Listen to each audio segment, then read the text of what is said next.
Hello everyone, how's it going? Hi Zelda, hello Justice, thank you for the unshrimp yourself. Get into a good posture. Thank you Lexi. How are you today? Thank you so much for the bits, Bowie. Let's go indeed. You are always pre-shrimped, Puma. Yeah, I feel that. I've been pretty shrimped myself because I've been making a cosplay for a performance I have tomorrow. The performance is tomorrow. Tech rehearsal is at 2, so I'll be performing at Convergence this weekend, which I'm really excited about. I'm really looking forward to it. And I wanted to show off some of what I was doing. Shrimping over the sewing machine? You'd think it was the sewing machine, but my sewing machine is set up that I don't shrimp too much. It's the hand sewing. When I get to hand sewing, I go, like, my knees go up, and I hand sew like this. How far am I with the cosplay? I'm done, Luxie. I actually finished it yesterday. I finished everything yesterday. So while Z was out of town, some friends came over and helped me make one of the props for the performance, which are these TMs. So I'll be cosplaying Porygon Z. The song is Machine by Mr. Wives, if you're familiar. And I'll be learning Pokemon moves as Porygon Z and playing with these TMs during the performance.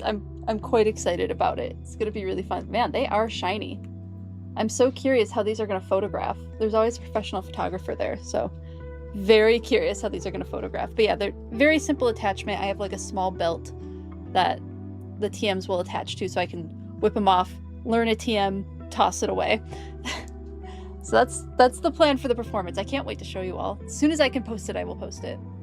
I know, the cosplay's done. Which crap, how is this possible? Because I didn't make parts of it. There were parts of it I chose to use stuff that was existing in my wardrobe rather than make new. And then I also did, you know, they weren't actually very simple patterns. I'm thinking I'll wear the cosplay next week Tuesday to show you all what it looks like, is my plan. You love Mr. Wives? Yeah, me too, I really like it. Going to have your stream up and running, but you won't be around? Absolutely no worries, Justice. Have the day off work, so naturally you're more busy. Of course, right? As it happens that way. But enjoy your day off of work, and I hope you enjoy whatever it is you're busy with and everything goes well. Always more busy when you're not working. Yeah, absolutely. Absolutely. So the other part that I made, that I brought over, let me just grab it. I have a hook on my wall. Is, can show you the headpiece that I made for it. These are Porygon Z's eyes. And I just think they're the silliest things. This is such a cute cosplay. I'm quite excited to wear it. I haven't made a headdress in a while, so this was fun. I destroyed an old headdress that I don't think I'll ever wear again to make this one, but I think that's okay. I think these are really cute. I'm tempted to turn these into earrings for like future wearing, but like it's so cute as is. So yeah, here's the headdress. Also tempted to add ties just because I'm like swinging around, but in all of my rehearsals, this hasn't fallen off of my head. I rehearse in the full costume so that I always know what's gonna happen. Good thing too, because one of my sleeves popped and I had to repair it. So it's a good thing that I practice in full costume because that means it won't happen at the performance. But yeah, those eyes just crack me up. I think they're so cute. But I'm very excited to wear this cosplay. I'm looking forward to how cozy it is, and I think it'll look really good on stage. So I'm excited for that. But yeah, so that's what I've been preparing for. June was a heck of a month for me. I'm ready for some rest, and hopefully some rest in July.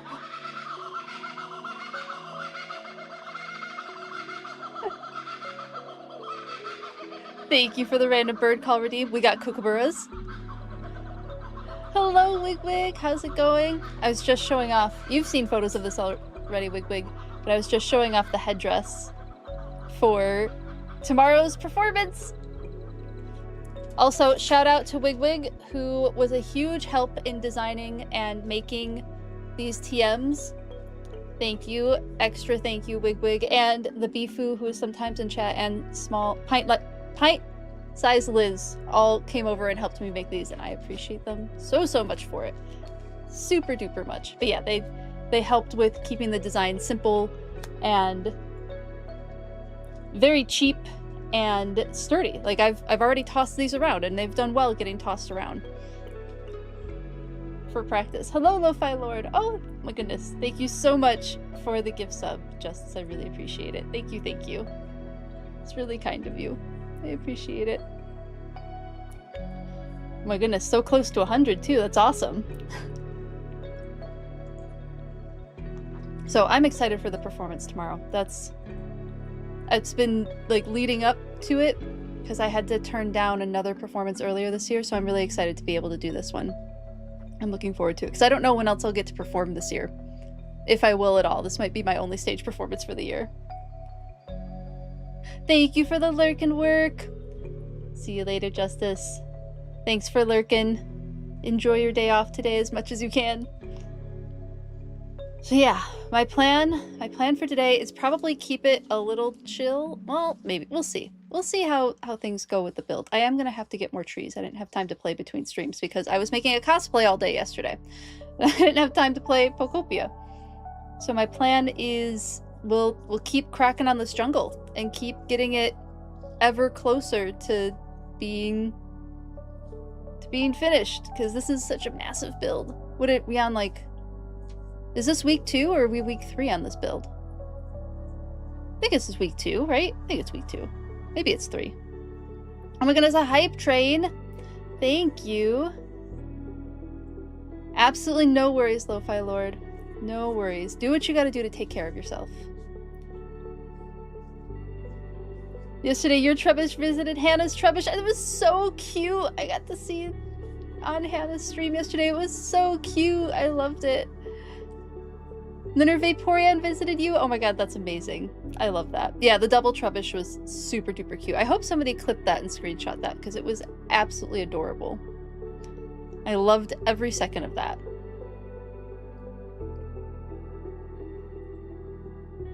Excellent. Okay, there's pics in your Discord. Perfect. Perfect. So yeah, my plan is to get Vikavolt and Charjabug moved into the jungle, unless we can think of someone else who might be better.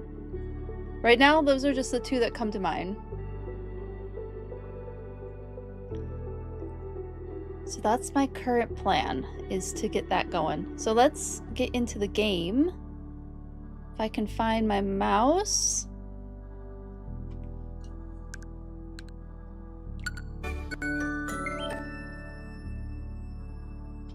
No, we had like very chill ambient Pokemon music starting off.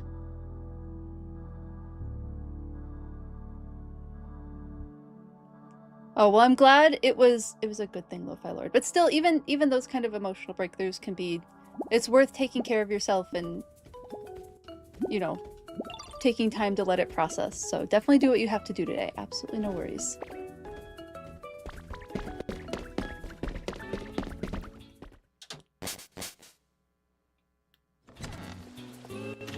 Good, I'm glad to hear it.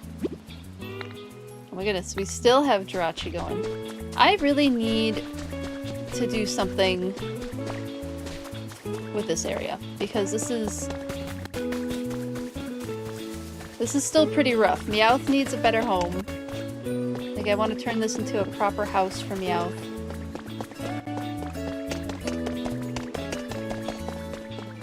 We'll get there, of course. Oh, we still have oh my goodness. I keep thinking that I'm close to being done with this build. What is... in the sky? Oh, is it just... Okay, it's the hill that's loading. Got it. What is going on over there?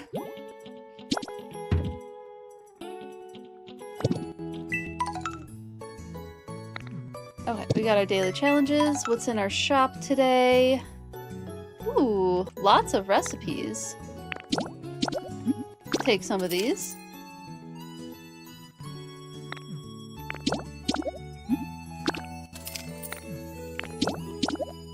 Grab all of these recipes.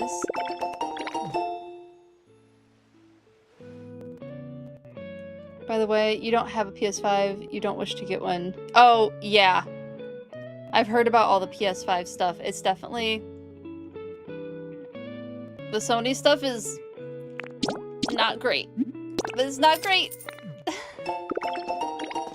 As I've heard several times, when you don't own the rights to your media, maybe piracy isn't so much of a crime when you can't own your media. But, you know, sail the high seas if you gotta.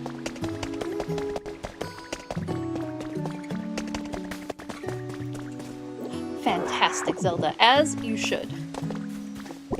I hope you enjoy your sailing trip. And it proves to be fruitful. The GTA drama ain't getting any better. Yeah. I mean, so many people are waiting for that game. Oh my goodness, thank you so much for the bits again, Bowie. I appreciate it. Thank you. I know, we have the hype train that's happening a little bit.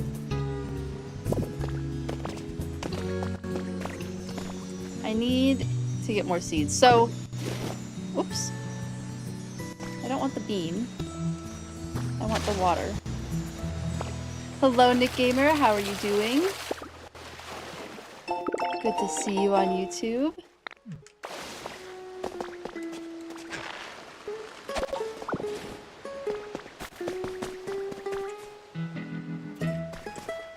Yeah, this whole area, man, there's still so much to do. I feel like I've done so much decorating, and there's yet still more to do always. Always and forever. Hype addiction real? Valid.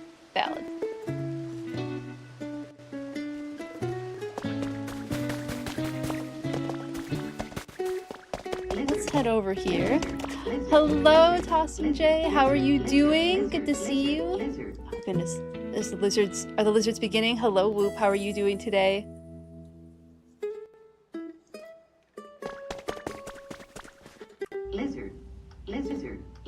Is it beginning? And so it begins. The choir.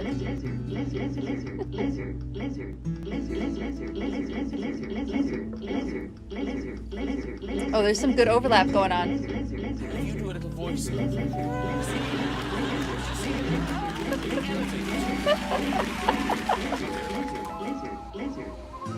Evening falls on the lush grasslands of Croydon as the humble tortoise gently mounts his chosen mate. And in a dance as old as time itself, it rears its head and emits the mighty mating call. Perfect timing. Perfect timing on the lizards and the mating call. I loved it. Thank you so much, everyone. Thank you so much for the bits, Jay. I really appreciate it. I hope you all enjoyed the video that goes with those bits. You miss your bunny? Oh, I'm sorry, Lexi. And thank you for the Ice Out Redeem, Lo-Fi Lord. I appreciate it. Thank you, everyone, for all the lizards. That was delightful. I love the lizard choir.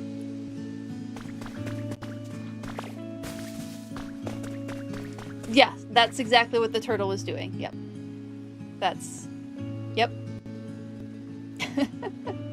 Turtle mistook a croc for a mate. You did not missee that.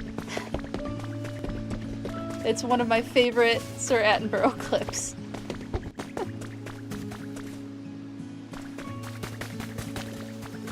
Oh my goodness. Look at them all sleeping around the campfire. That's so funny. Yeah, this area turned out really cute. Oh, and we have Blaziken up there. Looks like our chickens, our jungle fowl, of course, are enjoying their new home quite a bit. Sir Attenborough is such a treasure, I agree. Yes, I agree.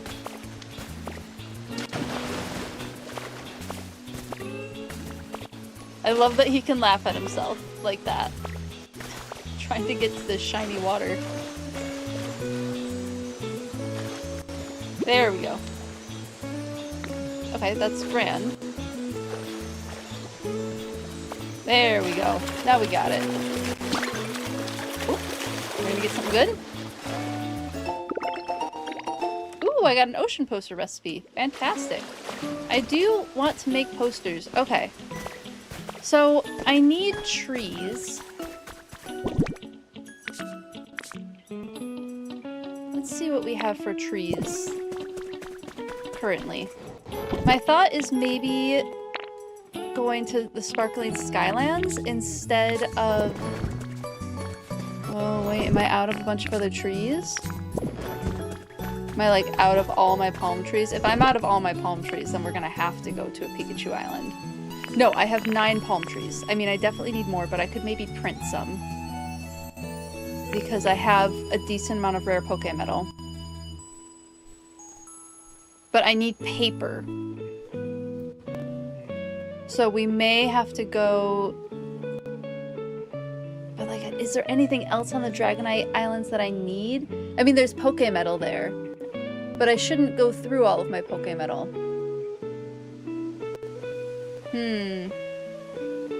Do we do one more round? Apparently there's Pokemetal everywhere. Oh, really? If you go down far enough on like some of the other islands, there's Pokemetal? That's good to know. You're watching a thing about efficiency to farm it? Ooh.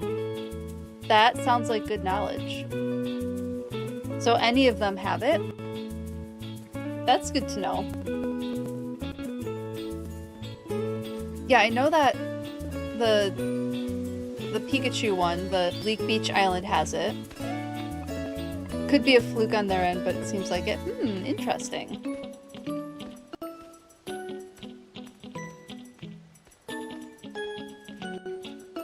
The crystals? Oh goodness, what island do the crystals show up on? I think it might be the Rocky Ridges Islands that crystals show up. If I remember correctly. Dragonite yesterday? The big ones show up on Dragonite too?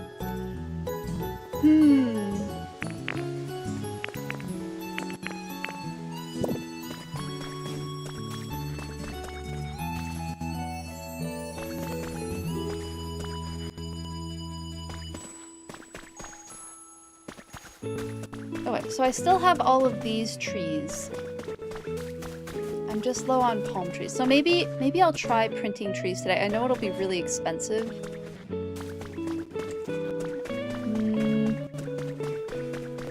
Just trying to decide the best place to go. That was one you watched, but there's this thing about all the layers. Oh, so there's certain layers that it's on. Okay. Oh, using replacement tool. That's a great idea. Thank you, Zelda. I appreciate it. Thank you, thank you.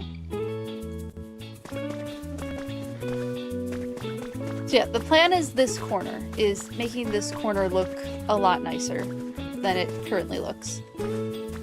And then maybe moving Golbat back in to Bleak Beach.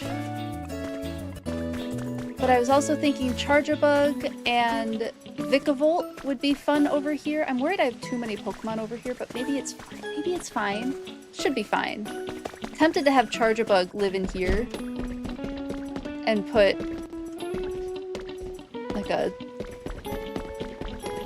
bench and a vending... Oh, we have a vending machine over there. So I could just throw a bench over here too. And Charjabug could live over here. That's not quite where I want Charjabug, but that doesn't mean it's the worst place for them. Why do I need to return home? I'm good. Did I press a button? Just giving me random tips? Okay. I think we should do the beach island one last time. As much as I don't really want to. Because I don't know that I will make the posters today. So maybe my over the weekend project will be getting paper and trees so that we can finally like finish this build in its entirety, because the last couple of things to do are this corner, of course, this wall, and then I want to make like a tour path. I want to make a path for going on a tour through... I think we will make this more of a rainforest. We'll consider... I know we've been saying jungle. But I think a path going all the way through and then maybe even into the cave would be kind of fun. I'm kind of digging the idea of that. So there can be cave tours, they could be forest tours, maybe even a skytop tour.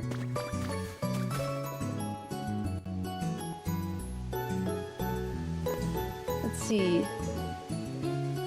Use the graveler to clear out everything you can. Oh, cool. Then you just use what you gathered to magnemite replace the Pokemetal squares that you then drop on a beach as a huge block. So you save your hamburger. It was faster as well. Ooh, cool. And they were talking about Clefairy, but other people said the same with other dogs. I very consistently find the Pokemetal lair at the very end of the long caves, in the lair where moss blocks and yellow rocks spawn. If you don't find it in the cave, you dig down a bit. The lair just a few blocks above the black rock layer at the very bottom. Oh. It is very Minecraft, isn't it? That is very Minecraft. Okay, we go back. I definitely want to get more spider webs and more mushrooms from that island. Ugh, I'm loath to go back there, but we gotta do the thing. And if we find some Pokemetal, maybe we'll mine some Pokemetal. Maybe we'll try a block replacement method. Just to give it a go. Let's see, do I have... Oh yeah, I have room. We're good.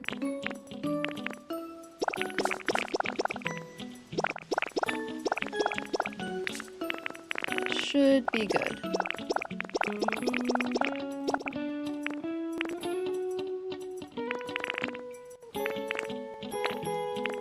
Just a couple more things. I think we'll throw those in there. Oh, that's right, I wanted to give fire pits to the fire chickens. Worry about that later. That's a later problem. And then I do need to put this paint away finally. I've been holding onto this paint forever. Do I have food? Yeah, I have plenty of food. Tons of food. Oh, goodness. Tons of food.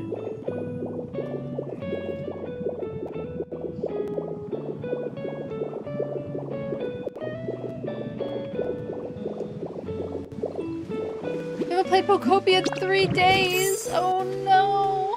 Want me to play some tonight after more bookstore runs? You got this. You deserve it. You deserve some Pokopia time after everything. Wig wig.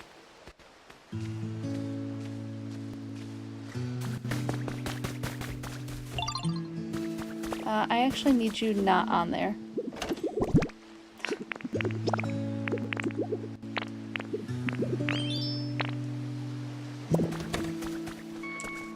Okay, and I'm pretty sure there's a Pikachu over here.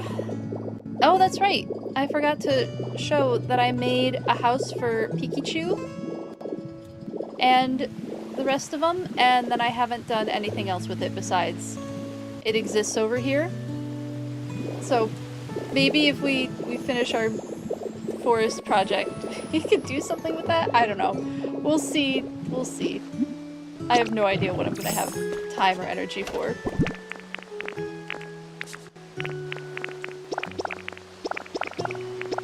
I'm definitely in, like, this month has been a lot, and I'm ready for it to be done mode. Even though I know it's July. I know it's July. June was just a lot. Okay, to the Pikachu Island.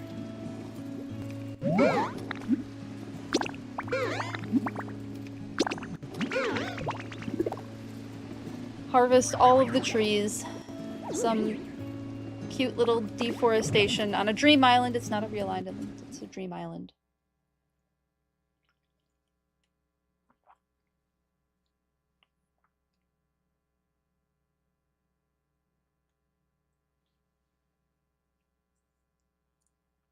Off we go.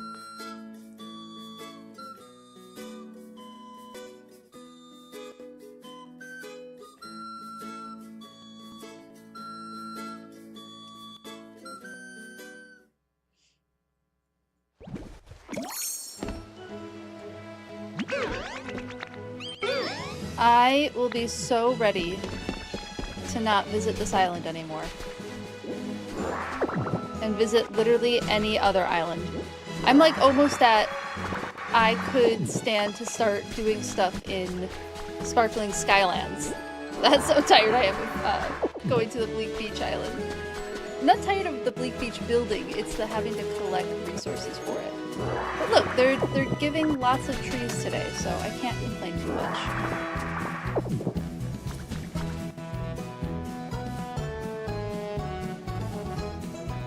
Oh! Zelda!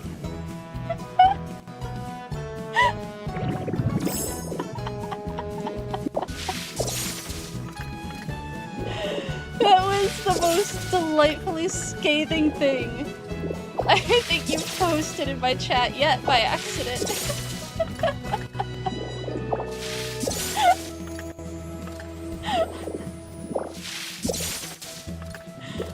Incredible.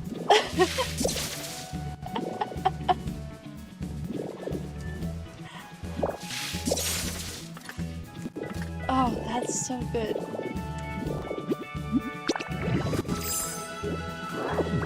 Yeah. How could you speak the Drifloon?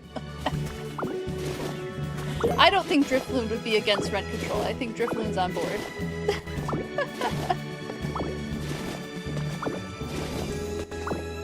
Drifloon better be on board. Oh my god. You saw a license plate that said Yo Mama while you were driving? Incredible. I love that.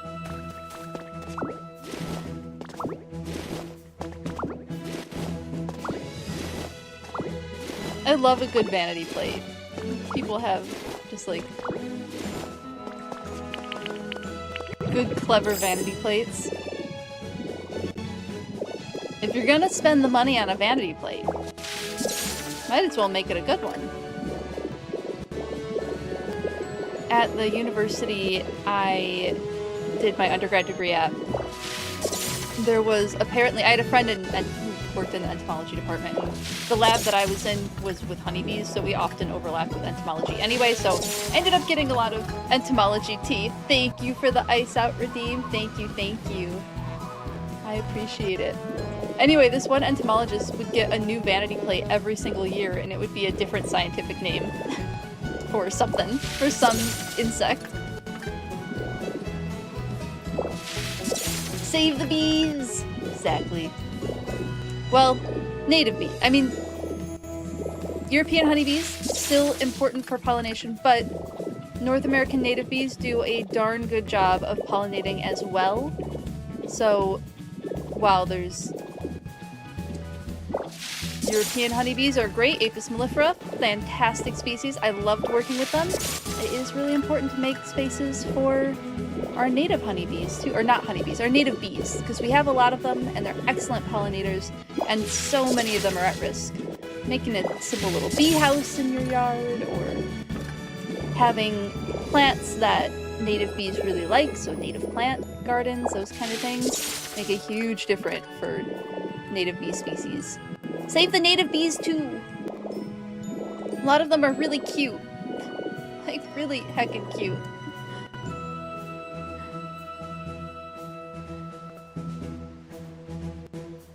Well, save some bees. Save the beans. Which ones? Toe beans? I mean, toe beans are pretty good. You gotta save some toe beans. This is a really interestingly shaped island. There's like huge hills. Oh my goodness, thank goodness they finally gave me a ton of trees. I've been desperate for palm trees. Used to work in pest control. Back then you had customers saying they wanted us to exterminate the bees, but you would say they are considered an endangered species. Legally we cannot do that. Yep. Probably like carpenter bees or bumblebees. There's quite a few endangered bumblebee species. Bumblebees are my favorite. I saw a bumblebee I probably saw a couple bumblebees this morning. They were in my garden. One of them was pollinating the tomatillos, which was great to see. And the other one was in the catmint, which I generally expect them to be in the catmint. Bees love catmint, oh my goodness. And my catmint is too big, enormous. I have to learn how to manage it next year because it is growing a little too big.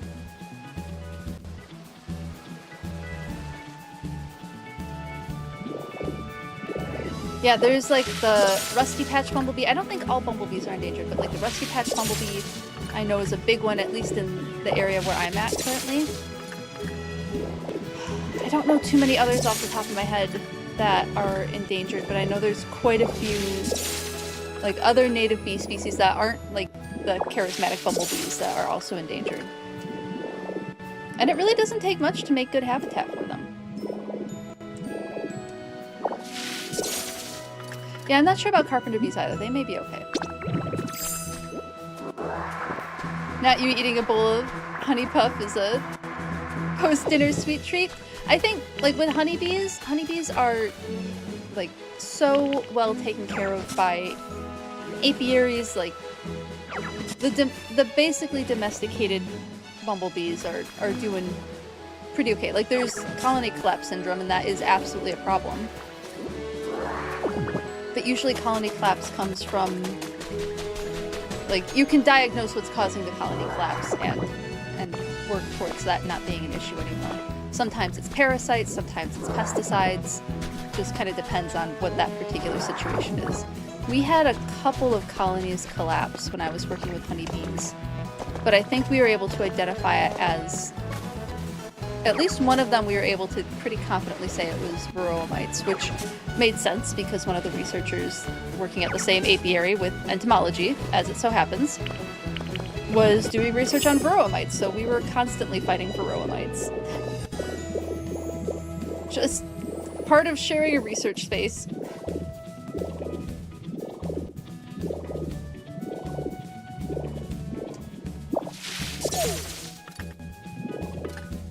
Thinking about the bee post that you sent from Tumblr? I know, it was a good bee post.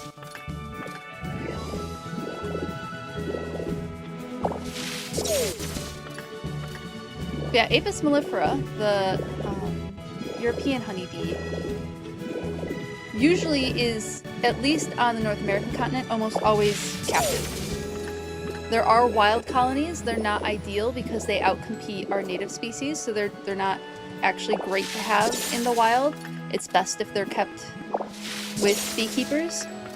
Although, what are you gonna do if a hive is swarming and you can't find the queen? Like, you're SOL. The bees are gone. You gotta go find them. Or just, you're SOL. That happens sometimes.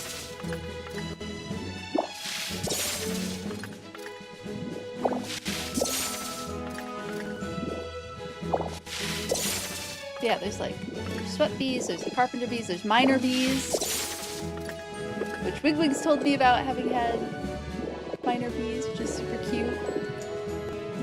They like to do their little dance. You had a few American bumblebees this spring. Ooh, fun! You've been sick for most of your... Oh, I'm so sorry, Deotter. That's such a bummer. Fingers crossed you're on the up and up. So you're not sure what's in the garden besides ants. Oh, I'm so sorry that you haven't been feeling well. I hope you're on the up and up. Fingers crossed for you that you're feeling better soon.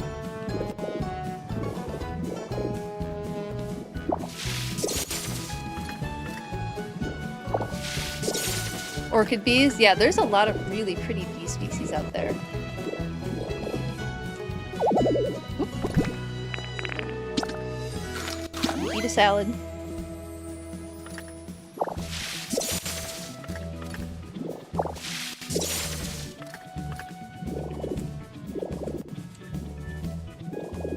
My brain is blanking on more bee facts. I know I have them. It's just like my brain's not giving me to them right now.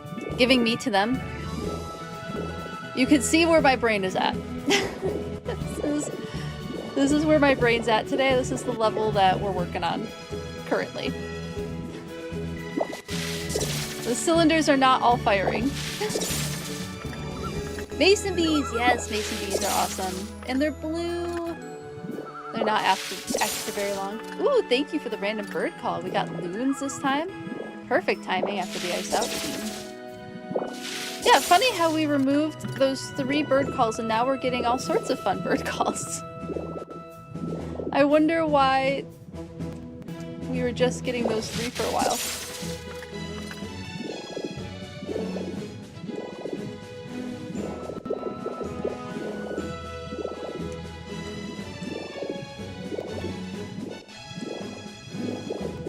Yeah, I think I'm correct in saying that there's like thousands of native bee species and they all are fantastic pollinators.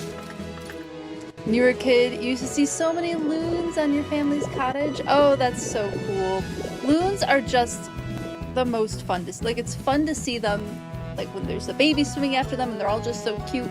And it's fun to just, like, get a chance to interact with one at all. When I was doing some aquatic invasive species work, there was a loon that followed my kayak, me and my coworker. The loon followed us halfway around the lake because I think it was used to being fed by fishermen. So it was like, hey, you got a treat for me? You gonna toss me one of those fish? You got something for me? I would love whatever you have in that boat of yours because I'm used to getting handouts. We did not feed the loon. I think we would have gotten a lot of trouble for that. But it was delightful watching it splashing out of the water. It would call at us occasionally, not like the full call, but just like coo at us a little bit. It was really silly. It was fun. Oh, I'm sorry that the cottage is gone now. I'm glad that you have so many good memories on it though. That's really cool. Yeah, loons are just fun to see, and they're just so cool to hear in person. To hear that call in person is just, especially on a still morning, nothing beats it. The Xerxes Society is a Bumblebee Atlas program that's trying to recruit volunteers to ID and track bumblebee species. Not all states have the program going, but a good handful do. I'll have to see if Minnesota does, because I get a lot of bumblebees in my yard. And I feel decently confident that I could like confidently identify to at least genus level, if not the species. I don't intend to go around harming anything just to identify it, especially when there's Rusty Patch that we know is around. Around enough that they tell us to keep an eye out for it in our yards. Since bumblebees are so large, they're possibly the easiest to ID versus something like a sweat bee. Yeah, a sweat bee would be pretty difficult. Once my Joe Pyeweed blooms, and it's close, I see the buds on the flowers of my Joe Pyeweed already. I got a couple days left before that Joe Pyeweed pops, and I'm going to be just covered in bees in my backyard. In the best way, the best way. I love when those pop. And my bee balm popped too. Although when I was looking at it this morning, there weren't a ton of bees, but that could just be like where the weather's at right now. So I'll just have to keep a closer eye out on my bee balm because I usually get like a ton of butterflies, a bunch of different bee species, and sometimes hummingbirds even on the bee balm. Oh, at this point, the plant is a next year plant. We won't be able to, that thing is too heavy to pick up now, and absolutely no worries. Like, no worries on not being able to get it. You will definitely get it. It'll just probably be next year. Or, after we cut it down. Like, we'll have to look up when the best time to transplant it is. I've only ever transplanted in the spring for the Joe Pyeweed. But we'll look up if it's possible to transplant it in the fall. So if not the fall, then definitely next spring. Because we had a smaller one that Z moved and he hurt his back moving it. And we also couldn't fit it in the car. It was so big. And it was smaller than the one that I've promised to you. But you'll definitely get it. I just don't know if it'll be this year. I think you need to thin your bee balm. It's kind of short and a few have already blossomed, but they're smaller than last year. Yeah, it was kind of a hot spring. My bee balm fluctuates from year to year. This year it's pretty thick because I've been really aggressive. Z and I have been really aggressive about getting other weeds out of there. But I've never had an issue with it being too thick. It seems to do pretty okay with being in a huge bunch. But with how warm it's been, like it could be a water thing. My bee balm didn't all bloom at the same time either. It started with one patch right in the middle of the whole wall of bee balm I have. And then now it's started to spread. I'm getting more bee balm.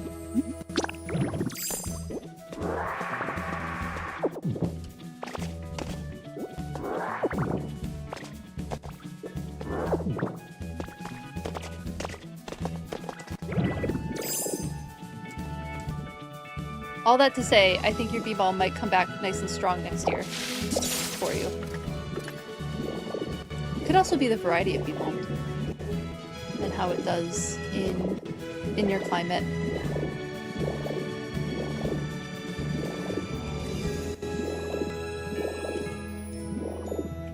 Okay, where is the other entrance? That's a Pokeball. I should get that. Bumblebees are so cute and fluffy and chunky. They are, yeah. Bumblebees are great. My lab worked with bumblebees a little bit too, but I think it was a postdoc who was doing that study, graduated and moved on before I could see if I could start working with bumblebees. So I don't want to say I was stuck with honeybees because they were delightful, but I also got to work with chameleons, so that was cool too.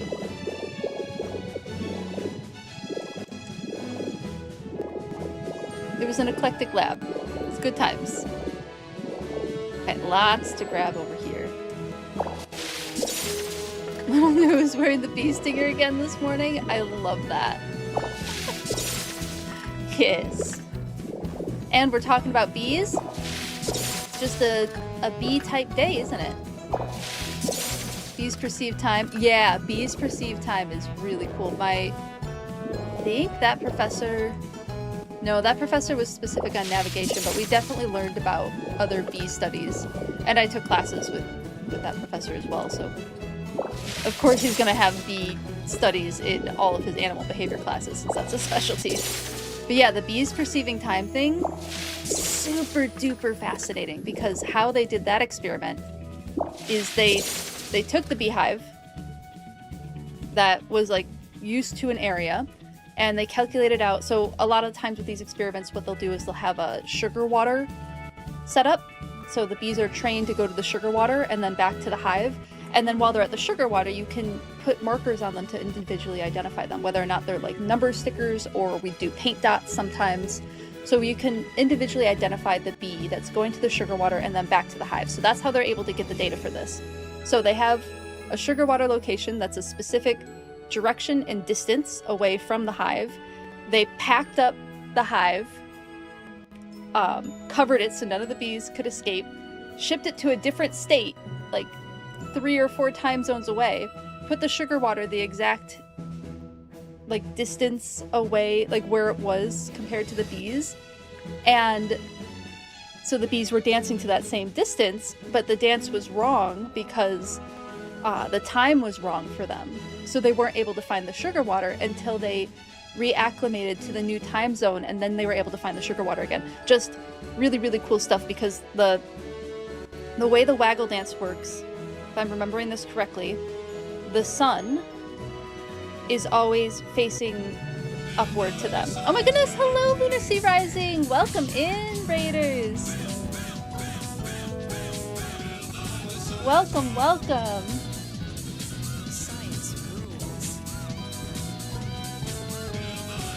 And we were talking about science. How is it going?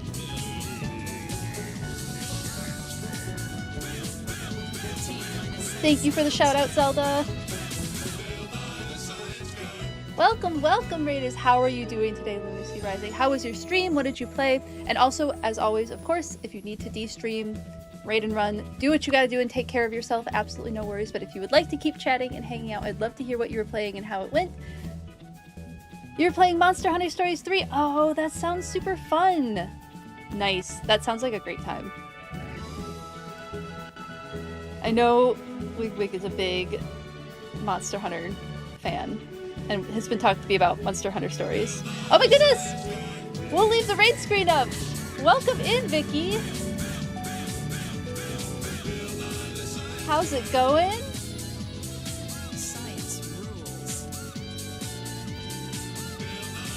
Thank you for the raid, both of you, both Lunacy Rising and Vicky. Thank you, thank you. This is the witch raid? Yes. The coven has arrived.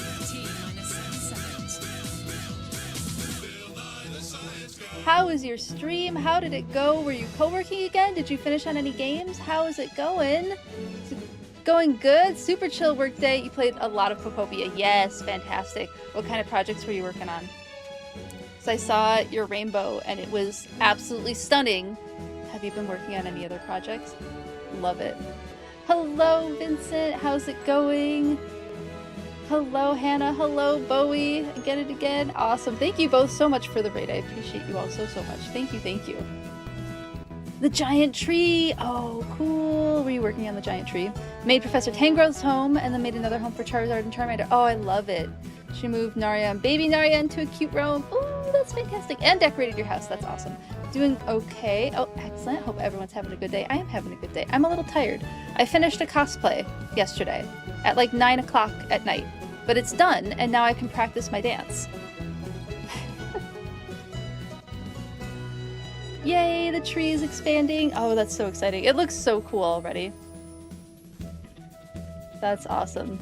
Vicky, would you like to see the cosplay I was working on during most of the streams that we bopped around to yesterday? Added more clouds to the rainbow. Oh, pretty. Oh, that sounds fantastic. Here's the headdress that I made. I'm quite pleased with it for my Porygon Z cosplay. So these are the eyes for Porygon Z. It's so silly. I just think it's delightful. So that'll be what I wear on my head. And then Wigwig and some other friends came over when Z was gone and helped me build these TMs. This one's particularly shiny, so we'll throw that one in the back. But I have these TMs that I'll use to like learn a Pokemon move during the dance. Hyper Beam is going to be in the dance. I'm quite excited. I'm quite excited for this performance. I can't wait to show it off to everyone. Thank you, thank you. I'm glad you like it. You had a waffle. Oh my goodness, breakfast sandwich and oatmeal. Vincent, that sounds like a delightful breakfast. Of all of the breakfast foods, waffles are some of my favorites. I like a good crunchy waffle. Yeah, I can't wait to show you all. I've been informed that we're definitely getting good video this year. Last couple of years we would not have great video. But I've been told we have a dedicated videographer. So we're definitely getting video this year. Oh my goodness, Vicky, please go eat. Go eat. Thank you so much for the raid, and absolutely get some after stream self-care if you need to. Please take care of yourself, raiders. Everybody, please feel free to raid and run if you have to take care of yourself, but I would absolutely love to have you hang out as well if you would like to be here. Buckwheat waffles are amazing. Ooh, that sounds good. That sounds really good. It was very delicious. Ooh, apple cinnamon flavor sounds so good. BRB, sounds good, sounds good. Enjoy your lunch. Yeah, that is a late lunch. I have a slightly nutty taste. That sounds really good. I had, was it buckwheat that Z and I had at his aunt's place? Maybe. I'll have to ask him. We had something that I was eating for the first time and it was surprising. I was like, quite, the flavor was good. I wasn't expecting it to be good, but I think it was buckwheat. Maybe it wasn't. I'll have to ask him. If he pops into chat, I'll have to remember to ask him. Oh my goodness, Astral Ghost, hello, hello. Thank you so much for the 20 stream streak. What? That's amazing. Thank you, thank you. Sorry I missed that at first. Oh, awesome. Thank you, everyone. Yeah, we're back to the jungle. Back into the jungle again. And I was talking about bees. Although I don't remember what I was talking about bees anymore. Oh, how they tell time.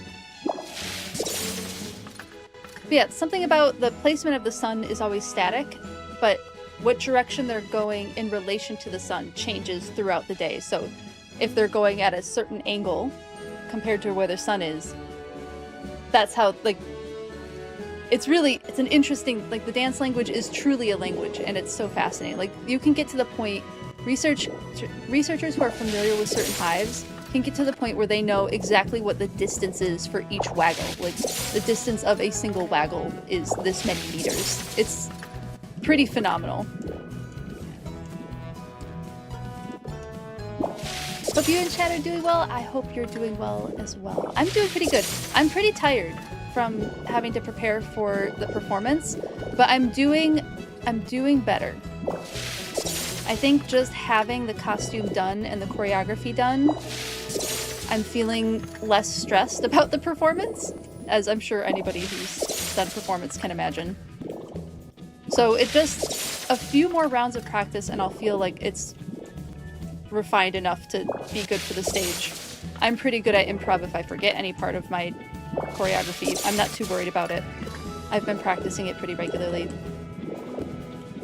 And I'm not doing anything crazy. Like, I'm not pushing any of my, like, boundaries at all with this in the way of, like, I'm not trying anything new or trying to reinvent the wheel or doing anything crazy. It's just, like, I want a cozy choreography because I haven't been dancing that much.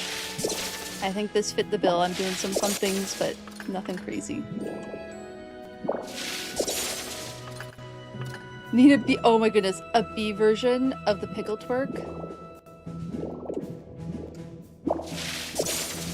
A bee twerk would be pretty cute.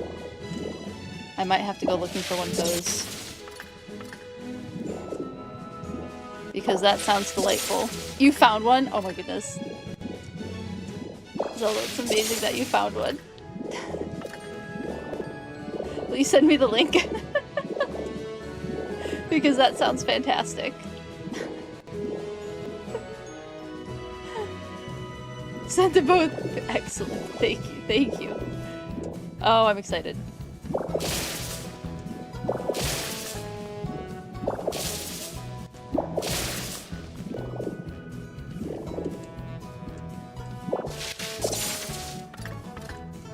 Lots of mushrooms.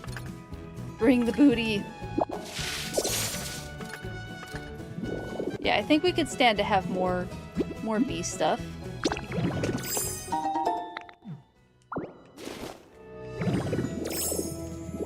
I always surprise myself with how much bee knowledge that I have retained, even though it's been many, many years since I worked with bees. It was such a fun job. Working with bees was just delightful. Like, yeah, they sting. Of course they sting. I would sting too. But bees are just so fun.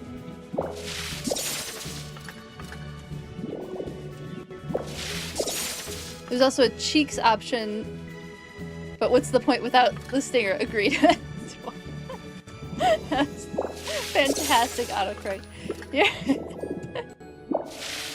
Your typos and misclicks are on fire today, Zelda.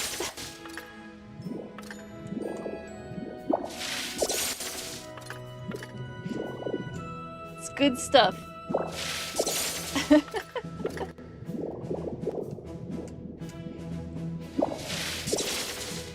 Can I get the spider web? Yes, I can. Any more glowy mushrooms?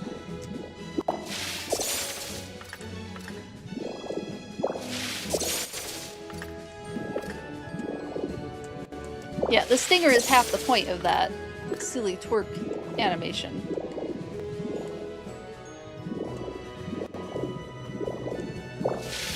According to Vicky's horoscope, you're supposed to be yourself today, and the witchy affirmation you drew said you are the source of love and light. So here it is, everyone, you're welcome. Well, thank you for being an excellent source and being yourself. Excellent source of love and light and being yourself. It's perfect.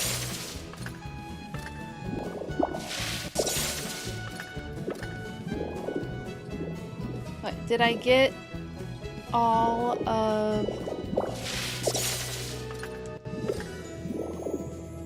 the stuff I wanted? I think so. What's up there? Interesting sand.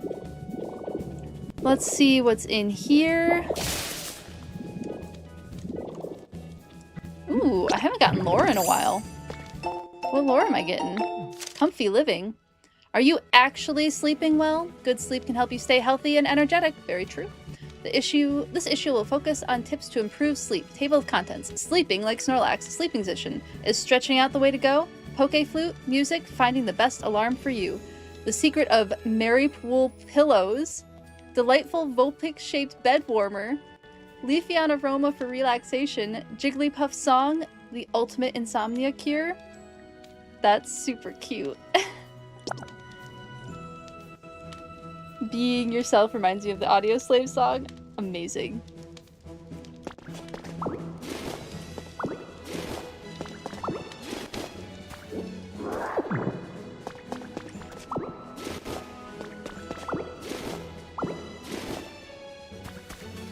Okay, I guess let's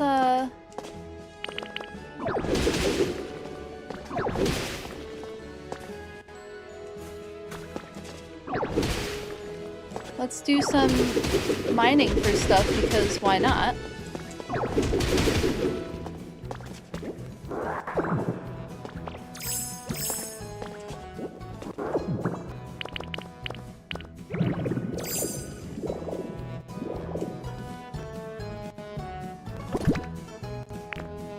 Let's see, I have tons of seashore grass, so we'll just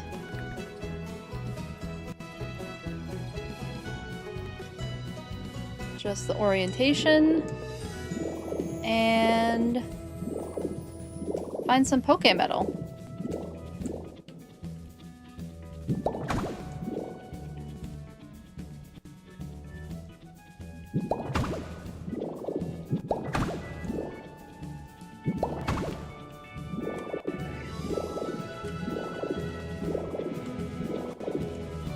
Any other Pokemetal around here? Not seeing any. We might have to break through some ground to get to Pokemetal.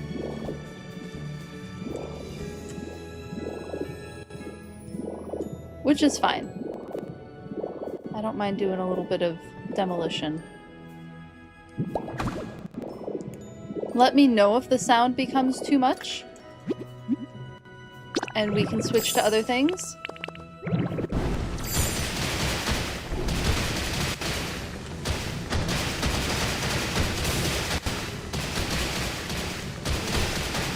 If we open up a space and just get a little bit of Pokemetal, it shouldn't be too bad.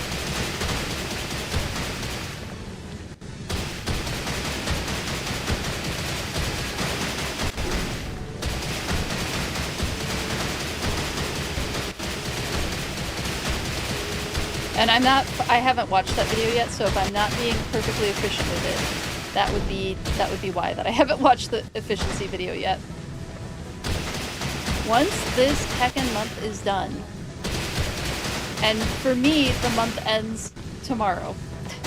After my performance, that's when the month is done. I will be able to do other fun things again.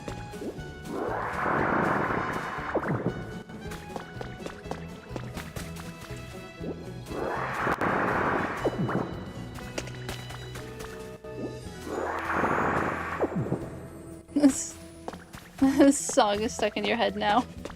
That's what happens when you bring up a song that something made you think of. It's stuck in your head forever. It's now an earworm. You can't get it out.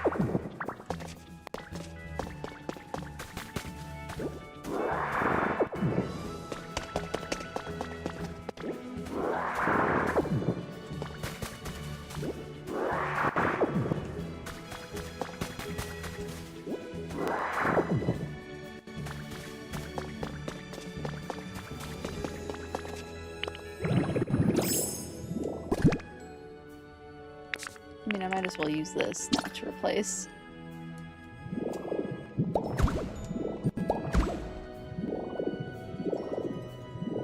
I really didn't get that much floor Pokemetal, did I? Oh, I also don't feel like mining Pokemetal today. So, we got a little bit.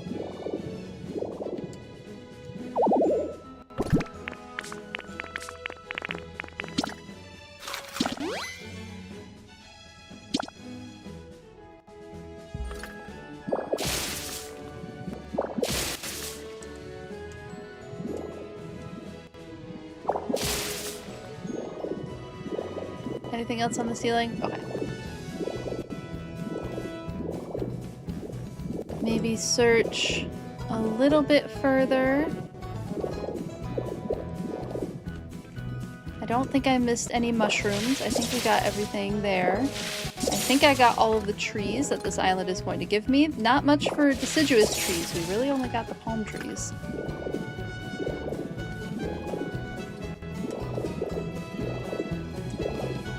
I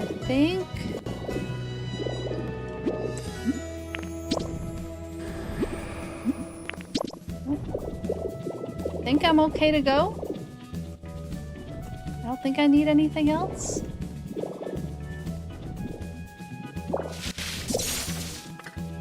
There's only a couple of the white flowers too.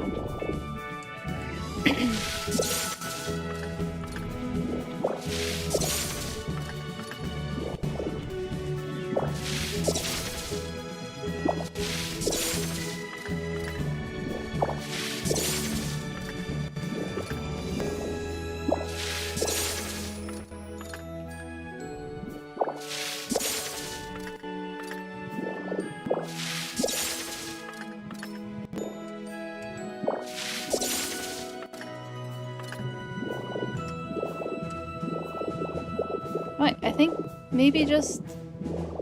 Although I have plenty of tulips too, like I'm not hurting for any of the flowers. I mean, I'll grab some because they're here.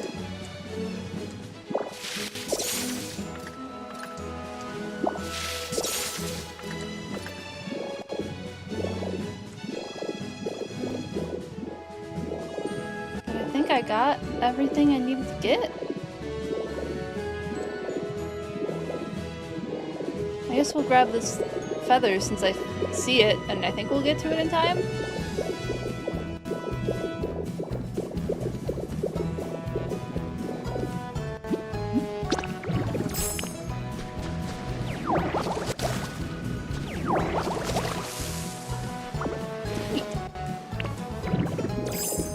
Haven't grabbed one of those in a minute.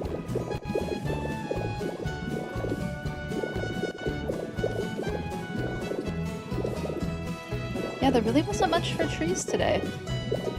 Or for the fruit trees, at least. Not the palm trees, there was a ton of. I'm pleased with the amount of palm tree that we got. Oh, Pokemon Medal. Take it.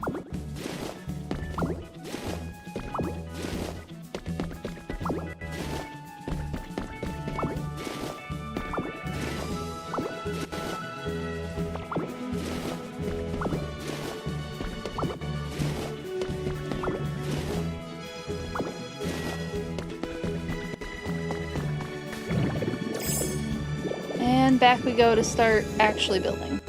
I might as well pick up these fruits while I'm here. Before they get forgotten about forever.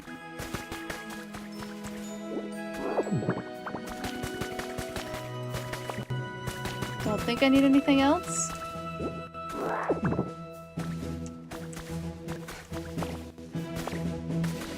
Is this conversation about eating garlic bread being a curse for others? Which, I mean, I can't deny it, but garlic bread is incredibly tasty. I like garlic bread when it's not made with butter. Because then garlic bread is not very nice to me.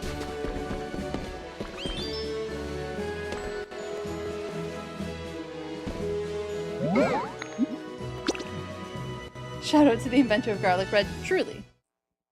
I just need a vegan butter version. They didn't have to do that, but they did it for us. I believe so. Yeah. We all benefit.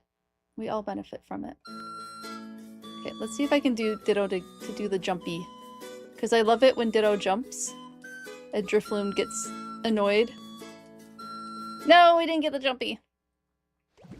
Hello, Goggles. Good to see you. Shout out to Garlic in general. There it is. Yeah, truth. Truth.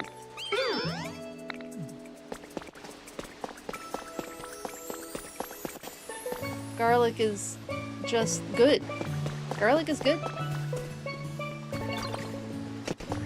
That's all there is to it. Make it with olive oil. Ooh, that's a good replacement for butter. Olive oil would be really good. I have to explain talking garlic is the breath after everything you eat. Yeah, that's true. That's true. How are the kittens? Cute as fuck. Yes. Your partner put together a new cat tree and they love it. Oh, that's the best. Oh, that's the best. I'm so glad they're doing so well. And that they're loving the cat tree.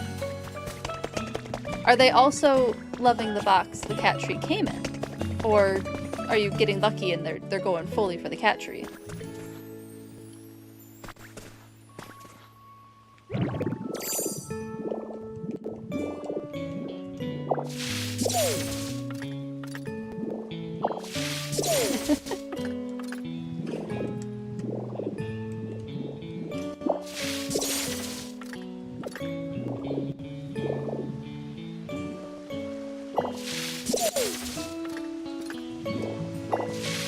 Thank you for sharing your photos with us, Goggles. I appreciate it. Oh man, kittens are so cute. Just thinking about having kittens is... I mean, kittens are also a lot of work. Kayana was not an easy kitten. Samara was a bit of an easier kitten. Kayana was not an easy kitten.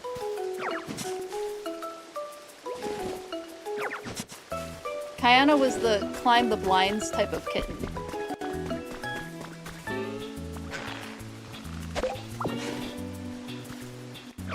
Which is, there's nothing wrong with that, except that it's super dangerous for them to climb blinds. So actually there is quite a bit wrong with climbing blinds. Amending my statement. Not a fan.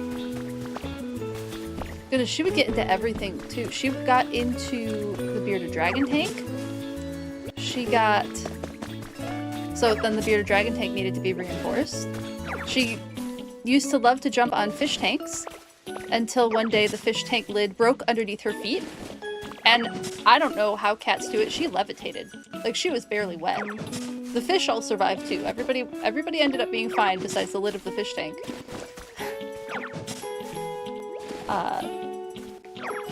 Yeah, I don't know how the levitation happens, but it did happen. Dracula aesthetic cat tree. It's the cat tree in the Discord.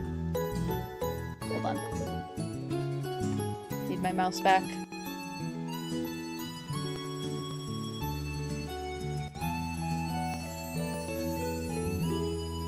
Oh my goodness! Look at Strudel! Strudel, it's Strudel and Sushi, did I remember correctly? Yeah, that's a really nice looking cat tree. And they look so happy on it. They also look like they're about to drop like a new album. Dare I say, a kitty rap album, perhaps. Hello, Z, good to see you. Z, what was it that we ate at your aunt's house in Chicago?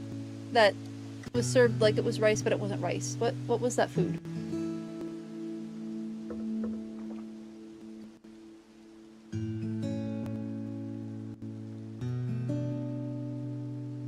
Welcome back, Vicky. Good to see you. Dracula aesthetic cat tree. Love kittens again, but you also like adopting middle-aged older cats. Yeah. Because they're a little calmer, right?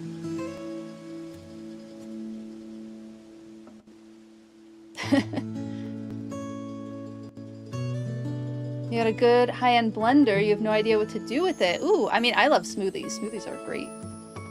Great thing to make with a blender. It was buckwheat. Okay. Lexi, is that what you were talking about? Was it buckwheat? Hold on, I'm scrolling up.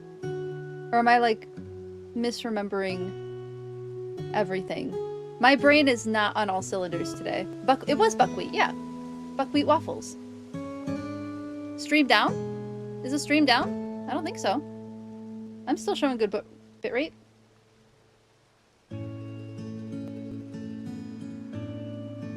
The other one is plant-themed, pink and green. Oh my goodness. Are they Happy and Polly cat trees? Because I do love Happy and Polly cat trees. They're really heckin' cute.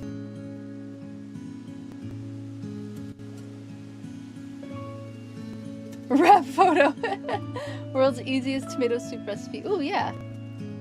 Kasha, excellent. You're distracted. Oh, the buckwheat. Z and I did have buckwheat at his aunt's place in Chicago. And it was delicious. I was a little skeptical about how it would taste, because sometimes my brain doesn't always, sometimes my taste buds don't always like new foods. Sometimes I'll grow to like them, sometimes I don't. I'm not super picky, but like side dishes, I don't. Just a weird thing. But it was really good. I really, really liked it. Like, I want to have more of it again. Was it the mushroom sauce that was the kicker? I mean, it was delicious. It was all delicious. Got them off Amazon. Okay, no worries, no worries. If you ever want to browse some absolutely ridiculously cute cat trees, I recommend Happy and Polly. They show up in my ads all the time. I was recently reminded of their existence, and they have just the cutest mossy scratching pad right now. It's cute. It's painfully cute. Matches the kind of plant theme I have going in my bedroom right now. Be perfect there.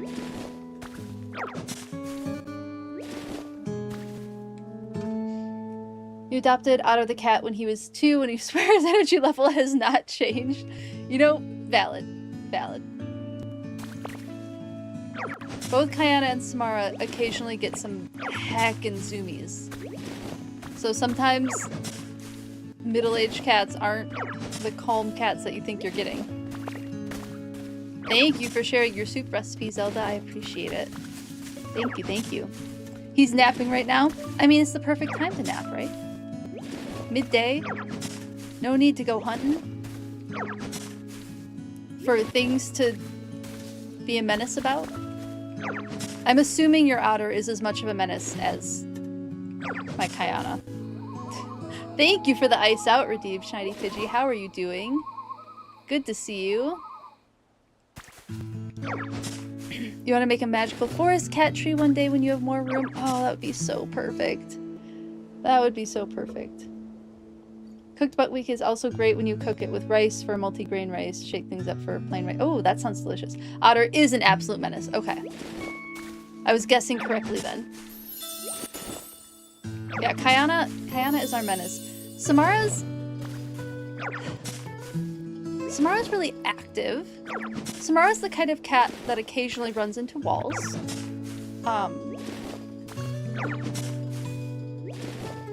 Just because she's not paying attention to what she's doing. But Kayana's the one who gets like tricksy and gets into nonsense and really annoying.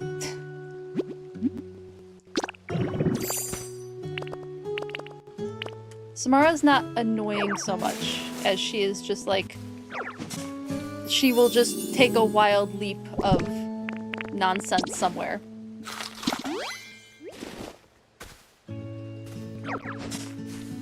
The only inspo you found for one is 7,000, so DIY. Yeah, yeah.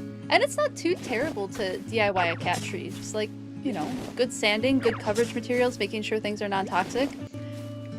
It's not too bad to DIY a cat tree. Z and I have been kind of... Oh, I keep doing this.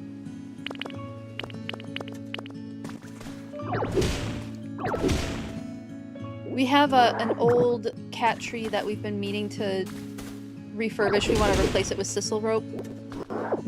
Which we have. We have the rope, and I've done some of the pieces of it, but we just keep getting too busy and haven't been able to finish that project. Story of my life.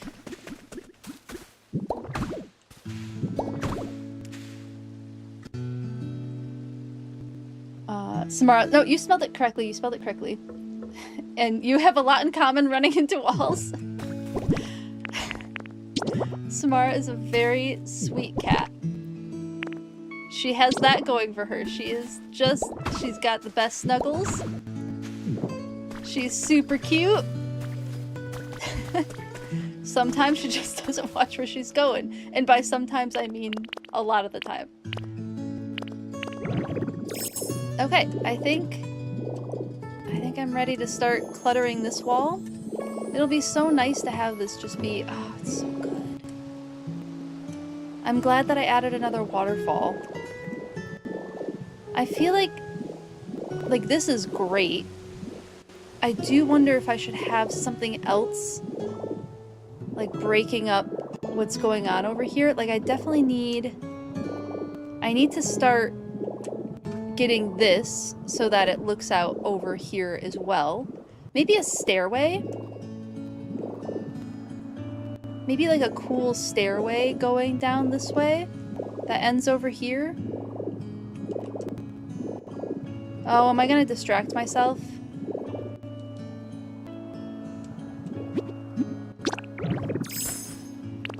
I might distract myself.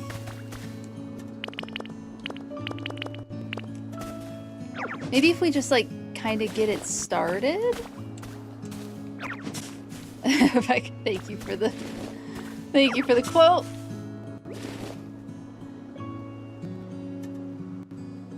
Might need to look into a DIY cat tree or two. The highest point on the cat towers are all loose and cannot get them to tighten, so they're quite wobbly. Oh, that's frustrating. Yeah, it is frustrating when they won't tighten up. During quarantine, you made a 5-room cat condo out of cardboard boxes for Phil and also reupholstered her mini couch. Oh, fantastic. A vintage doll couch you found at a store, and she never used the house but dragged the couch out of it.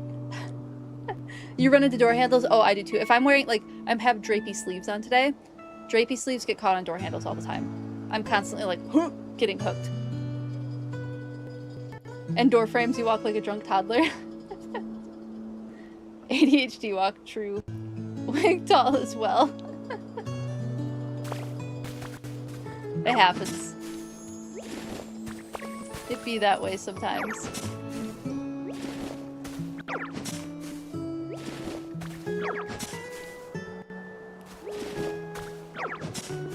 Yeah, I've also done, like, not cat trees, but Z and I have some floating shelves that he cut little semicircles into so the cats can climb up through the shelves.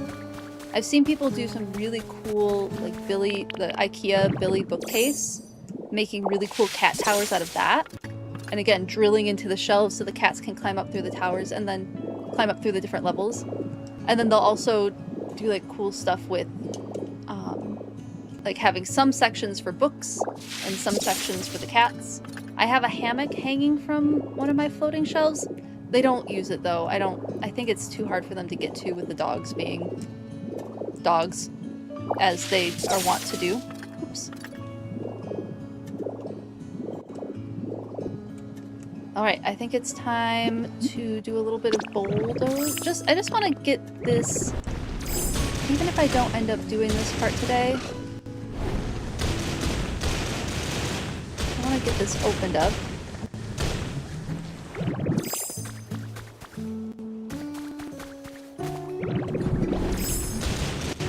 I know I can do 2 at a time, but I'm worried I'm gonna fall if I do that. Not that it's gonna hurt anything for me to fall, I just don't want to.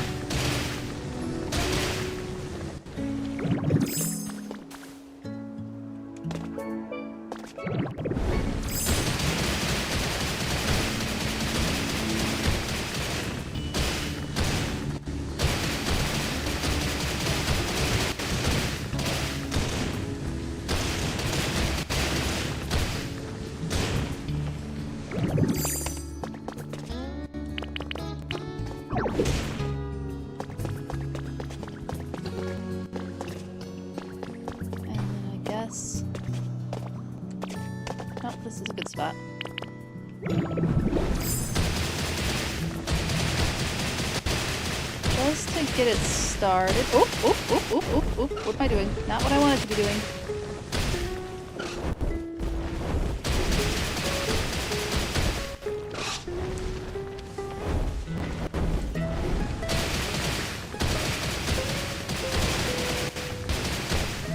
Because this is gonna turn into like a little temple for Raikou. I don't know what that's gonna look like yet.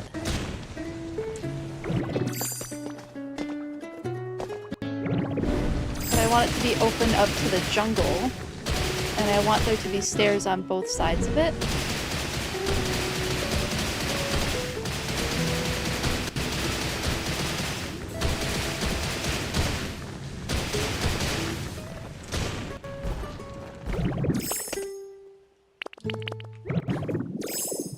Let's see how this looks like. I didn't mean to fall. Well, I want the grass.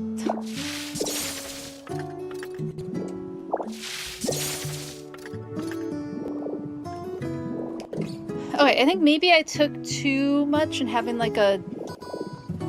But I think that's okay. I can put some of the mountain back. I'm not too worried about it. But then have it open up over here. Because I don't think this building is big enough for Raikou quite yet. I want to expand the building out a little bit more. And then I think having like a little stairway that pops out over here might be kind of cute. Okay, we'll keep going with this because it's something.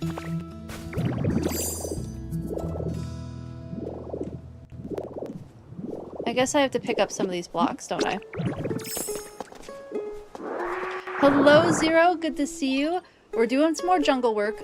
Originally, I was just going to do one corner. However, I had the idea. I want to make this into a temple for Raikou. So this is gonna get replaced. I have to look up how to not destroy the light shine that's in there. Thank you so much for the follow. I hope you're enjoying the stream. Thank you, thank you. So the plan is Raikou Temple. I don't know if that is what I'm building today, but my plan is at least to get one of the corners done after we finish this like stairway. But I want to get the pathway going to Raikou's area started at least. Especially since, like, if I get the stairway done, then I won't have to tear down anything I've already built when I go through and like make the stairway. So we'll have the stairway first before we build onto anything else. But I do think I took a little bit too much from here. I like how this is looking. Maybe add a little bit more back in here. I don't know. I also have to figure out how big this temple is going to be. It's definitely going to be larger than what it is now. So let's at least make some room for that, and then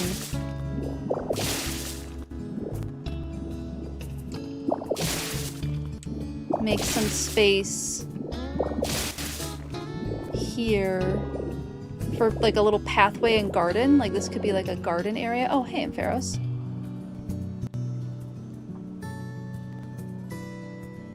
It's like playing bumper cars, but you're not playing. You even get stuck at door handles without sleeves with short ones, heck, even long ones. You want a house so bad so you can decorate better and paint. Oh, yeah, for sure. Yeah, having fun with interior design it's a good time.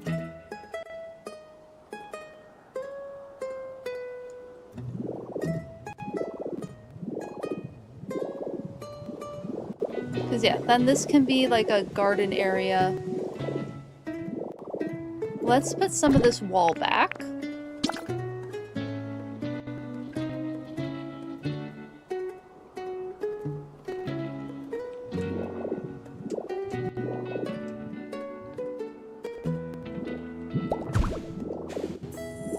Not sure how much of this wall to put back.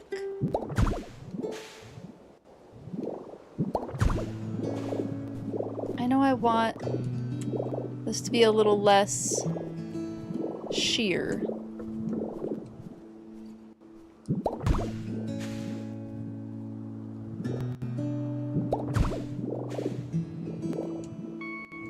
Just slowly add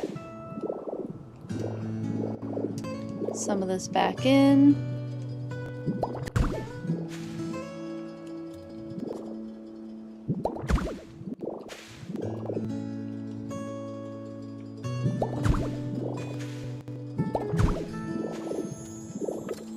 Yeah, that looks a little bit better. And then I'll have to decide what I want to do with like grass and whatnot.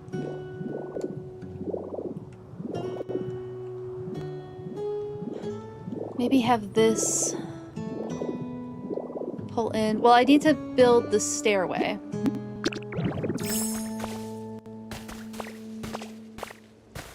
Which is gonna go over this way.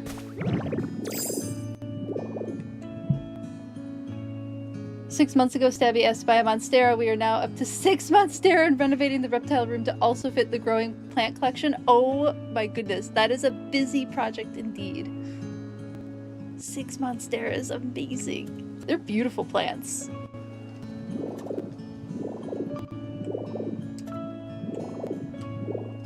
Heck yes, for a plant collection. That sounds delightful.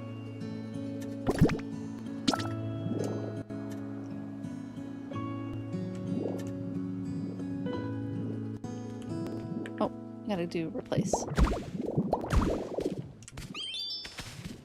Oh, hello, gold duck.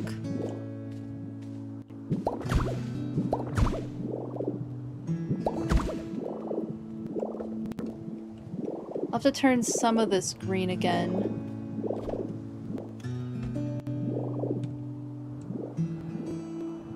I'm thinking some of it will go behind here, maybe? So maybe I...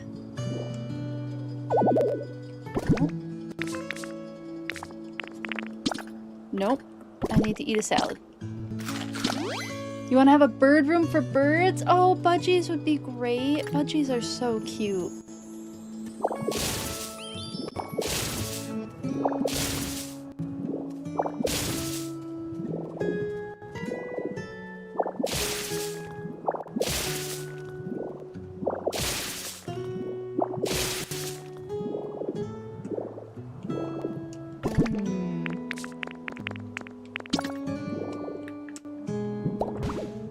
I don't quite know what I'm doing yet, so that's part of what all of this is. I think it's gonna go like this. A little more.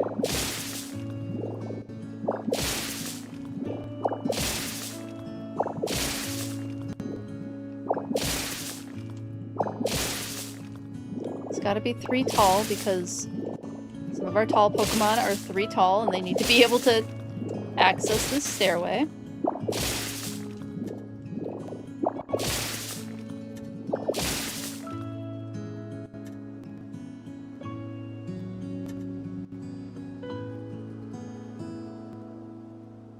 Yeah, a bird room would be awesome.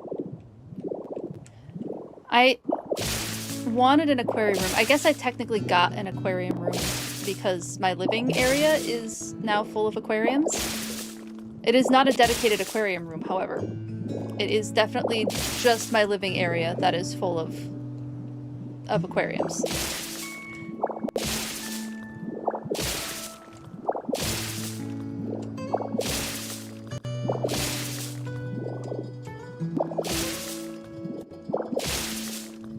Yeah, dedicated aquarium room was something that I was always really interested in.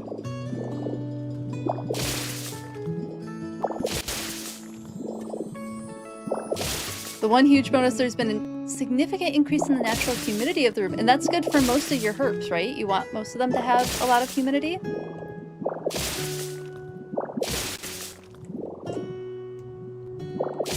Can tell you that is also a bonus with having a 75-gallon and a 50-gallon fish tank in your living room. Although that's not always as nice on these 80 to 90 degree days, is to also have like 60% humidity inside the house as well.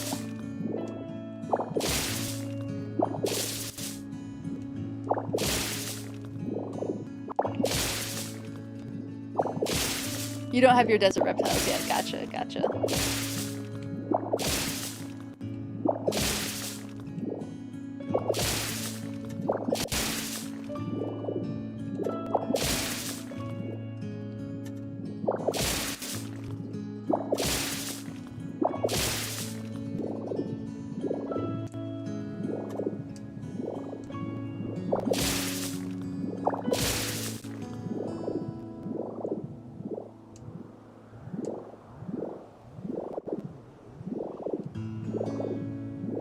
This I can build up a little more into like a little green shrubbery area so that the path goes this way. I do think having one more row back so that, because I want to put the steps here. Oh, I can just put the steps back one. Yeah. The steps can go here.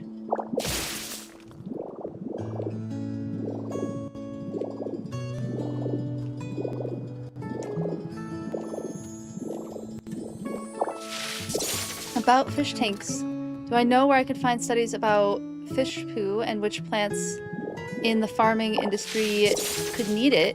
You could look up aquaculture. I think it's aquaculture.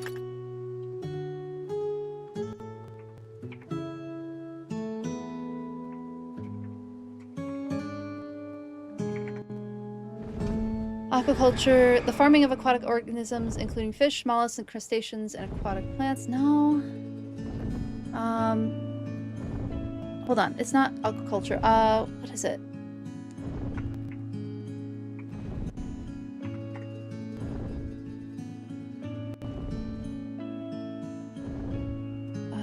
Hold on, there's a...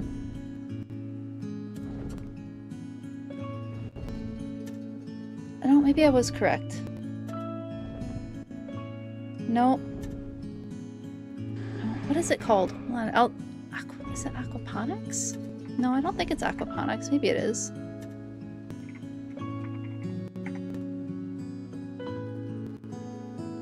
Yeah, it's aquaponics. That's what you want to look up, Lo-Fi Lord.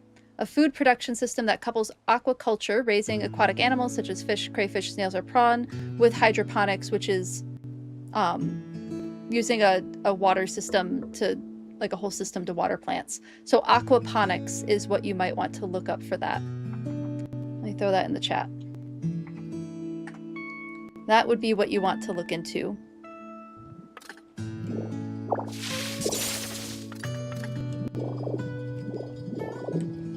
Because there are definitely whole industries around that.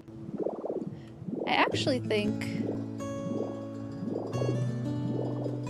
I almost want this to go like farther back into the mountain.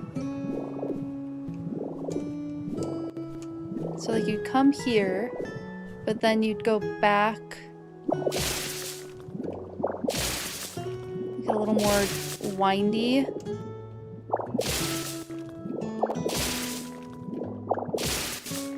Wish I could break. Planet we've got is so packed with excitement. Thank you for the random animal fact redeem. Just scratched the topic lately in a podcast and you want to build it in with your project. Oh, cool, cool. Thank you for the random animal fact redeem. Let's go with an aquaponic one. I want to say tilapia. The fish tilapia is like a really big one for aquaponics.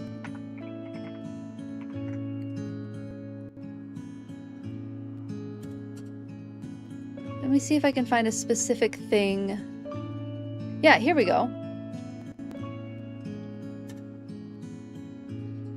There's like, you can even look up how to raise tilapia and aquaponics. There's studies, like whole research articles, like this is aquaculture research. Let me go to the other screen.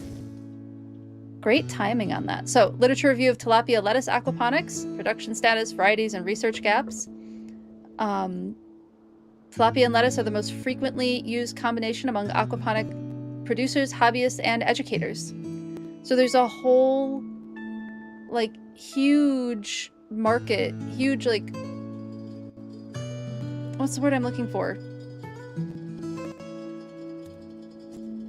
System of economics. There's a lot of people who do this for money and for hobby. I really wanted to do aquaponics with goldfish when I was into goldfish. I didn't quite make it work.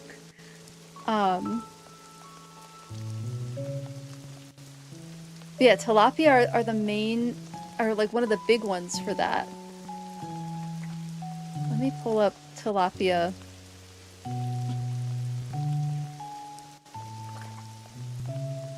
Really quick, so we can talk about that. Whoop. Asking me to donate. Here is a tilapia fish. But there's like 100 different species that this is a common name for. So this particular one is a Nile tilapia, and I guess they're a type of cichlid. That's really interesting. They're mainly freshwater fish, native to Africa, and it says Middle East, but Swada is the more appropriate name for that. Inhabiting shallow streams, ponds, rivers, lakes, and less commonly found in brackish water. Traditionally a popular and affordable food in the Philippines with a mild taste, tilapia has been the fourth most consumed fish in the United States since 2002. Favored for its low cost and easy preparation, it is commonly fried or broiled as part of a dish. But it's also like a huge deal in aquaponics, and I don't know what makes it so, like, particularly good for that.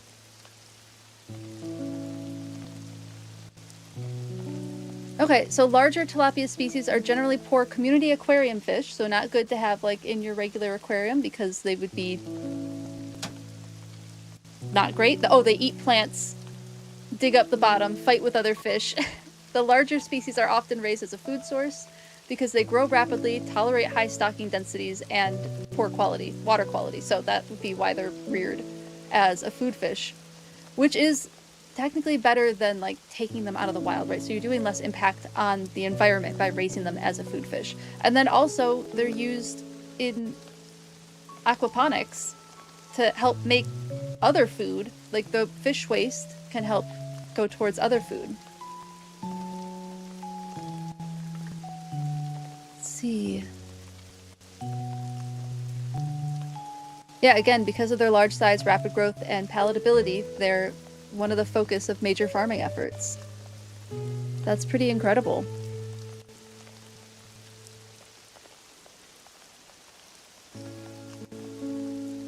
So there's our random animal. This was a particularly random one. I don't think I usually go for fish for my random animal facts. Thank you for that redeem. Yeah, they're really neat. I think it's really cool when something is successful like that. I think it's an innovative way to do farming. The nice thing, I know it talks about like water quality, right? When you're at these like large scales, maintaining water quality can be a little more difficult. So because having something that's hardier towards it means you're going to get more fish that survive, right?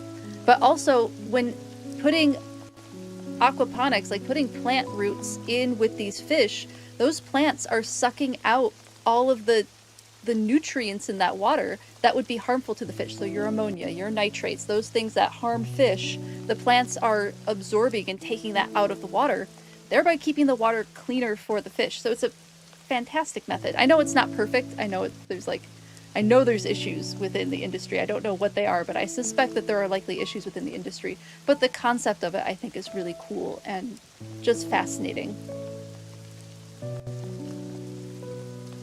Whoop. Talked for too long.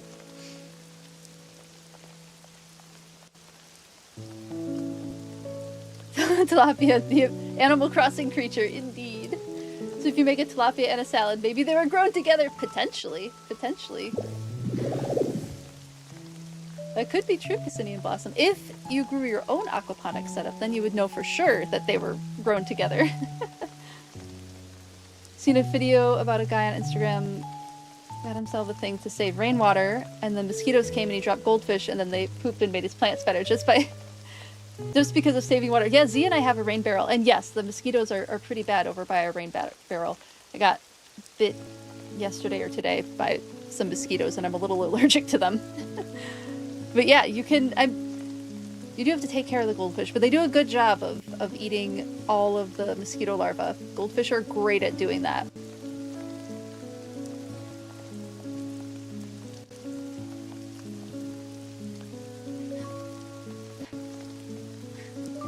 That was a fun tangent to go on. I hope you all enjoyed that. I want to be able to break too. Maybe being in the other mode would be better. I'm so curious how many of these salads I'm going to eat today. There's this insane lady who is also very cool and eco-living minded just a few towns up from you, and she has a farm that includes using fish to fertilize the microbean beds. Yeah, so that would be aquaponics, yep. And all of it is powered by wind. That's so fascinating. Oh, I'm sorry, Luxie, that the spider was so stressful. I'm sure that spider... I mean, I know this is not much of a comfort. But I know that spiders also don't particularly like finding people either. Oh, I need to eat this.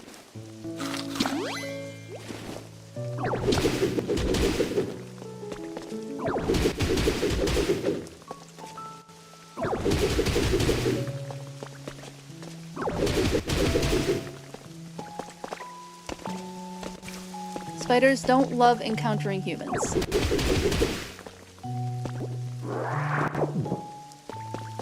So hopefully that spider saw you and was like, nah, I'm out, and will stay gone for you, and then you don't have to worry about it anymore. That is my hope.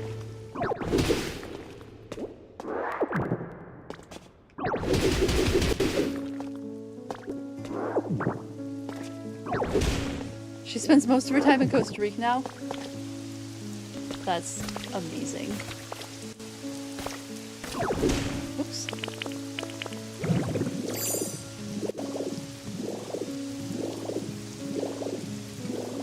I think I do want to put some of this cliff rock back.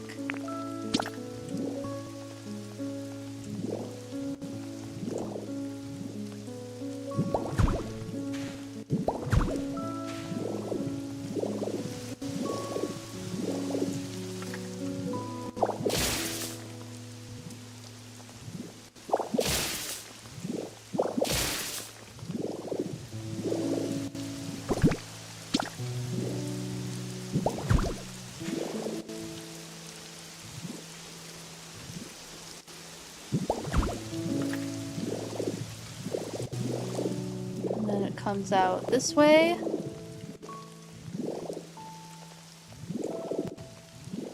Probably throw some plants here or something. And then, how do I want this to come around?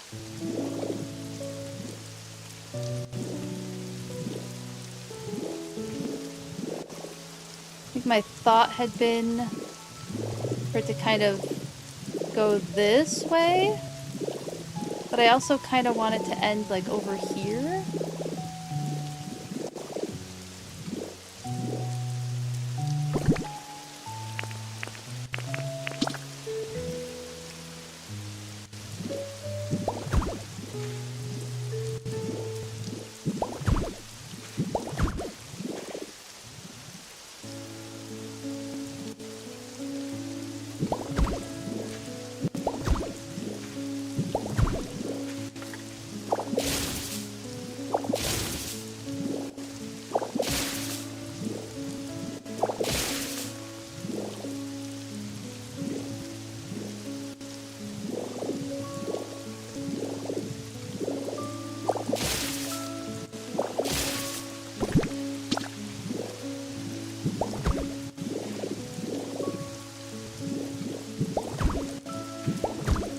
I don't know what I'm doing yet. It's still kind of amorphous. I think it'll end up looking cool once I have an idea of what's happening. It's just not looking cool yet. So we're at a trust the process type build.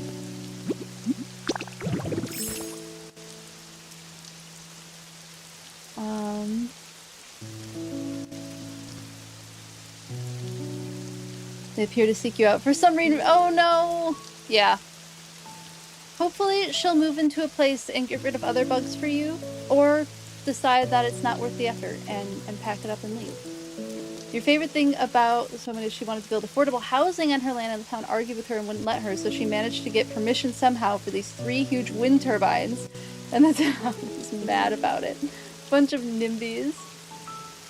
She's like, fine, I'll do green energy then. That's incredible. You got to go to the top of one? That's amazing. 2014, you weren't allowed to take pics because you're sure she wasn't properly insured for you to go. That makes sense. Just check next week, and weekend in Pokemon Go. It's crazy how much content there is at the festival coming up. I know, right? I haven't even had time to like look into Pokemon Go recently.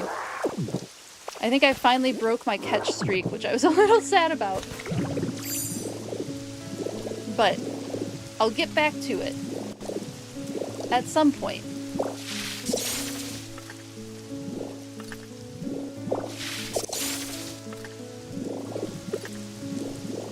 Because I'm missing Pokemon Go. I went really hard and then I got busy. And I want to get back into it again. And again, anybody else who plays Pokemon Go, there is a spot in the Discord if you want to share your trainer code. You are more than welcome to. Make some friends with other Pokemon Go players. I have been pretty abysmal about gifts recently, but I will likely be better about gifts after this weekend. Once this weekend is done, I will be better about sending out gifts. It just hasn't been in the cards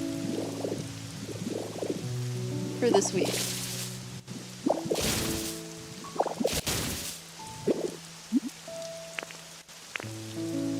Thank you for letting me know, Zelda.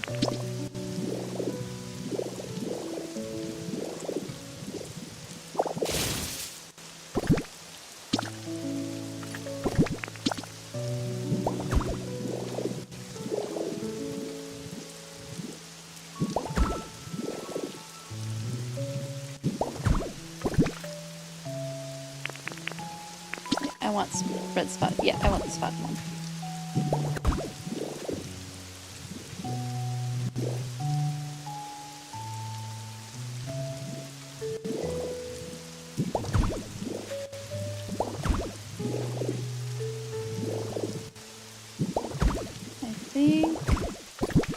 This is going to end up looking cool.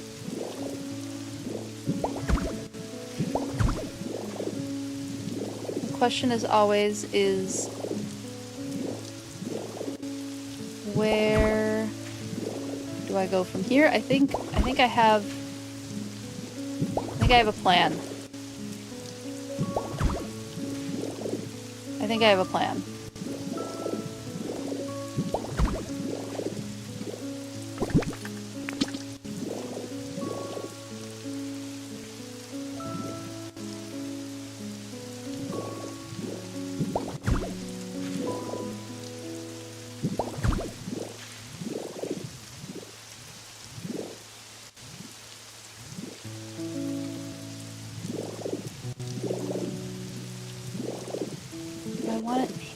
Actually want it to go this way, and then let this be a different continue to be habitat.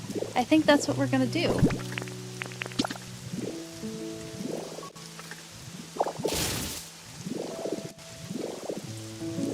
The stairs are gonna go there.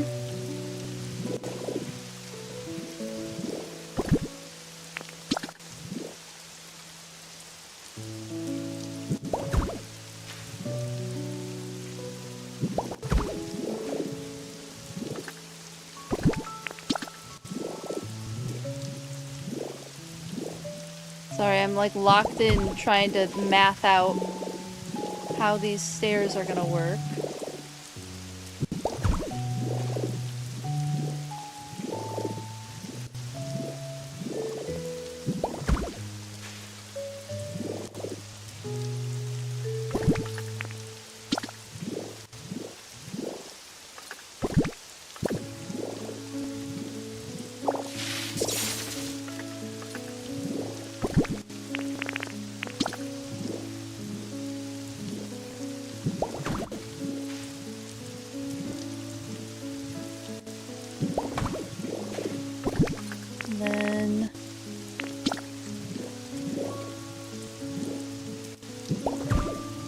Yeah.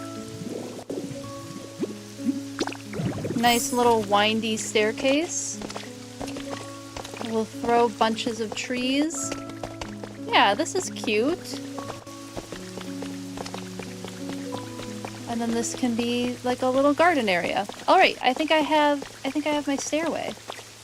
It starts over here, goes down this way, we go around, and then we wind our way over here.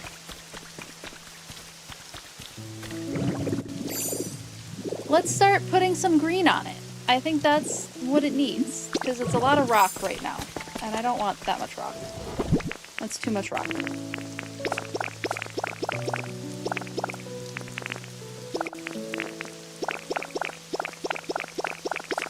Let's get all of my decorating items out. Oop. Let's put my non-decorating items in here.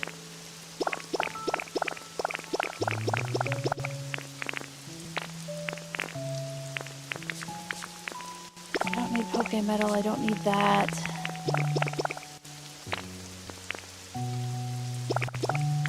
Might do stone steps, maybe?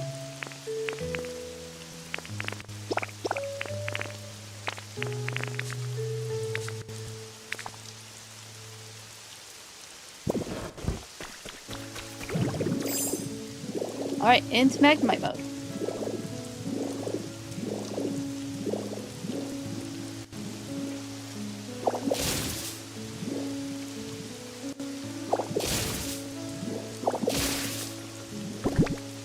We'll start with the palm tree.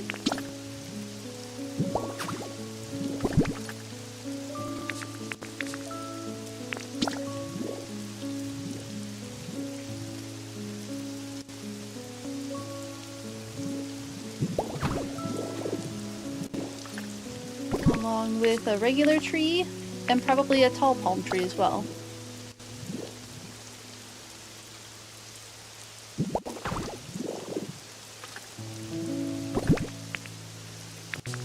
Definitely a shrub.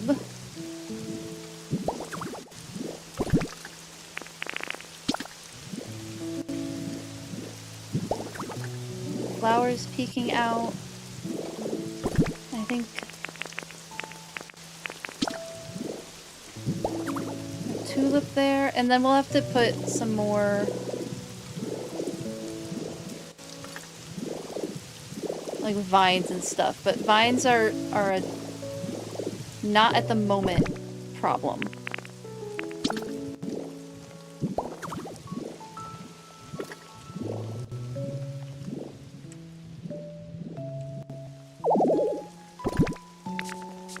How do I keep running out of PowerPoints? Lunch is almost over. Well, thank you for hanging out with us on your lunch, Starry. It was good to see you in chat. Whoop. Nope, can't do that. Can't do that. And I'm glad your kittens are doing so well. Oh, I'm so glad that you have kittens. Just makes me happy thinking about them. And I'm sure they make you happy thinking about them too. As they should. They're precious little angels.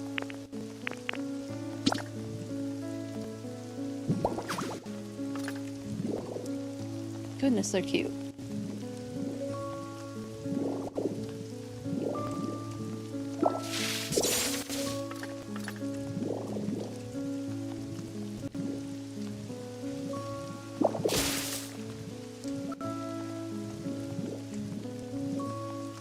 Yay!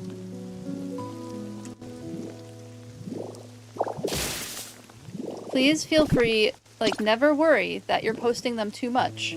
I don't think it is possible for you to post the kittens too much in the Discord. Post as much as you want. I certainly won't complain about seeing kittens. I don't know if anybody here would complain about seeing more kittens. So if you feel compelled to post some kittens, I know I would be like all about that. Also, no pressure. Like, they are your kittens, and if you need to keep them for yourself for a bit and not share them, that is also totally fine. And nothing wrong with that.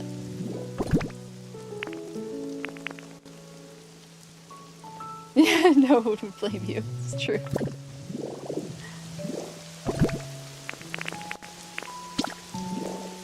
I think we would all thank you for some kitten photos.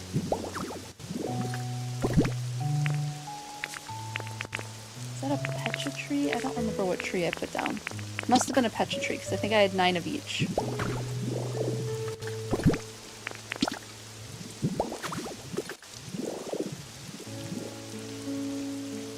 Okie need to take more pits instead of living in the moment. You know, what you gotta do is live in the moment with them. Live in the moment with them. But if you feel like you want photos, we are so happy to see them. Don't feel pressured, but we would be so happy to see them. But also live in the moment if that's what you want to do. Like, do what's best for you, always. Or have your partner take the photos so that you can live in the moment. I think there's the real thing. Have your partner take the photos so you can focus on living in the moment and enjoying the kittens as they are.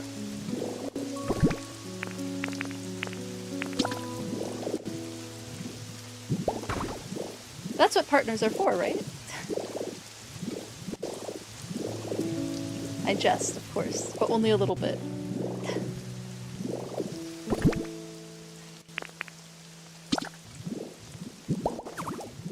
Ooh, grass would be good. I would do some grass.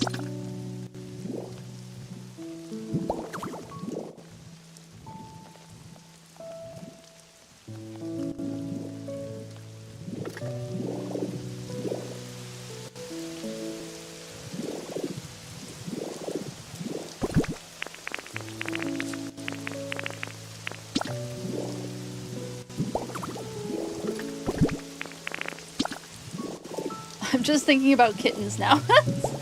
If I've gone silent, it's because I'm thinking about kittens. Just so you all know. That's where my brain is at.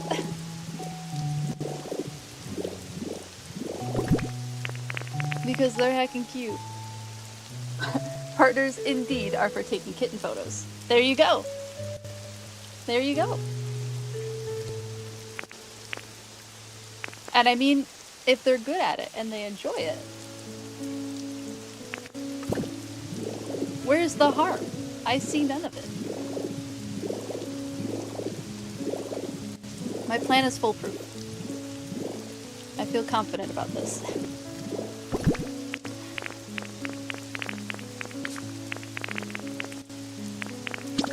Nope, that's not a tree. This is a tree.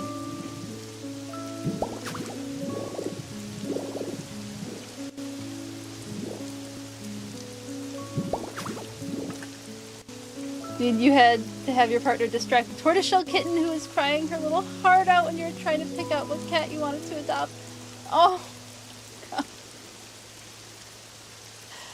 Oh, walking away from a kitten. That's strength, Eotter, that is strength.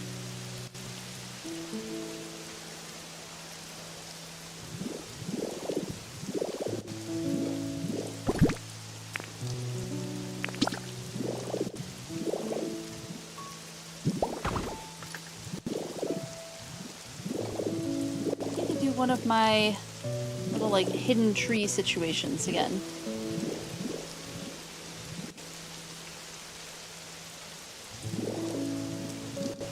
Yeah, I'm just gonna go here.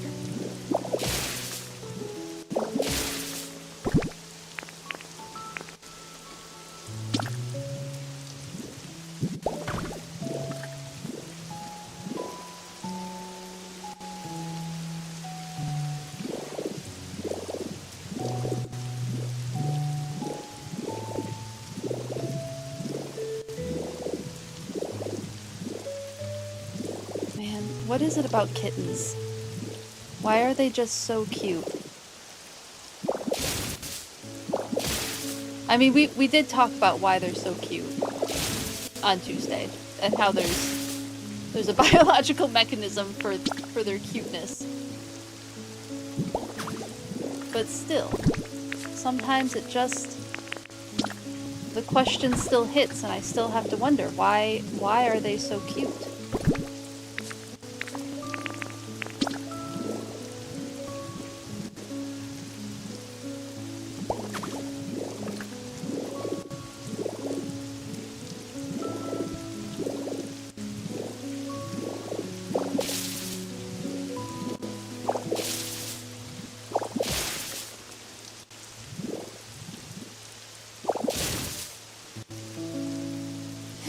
You told yourself no kittens, ended up adopting a fluffy black gremlin, cute. The other cats you wanted to adopt all got picked already. And one had dental issues that needed attention you didn't have the funds for. Valid. Kittens do get picked so quickly. Yeah, it's true. Kittens are the easiest to adopt out.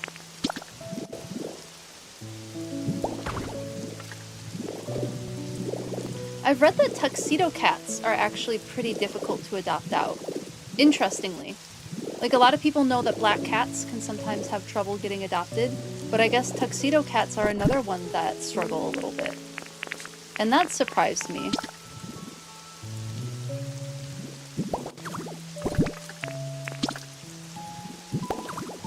So I feel like a lot of people like tuxedo cats. Tuxedo and voids, you like both, yeah. Yeah, I don't remember who I was talking. There was someone I was talking to who was involved with rescue.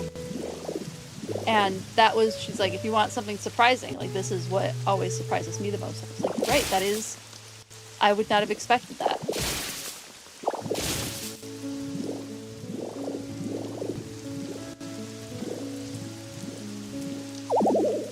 I don't know if it's because, much like, you know, being a void, the black cat, people say black cats are hard to photograph, or bad luck, or whatever excuses they give to not like black cats. So I don't know if they fall into that, like, category of having issues getting adopted.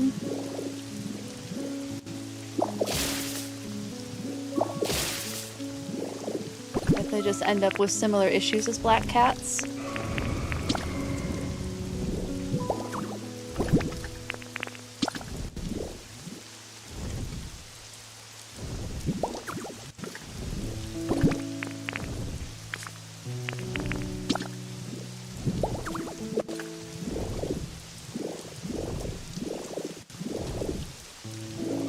This isn't quite green enough.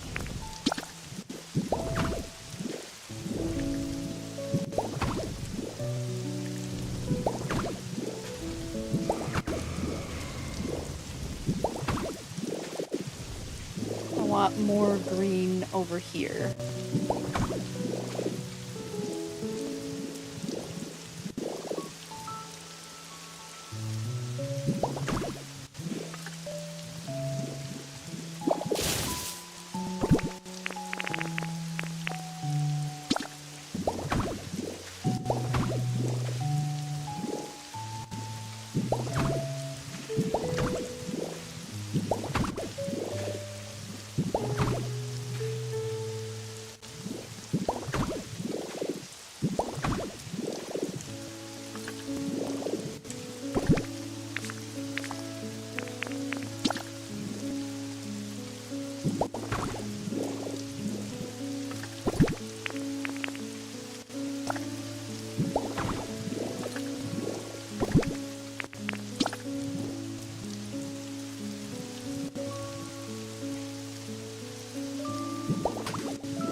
that's looking a little better. A little less... It's breaking up the green. Welcome back, Zelda. Your best friend has 2 tuxedos. Yeah, I have friends who just, they will only ever adopt tuxedos because they love tuxedo cats so much. They're so well dressed with gloves and little socksies. The socks, any cats with socks gets me. I love a cute little sock on a cat. It's just precious. Zelda, have you heard the statistic that tuxedos are also difficult to adopt out? Because I've heard this before, and I was just talking about it. About how not just voids, but apparently tuxedos also struggle with getting adopted. It's been a while since I've heard that. It was from, at least at this particular location, this particular humane society, they had trouble adopting out their tuxedo cats.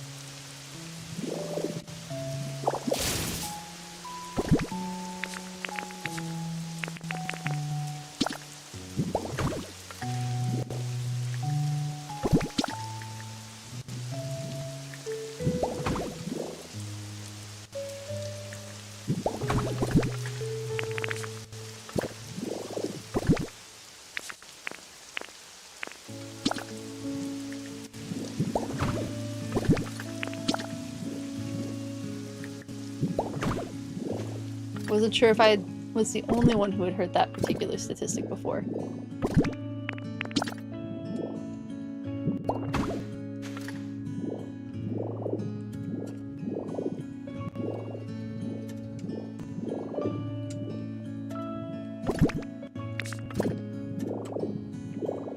Trying to find creative ways to put trees.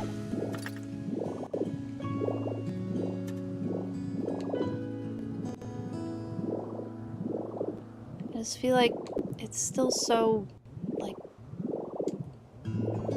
not green.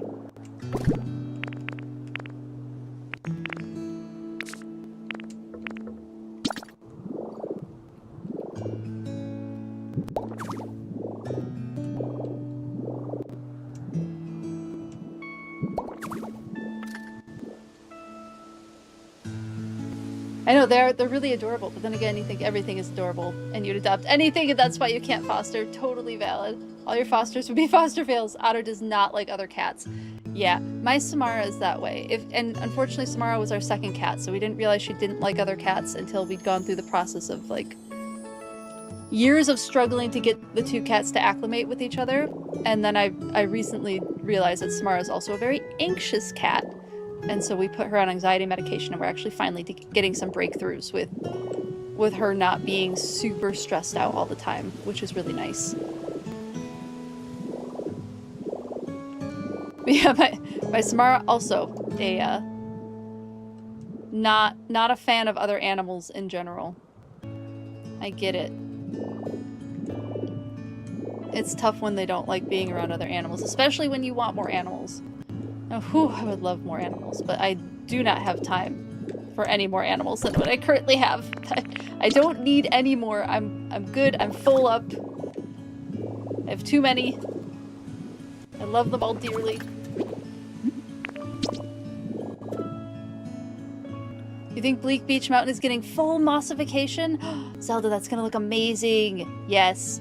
Put the moss everywhere. You know, there's a whole process for introducing cats. Yeah, you keep threatening to adopt him as a sibling, but you know that would be bad for both cats. Yeah, it can be. So I went a really long time. I did almost a month of introductions between the 2 cats. So it was the door closed, they can only sniff and play under the door, and then the door partially open, and then I had a glass table so that they could see each other.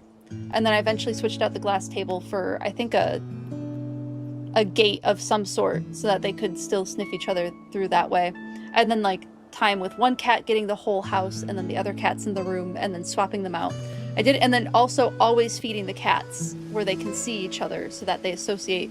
Food is like the #1 motivator for cats, right? So they associate the other cat with food and good things. It did not work super well. And I've had a ton of success with the food method. I just got lucky with Samara. That's really all it is.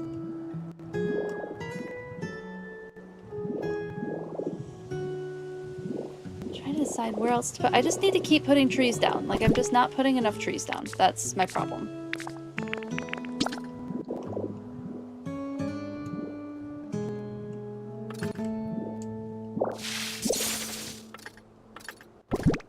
The more trees I put down, the better it's going to look.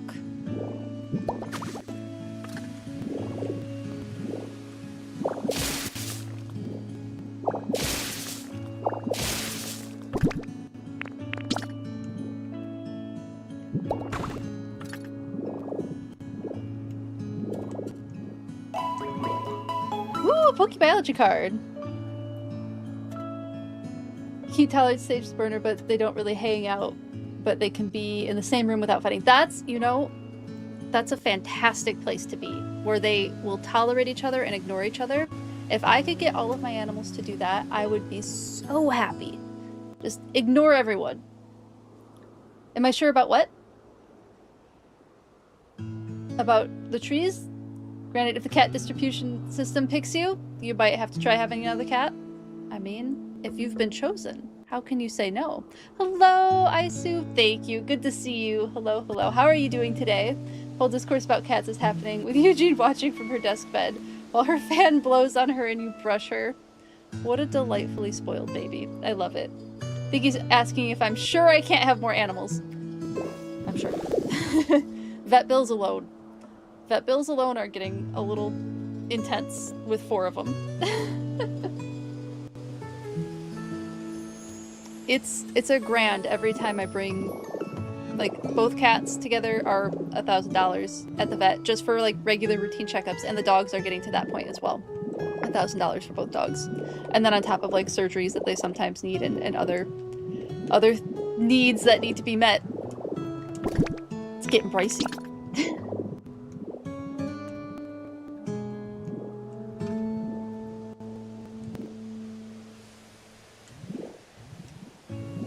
Just clutter that up with something else.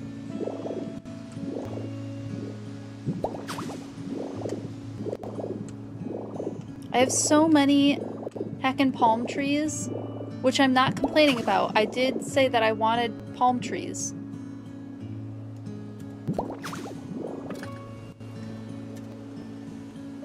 Just completed your stamps for the week. 4 Mew and 1 Mewtwo. Oh my goodness. Please let us know how much money you're getting, Isu. Like, after it goes through. If you're in the Discord, I don't know, let me know if you're in the Discord, or if you want to be in the Discord and I'll post the link. But feel free to share it with us, because I also want to know how much that's going to be. Sage just had to have surgery to remove a tumor. Oh, I'm sorry, and that was expensive, yeah. Let me grab that. Let me grab that link for you.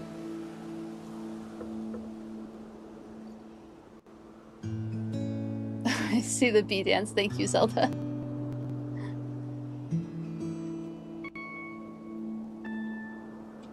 I do not have a command. No, I have the command turned off just so I have a little more control over who enters the Discord.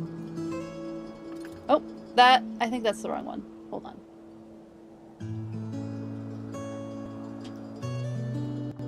Yeah, there we go. There's the correct one. There's the correct link for you. Yeah, I don't have a Discord command just because, like, it works even when you're offline and you never know who's gonna see it. And with some of my videos going a little bit more viral than I expected online, they're not quite viral yet. They're on the edge of viral. I just want to have a little more control over who's in the Discord. But there's a link for you. One dog sees a cardiologist and the other an oncologist. Oof.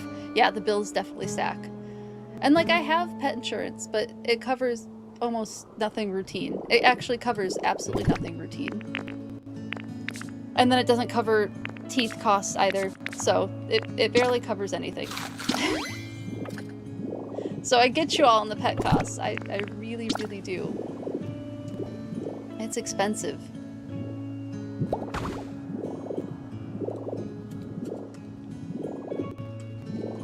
I've always been interested in fostering, but it's just, again, not something that I've been really able to take on.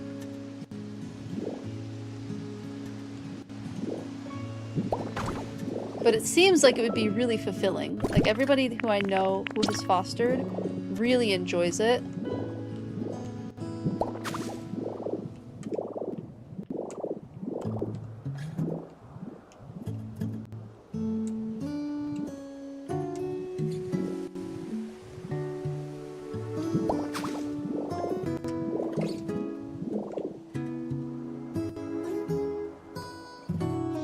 Oh, no, you didn't, Shiny Pidgey. Thank you for the reminder. Thank you for the reminder. Let's do the PokeBiology card. I got distracted by the Discord. Sorry about that. You're in. Excellent. And you posted your card. Cool. Definitely posted results. Thank you for doing that. You just had a special savings for pet stuff and pet emergencies. That's been handy. Yeah, yeah. But with the costs going up, it's hard to save up enough sometimes. Okay. Our PokeBiology card is Blipbug. I feel like we've done a decent amount of Blipbug recently. I will draw a different one, but Blipbug is inspired by ladybug larva. So ladybird beetle, the larva of ladybird beetles look exactly like Blipbug. Like it's such a similar look. But that is what Blipbug is inspired by. But we're gonna do another one because I know that I've done that one before, even like pretty recently. I'll actually throw this card in there so I can mark where the PokeBiology cards started. This is why you own reptiles. They don't need vets too much. Yeah. Goodness, when my bearded dragon needed to go to the vet, there is one vet who sees exotics in the whole area. And they have an urgent care, which is really nice. They were great to work with. It was exotic vets are really expensive. Ooh, Shuckle! This one is such a funny one. So Shuckle is inspired by, I think, a type of slime mold. Let me look up the exact species for you, because it's kind of wild. Also a little bit turtle, of course. Like we have the shell situation going on. But yes, Shuckle is partially inspired by a type of slime mold.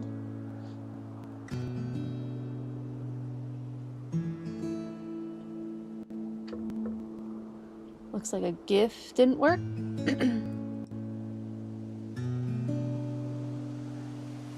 Slime mold turtle crossover of adorableness. Yeah, how do they make slime mold look so cute?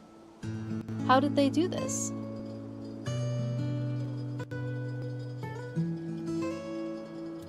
Oh.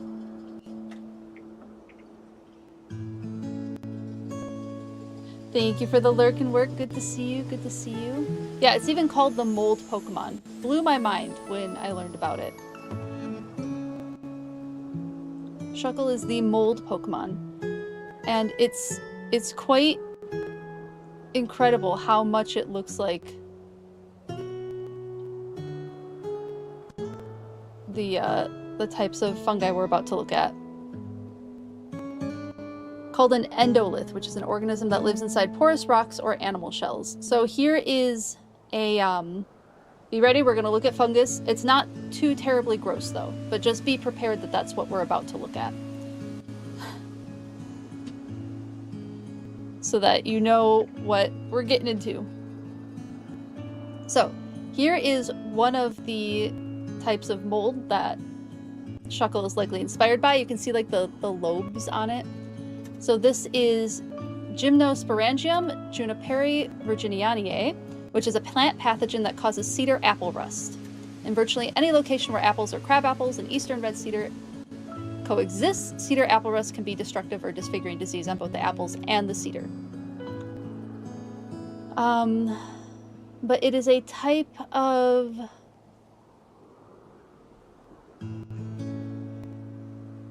pathogen. But what kind of pathogen? It's in, okay, it is a fungus.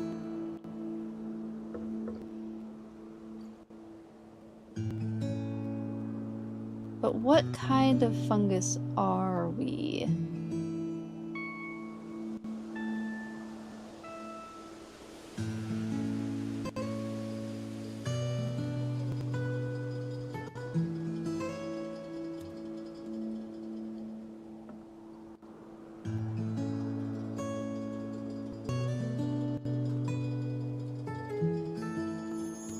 Let's see, so when it first exposed to the first warm rain of spring, small bumps of the galls absorb water, swell, and produce the teleal horns, the gelatinous masses that produce the teleospores. So that's what we're looking at right now. I think we're looking at the teleal horns on this fungus. And then when swollen, they will germinate and produce the blastospores, which are forcibly discharged and travel along air currents to infect apple trees and other alternate hosts.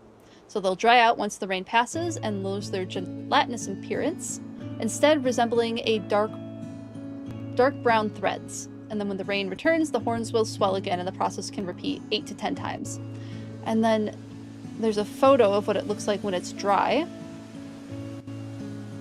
Which isn't so... This is a gull that's on a cedar tree. And you can see the dried out kind of horns on it before it swells again to produce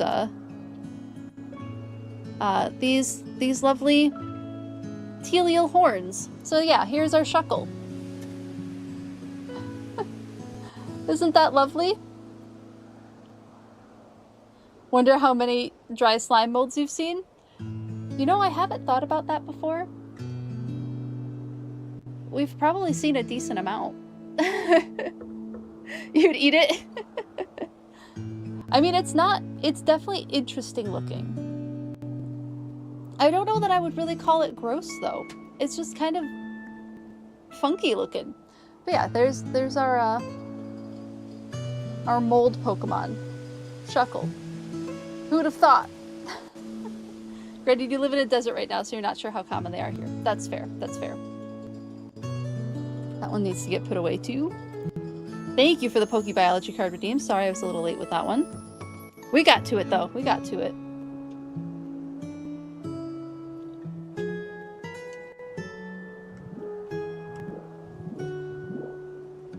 Maybe more gross in real life, especially if you accidentally touch or step on it. You know, valid, valid. Thank you for the ice out redeem. Thank you, thank you. I appreciate it. Let's throw some more trees down. Where do I need to focus my tree placement? I guess up here needs a little bit more tree placement.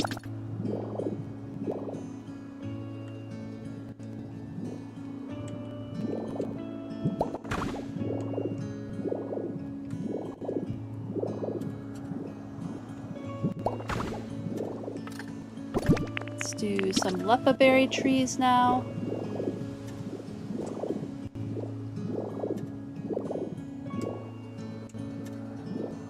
Maybe here.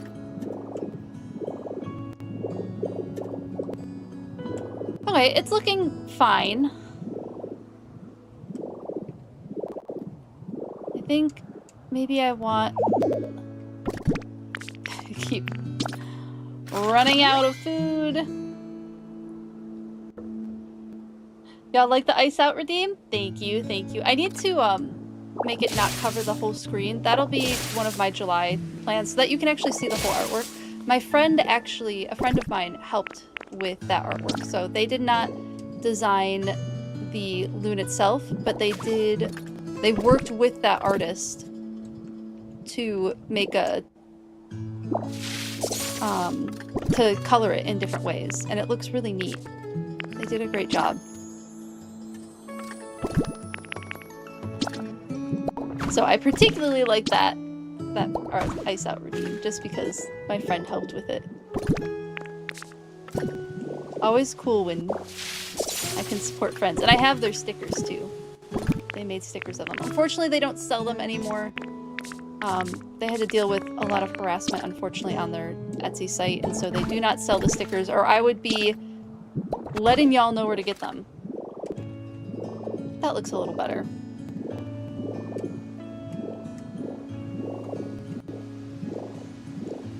This feels more sparse than the other one, but I don't think it actually is more sparse.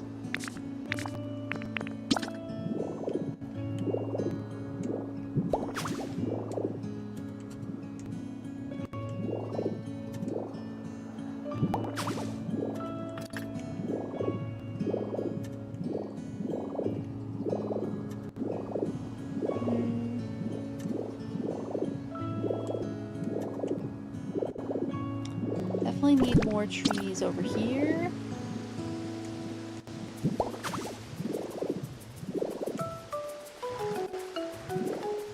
Yes, I love when the song plays.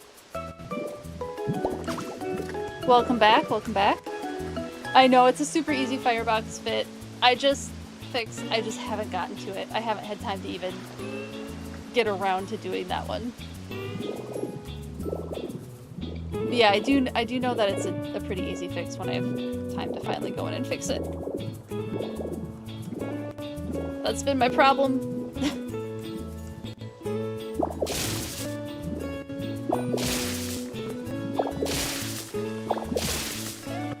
Throw another tree here. Yeah. I feel like a fern situation. No.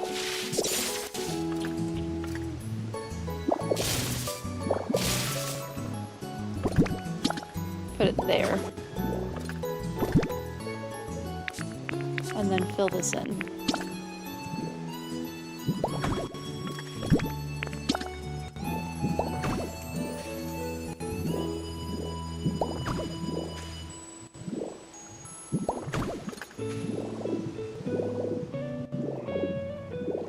Okay, that's looking a little better.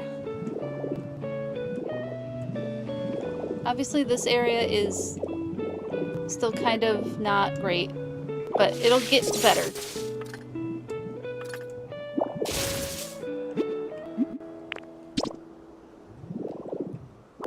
You're afraid to ask, but am I ever going to build a city with cement and streets?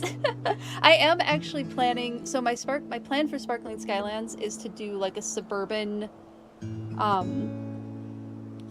wildlife situation. So things that are excellent edge species. So I'm thinking like our crow Pokemon.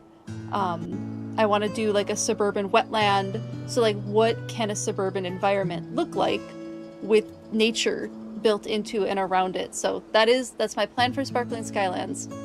I just haven't gotten around to it yet. But yes, I am planning on doing a more suburban. Yeah, Pidgey. Yeah. Pidgey actually has a home already, but yeah, Pidgey would be a good one there too. As our house sparrow. For sure. I suppose I could move Pidgey, but I kind of like where Pidgey's at.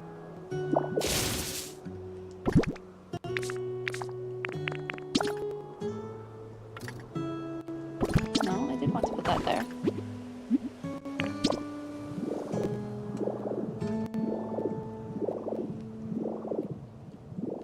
Okay, let's start filling in with some shrubs. I got shrubs, let's use them. Ooh, wait, rocks first. Because otherwise I run out of room for the rocks and I forget to put them down.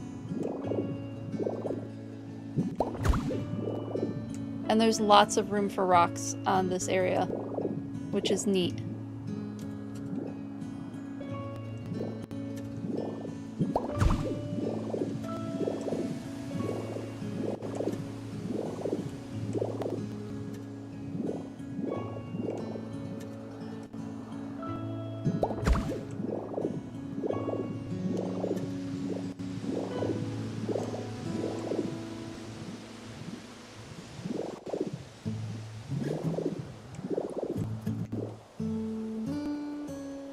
New photos of your neighborhood? Yeah, Zelda's making a really cool neighborhood. Love that Jeff Corwin wrote a cute chapter book titled Your Backyard is Wild? Oh my goodness.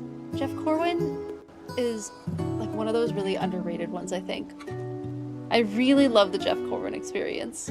Muck, Grimer, Trubbish, all city-ish Pokemon. Yeah, yeah. I have some of them on Bleak Beach, but yeah.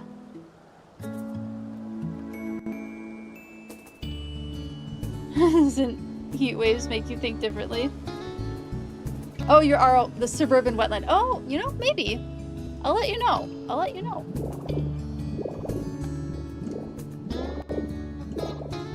I could be interested in that.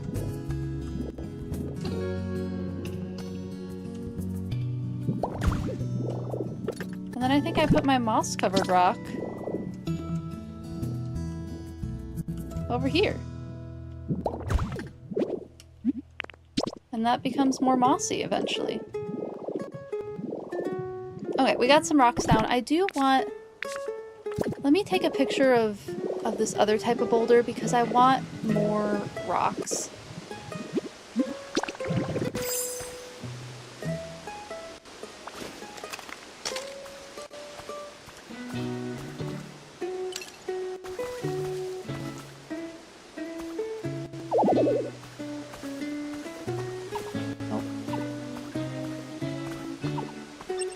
Nope.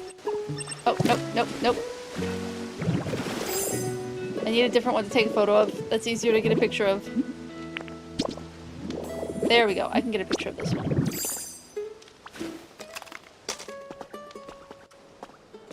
We finally reached I need to take pictures of it phase.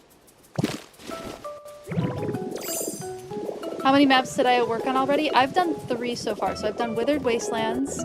I've done a lot of work in Withered Wastelands. We can do a little tour of them too. We haven't gone back through many of them yet. I've done a decent amount, like a pretty darn decent amount of work on Bleak Beach. I can show you Bleak Beach right now.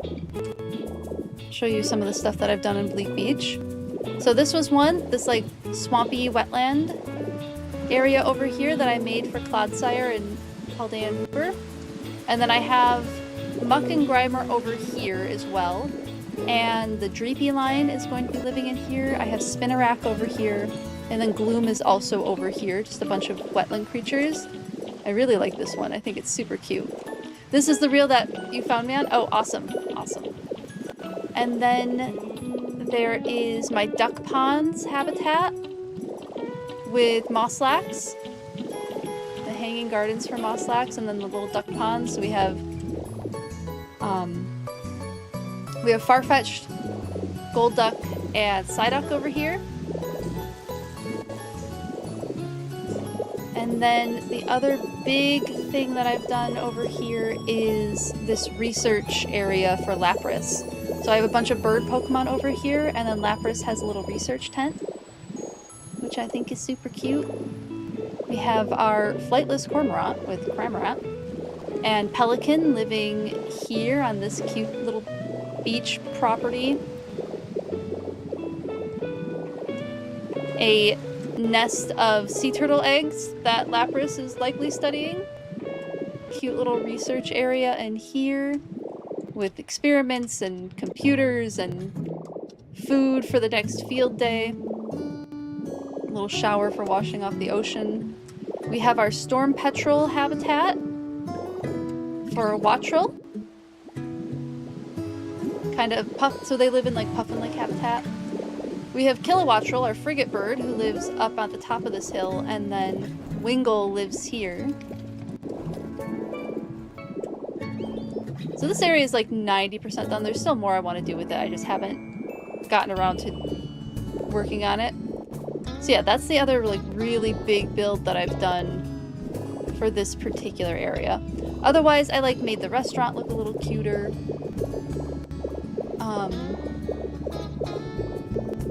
Yeah, that's about it. That's about all I've done in Bleak Beach. And like the areas that are done look so cute. But there's so much to do. There's just so much to do in this game. It's incredible.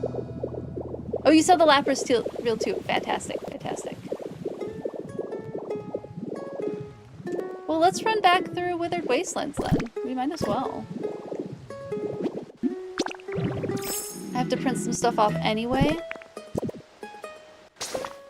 Hello, Luxie, on YouTube.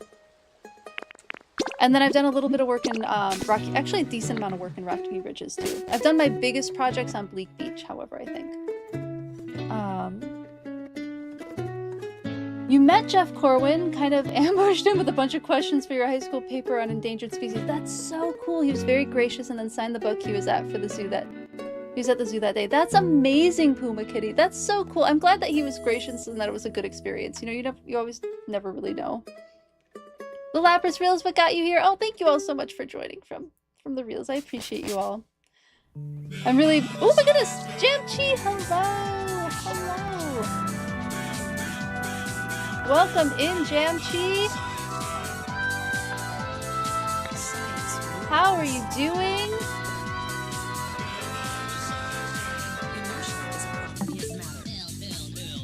How's it going? Here comes the Infernal Parade! Welcome in, Infernal Parade.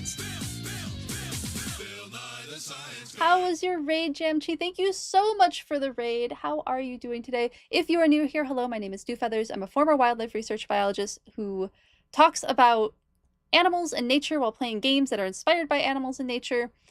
and we have a good time here. But if you need to raid and run, please feel free to take care of yourself. Do that. Get some after stream self-care.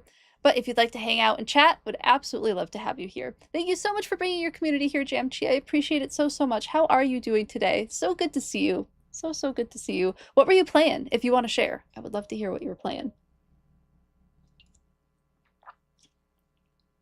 Thanks for the... Oh, you're so welcome. Stream was good. Ended on a 6-win streak with Mega Pyroar. Fantastic. That's a great place to end. Love your Fiery Lion so much.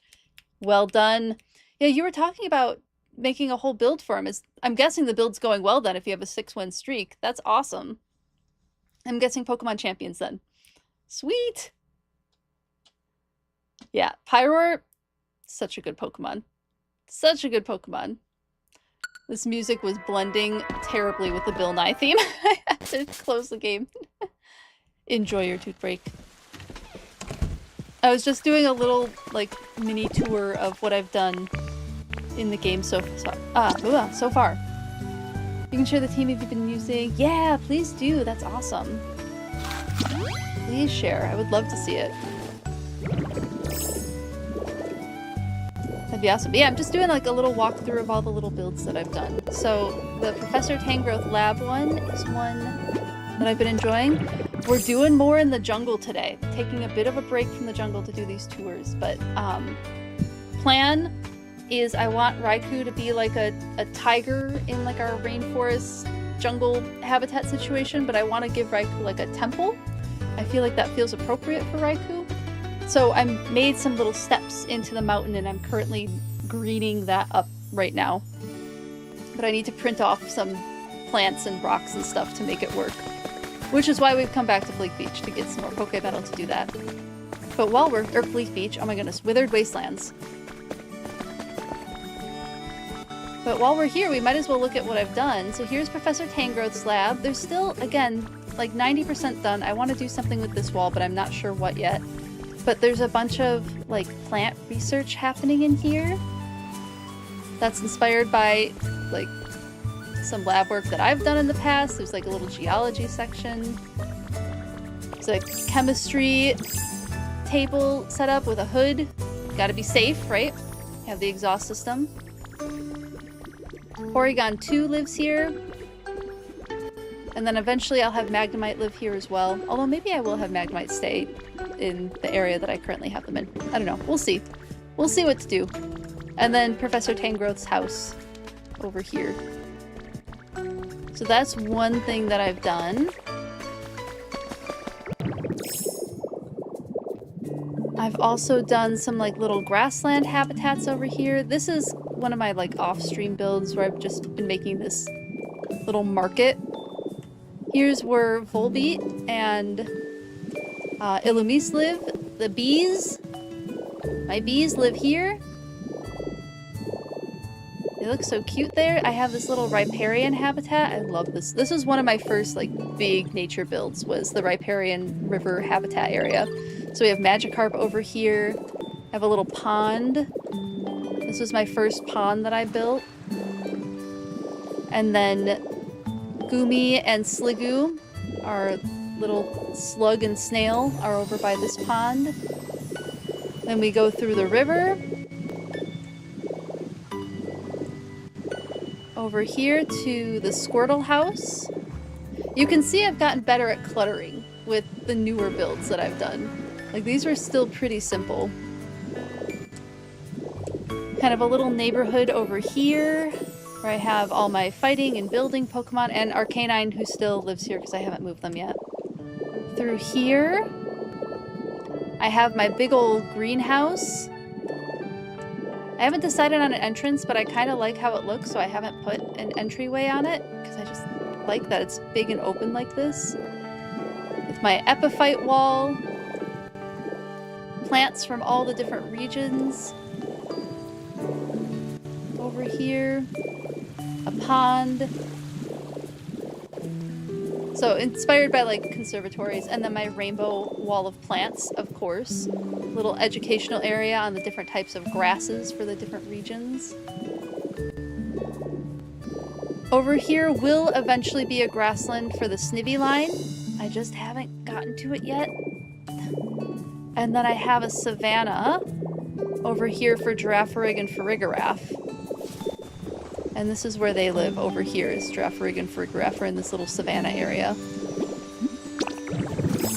So those are the major builds that I've done in... Oh wait! Oh my goodness. How could I forget my biggest builds that are over here?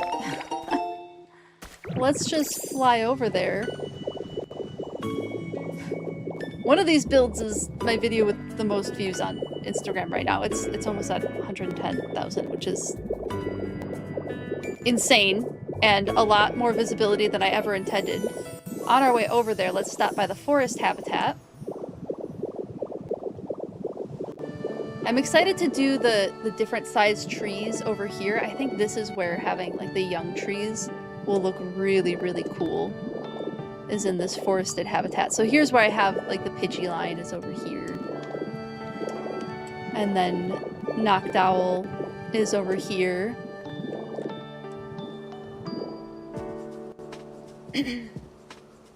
Expected me to make a mega honeycomb for the bees. Love the greenhouse. Thank you, thank you. The log houses are great, but the pink ones are canon. Yes, it's true, yeah. The pink ones were designed to look like the in-game houses. And then I have this little park that I still haven't quite finished. I'd like to do more with the little park. But the big thing is, of course, the slug habitat. My sea slug habitat. I think this is still the most cluttered of all the habitats. Besides maybe the jungle fowl habitat has eclipsed it in clutteredness. But yeah, I have all my sea slugs over here. So Gudra's up there. I have all of the Shellos and Gastrodods over here. I flooded their house because I thought that was appropriate for sea slugs. But yeah, I just love how cluttered this area is. This is an area where I cannot use vacuum mode at all. I would remove a lot of my decoration if I did that. Look at Gudra.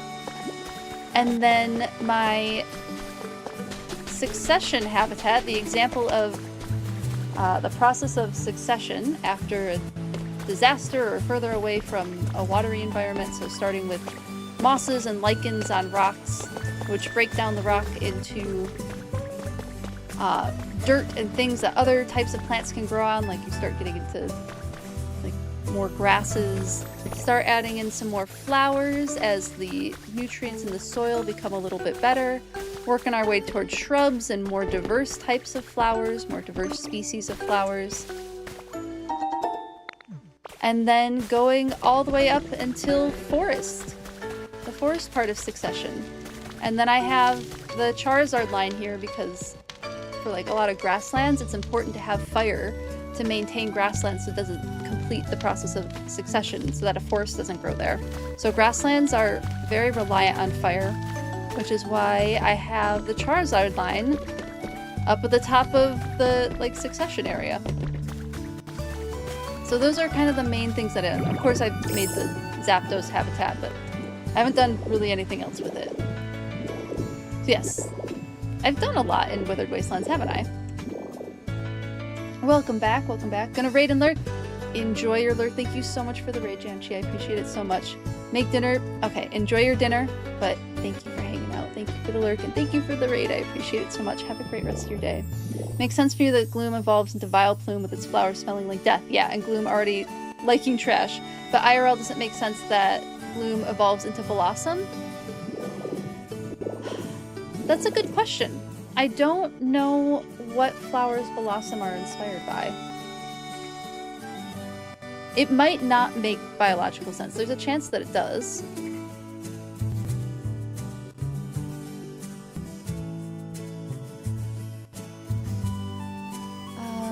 Origin.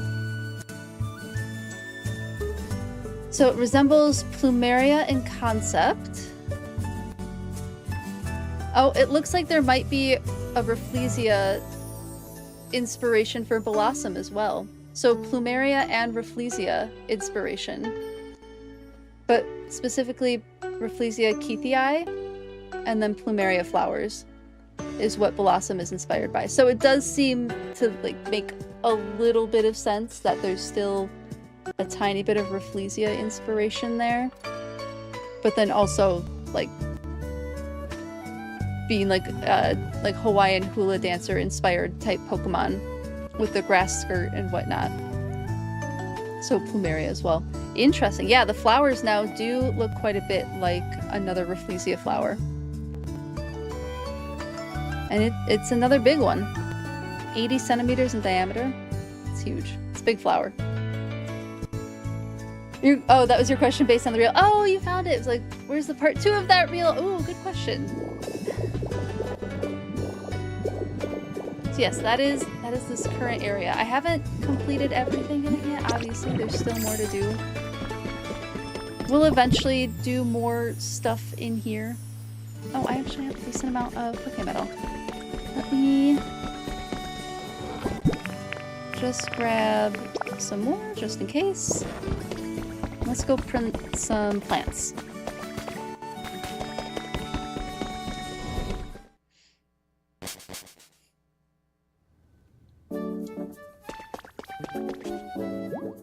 I was really tempted to put Jirachi in the tide pool area and have them live with Gudra, or with with Gudra as like a sea star, but I might make a little planetarium for them instead.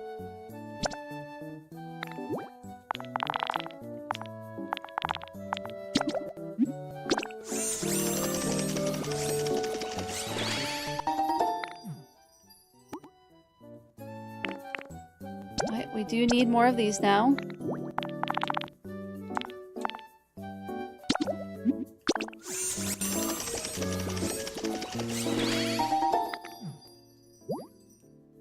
Make some trees.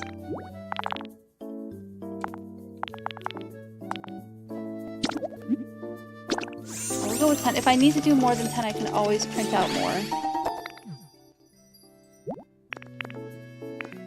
Do I have a Pecha tree? I do not. Let's make some of these too. Just for more plant diversity.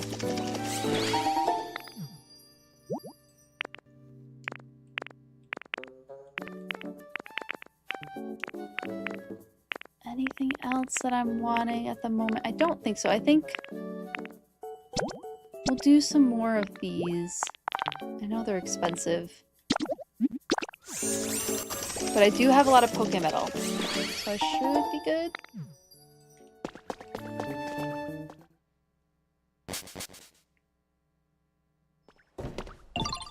Oh, hello, Slowbro.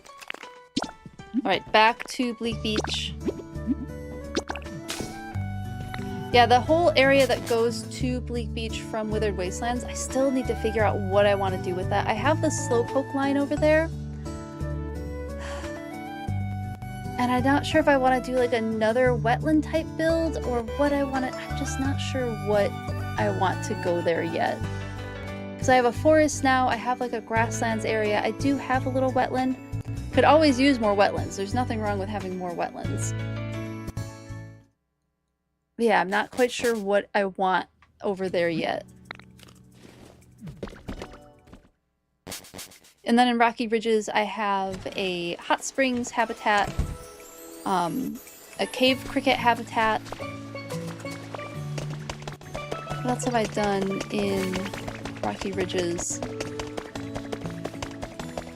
I think those are kind of... And then I made a little restaurant. I think those are the two big things that I've done in Rocky Ridges. Oh, I could be flying. What am I doing? Why am I running like a peasant? I have the power of flight.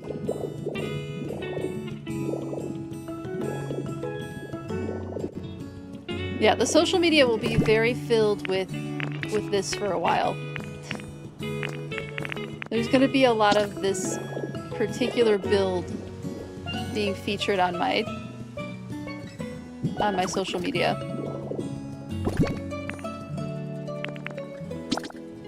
As a spoiler, since y'all are here, you get spoilers for what's coming.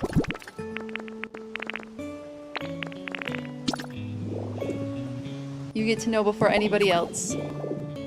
Partially because you see it first. Can't bring yourself to work on Rocky Ridges. The area is so uninspiring to me. I feel that. I really struggled with what to do with Rocky Ridges as well. It's a tough one. And you're not alone either. A lot of people are struggling with what to do with Rocky Ridges. It's a struggle.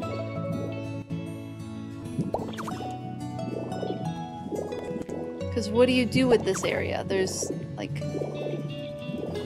It's a lot of sheer walls. I think sheer walls are really what I struggle with in Rocky Ridges. Are like, what do I do with these heckin' sheer walls?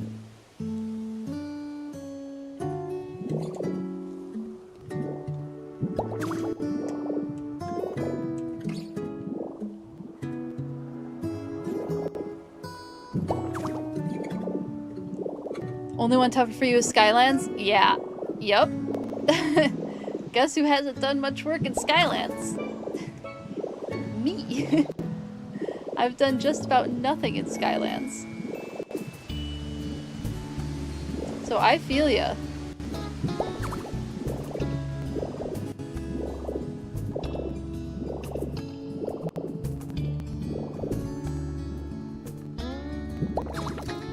And it's definitely not something to feel bad about. They are difficult areas.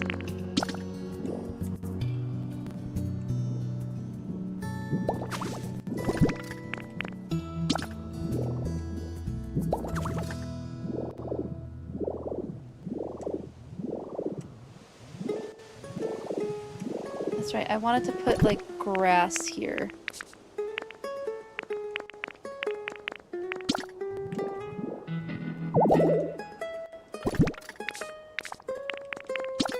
We're down almost 10 salads. A mine! Build Moria! Oh my goodness, Moria would be good. Moria would be too fun. It's also so small when you start there, like no space at all, so you move the whole mountain to the museum, and now you're like, I don't know what to do, and there's just a mega gap. Right? Right. Yeah, just trying to rebuild the city. That's a great place to start, yeah. Once you finish one building another, it flowed. So now, oh nice, so you were able to do a lot with Sparkling Skylands. That's awesome.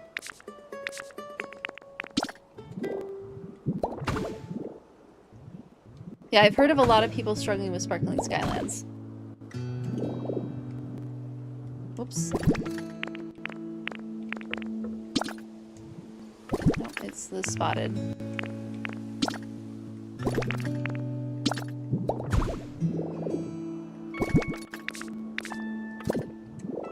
We'll do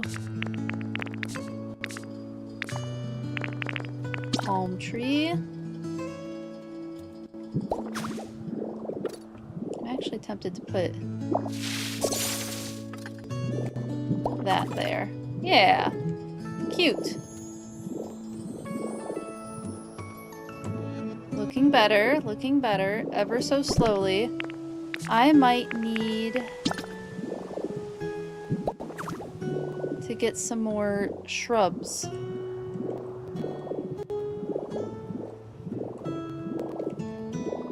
I feel like I'm starting to get a little sparse on shrubs. But maybe I'm not actually.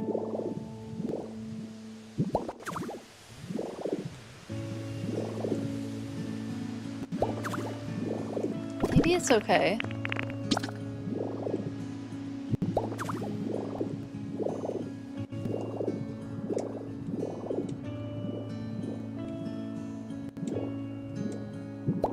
I feel like a rock could go there. Fill some space. Where are more of my debris rock? I really like how the debris rock looks in a lot of different places.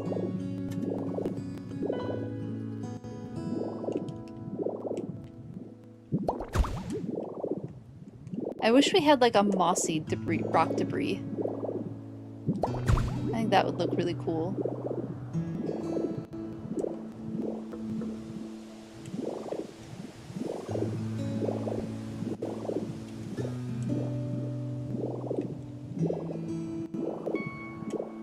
Let's see, where else can this go? I've filled in too much space.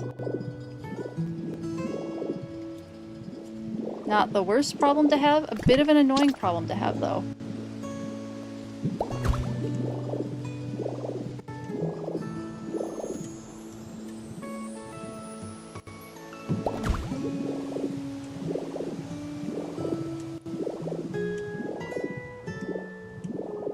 something over here.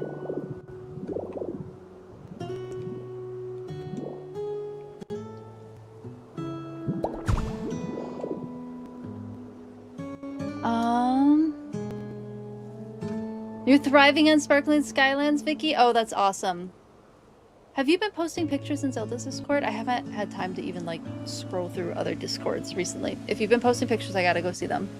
Also connected 3 of the floating islands again with filled with ground and grass. Fantastic. You have purple roses in your shop if you want to get them. Oh, cool. Excellent. That's cool. Nice, nice. Yeah, the mountain in Rocky Ridges is a struggle.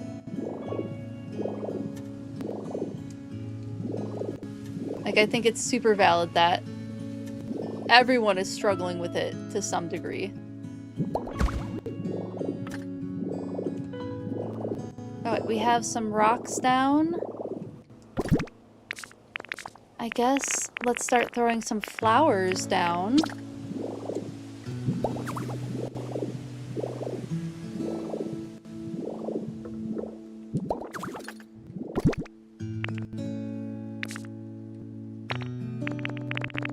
Maybe we'll do some of these tall flowers.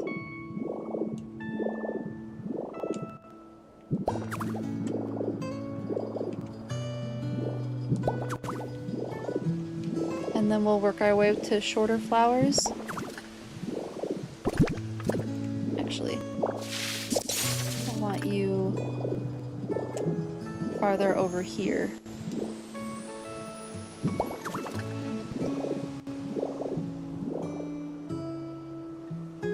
Yes, there's a Pokopia channel in the Discord that is great for sharing link codes. Feel free to use that for that purpose.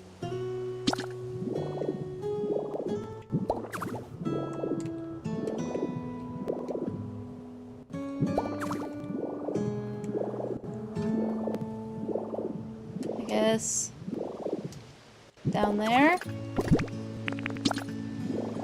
And I have these pretty blue flowers.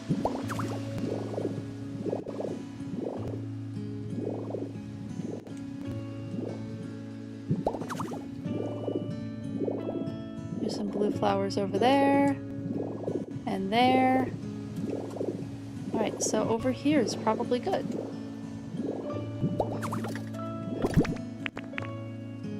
And then, oh, mushrooms.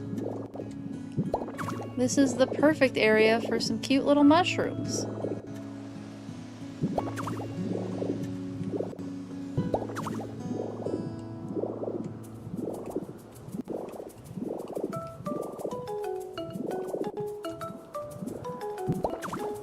I need to do glowing. I need to make sure I save room for glowing mushrooms.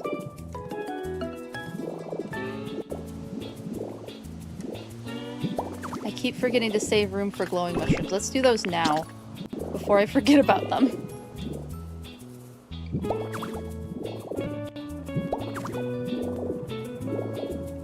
Well, thank you so much for opening your island. That's really sweet. It's really sweet of you to do. Thank you.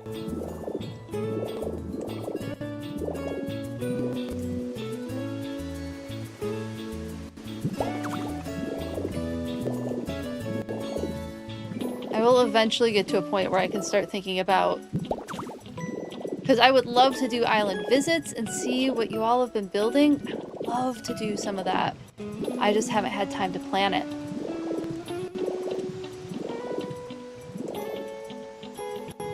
So that's something on the agenda. It's something I want to do and I haven't forgotten about it.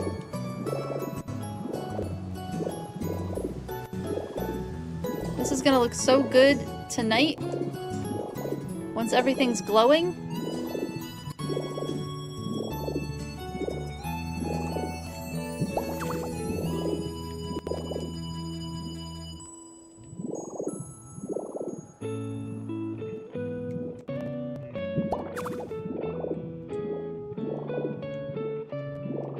Is there a place I can put... Yeah, I can put the glowy mushrooms in there. Fantastic. Oh wait, time for some low to the ground plants. Oh, I still have a ton of those cute flowers too. Great, great. As I need to clutter up more.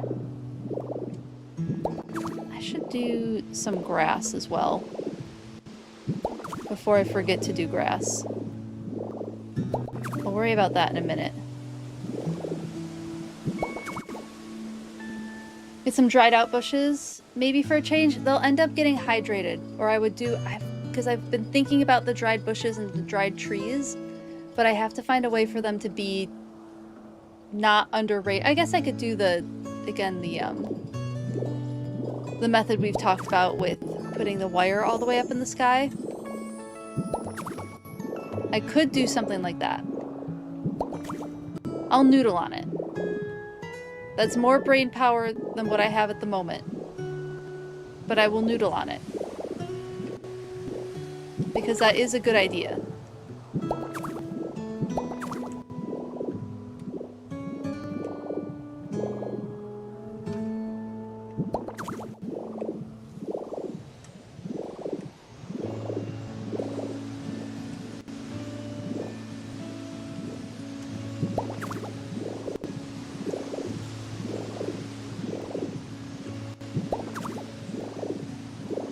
Add some other colors in there.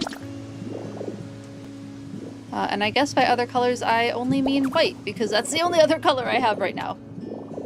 Well, that's how that's going. We're starting to run low on colors. That's okay. I knew I'd get to this point at some point.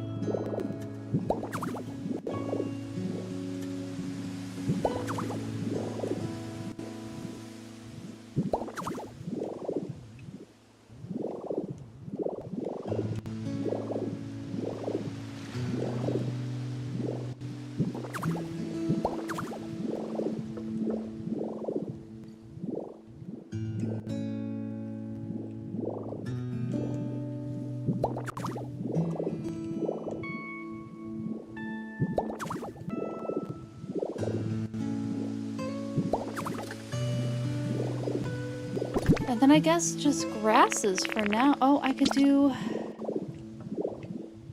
some of these. Let's put some grass down first.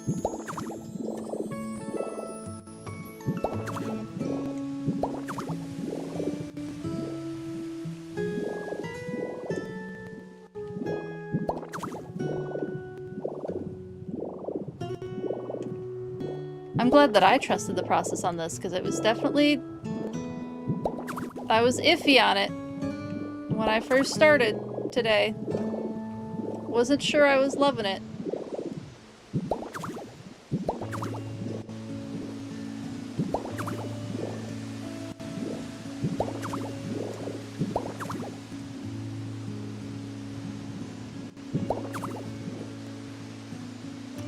Thank you so much for the lurk, Risky Ivy. I appreciate it. Thank you for hanging out. I hope you enjoy the stream today.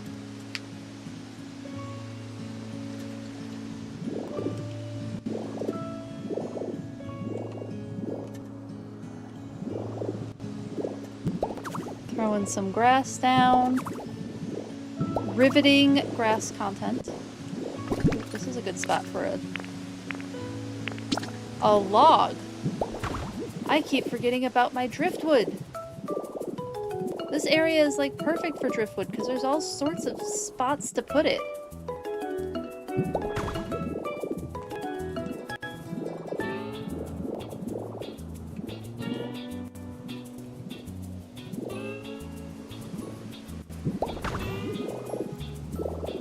There's lots more like flat areas here. All my driftwood is down. Need to keep grass going. Where'd my grass go? There it is.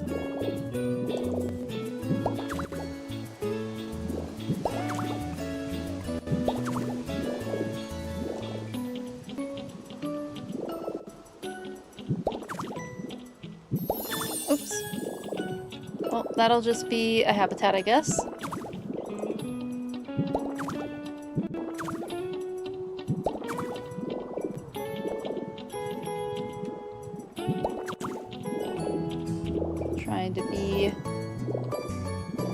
Random.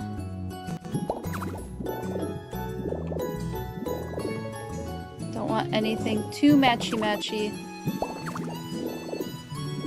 Gotta avoid matchy-matchy at all costs.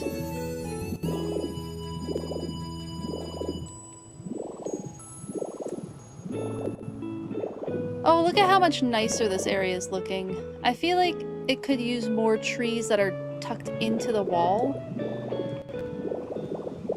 Like there's a lot of trees that are out, and that's fine. Maybe it'll help once I put some more like vines and stuff. Maybe the vines will help the look.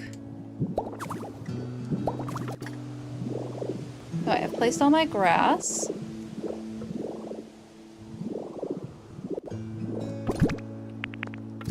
Let's make some walls. Or some, walls. What am I even talking about? Vines. Let's make some vines.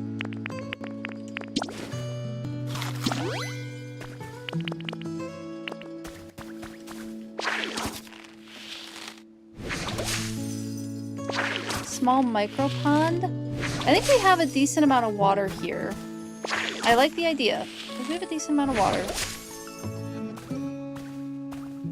My focus has mostly been on this stairway and like making the stairway look cute.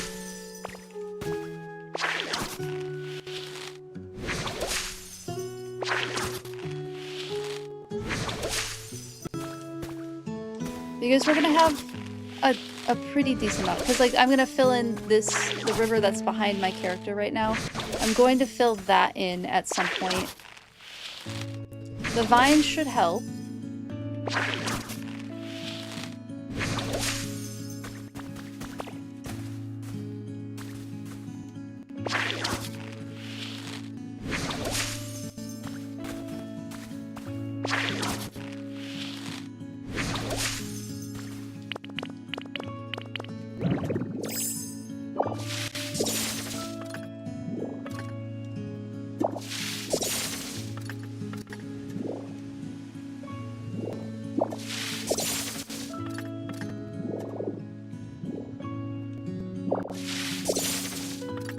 I know, I feel like this build has been a lot of like really similar looking things.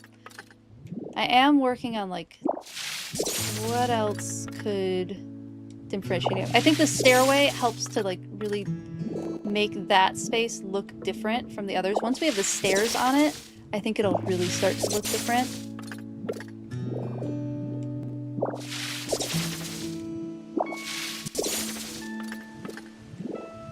Trying to think of what else would make sense for this cave area.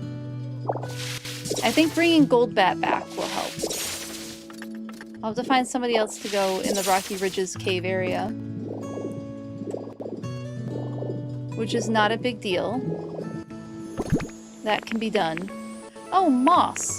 Oh my goodness. I keep forgetting that I often change out a lot of this for moss. So that it's not all red cliffs.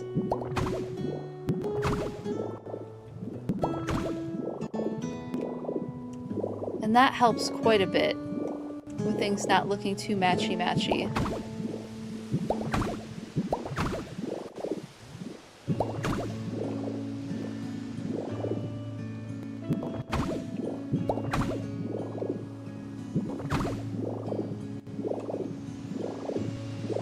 Definitely want some moss near the water.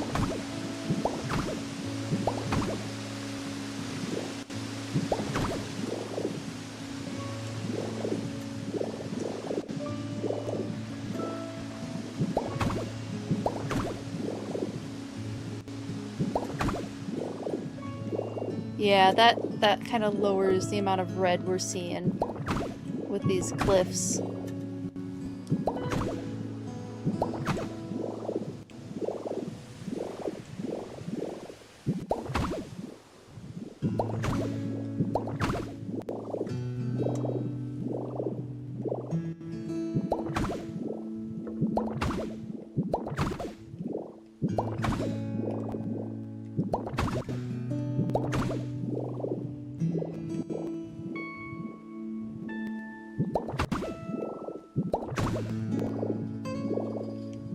Mossy area over there.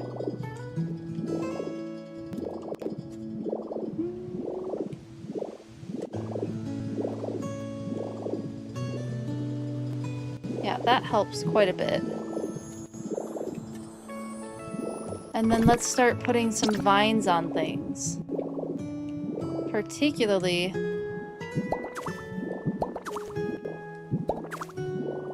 this wall here.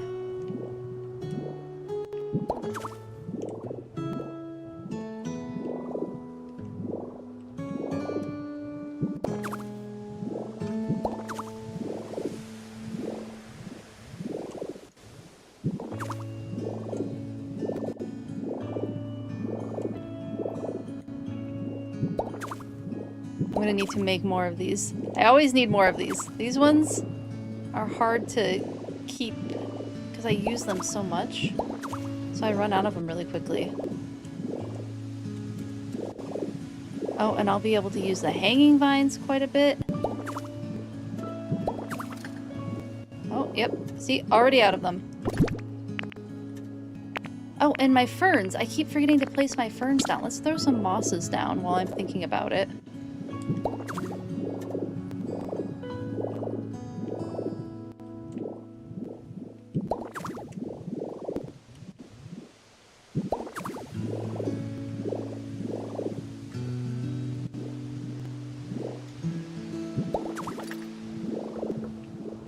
I'll need more mosses. I'll throw some ferns back here.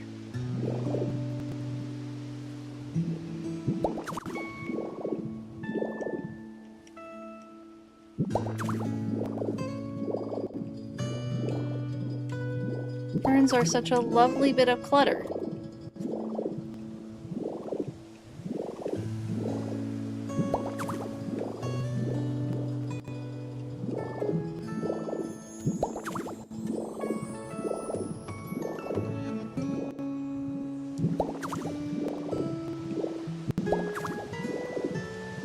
Cute.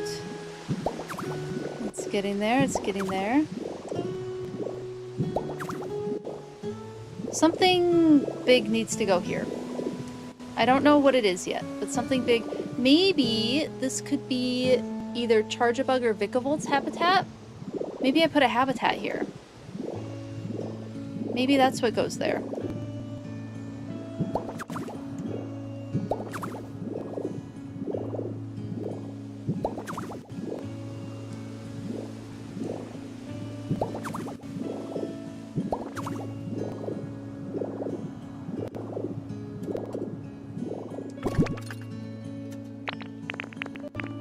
These ones I've been really excited to put, like, here.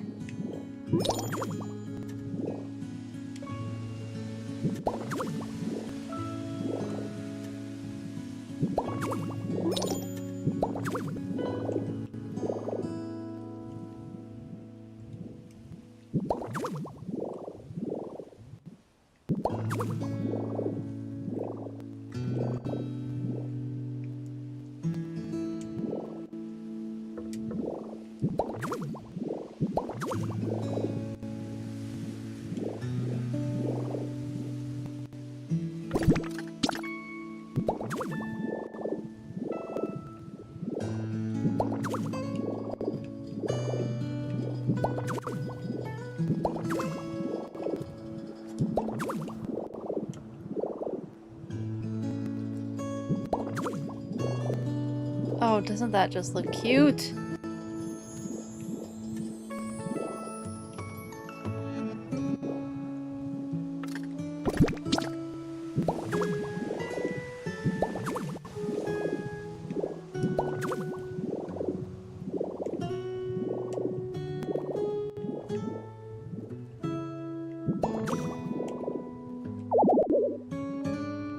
Oh, can't go there. That's fine. That's fine.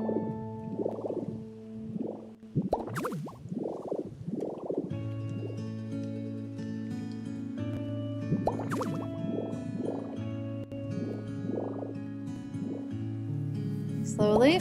Thank you. Oh, Madash, hello, hello. How are you doing? Thank you so much for 8 months. Oh my goodness, 8 months of subscribing. That's so amazing. Thank you so much. How are you doing today? So good to see you. Ooh, hydrate or die straight. I will even drink regular water for this. Thank you for the redeem, Florine. I appreciate it. Good sip. We are slowly but surely finally getting all of the walls decorated in this area.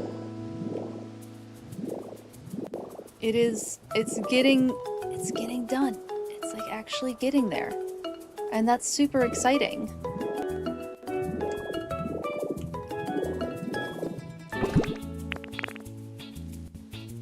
And I'm just kind of also flip-flopping between like, what am I decorating with? So my brain is on doing its best mode today.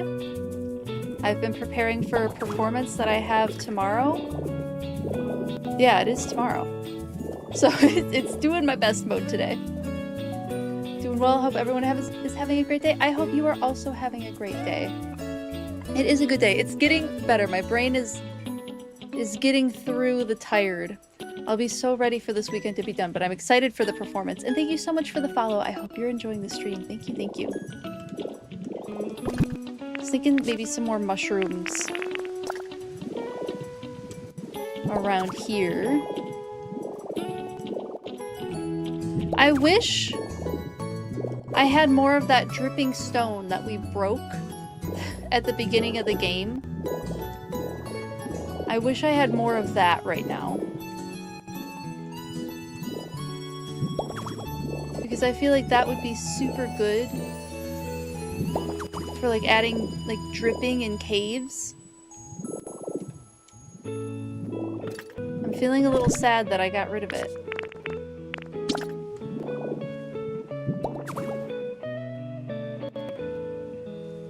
Got to see a few island builds. Isis Island is astonishing. Ooh, oh my goodness. If we do island visits, would that be of interest to everyone? If you want to share them, like obviously no pressure. If you don't want to share your island, like don't ever feel pressured to do that. But if it is something that you would like to show off on stream, it is something that I'm thinking about. And showcasing everybody who's been putting so much work into all of their islands. You don't mind sharing yours? Oh, excellent, excellent, yeah. After this weekend and after I've had, like, some recovery time, I will reach out about island visits and island sharing and all of that. Because I think that would be really fun. 300 plus hours? That's amazing. That's some incredible dedication.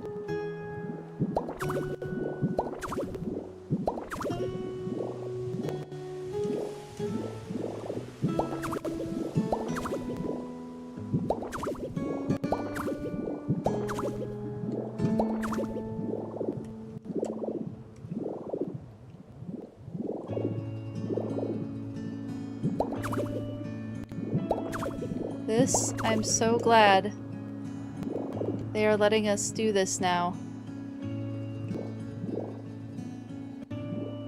Oh, is that tree in the way? That's fine.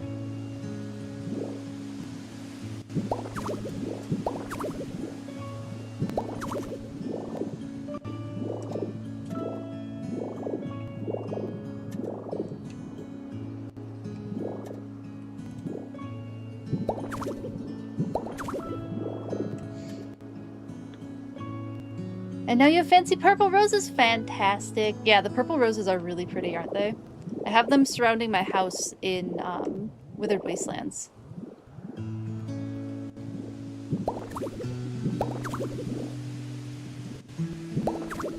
Trying to challenge myself to go against what I feel like should be the direction that I put these vines in. Again, I want to avoid the matchy-matchy. As always, no matchy-matchy allowed. I need more of the the full coverage vines. I want more of those.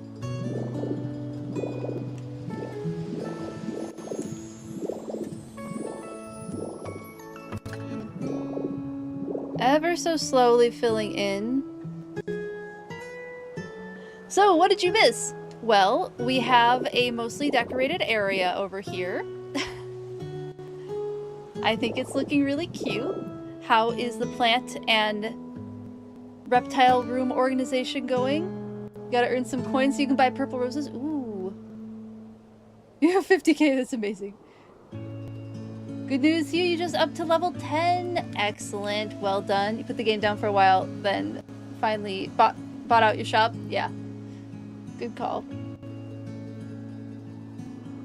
World domination, yes, true, true.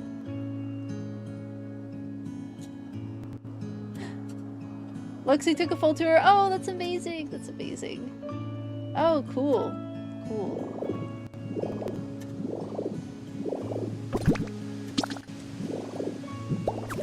I definitely can't wait to see some of these builds. Y'all do cool stuff. And as always, feel free to post in the Discord anytime you want. No pressure. As always, no pressure, but you are welcome to show off builds there too.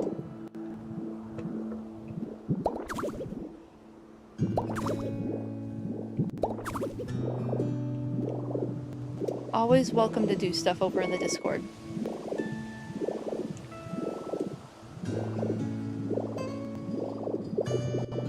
I wonder if I just don't like the red... What if I turn this into a moss path?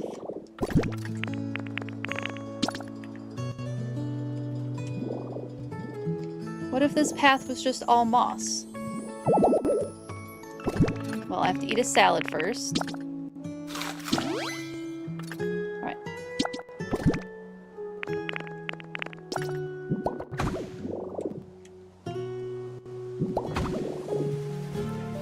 Oh my goodness, thank you so much for the bid. Thank you, thank you. Going okay, realized you were missing a thermostat, so you have to put a finishing on hold until you get one, as you refuse to pull the shelving unit back out. Valid. Very, very valid.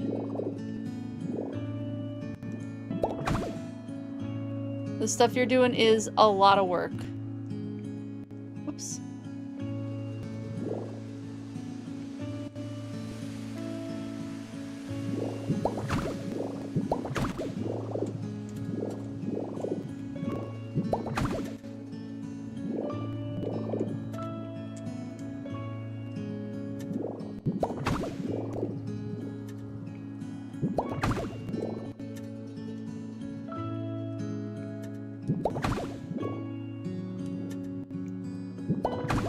I think maybe this path, I could have gone with an actual road of some type. But the moss is just so heckin' cute.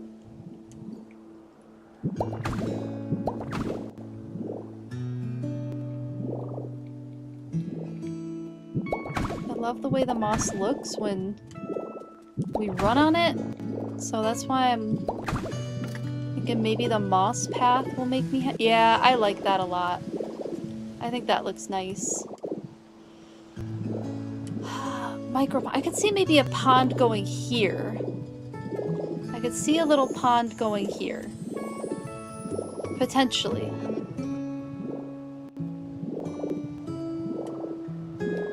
Maybe like water coming out of the wall to fill a little pond over here.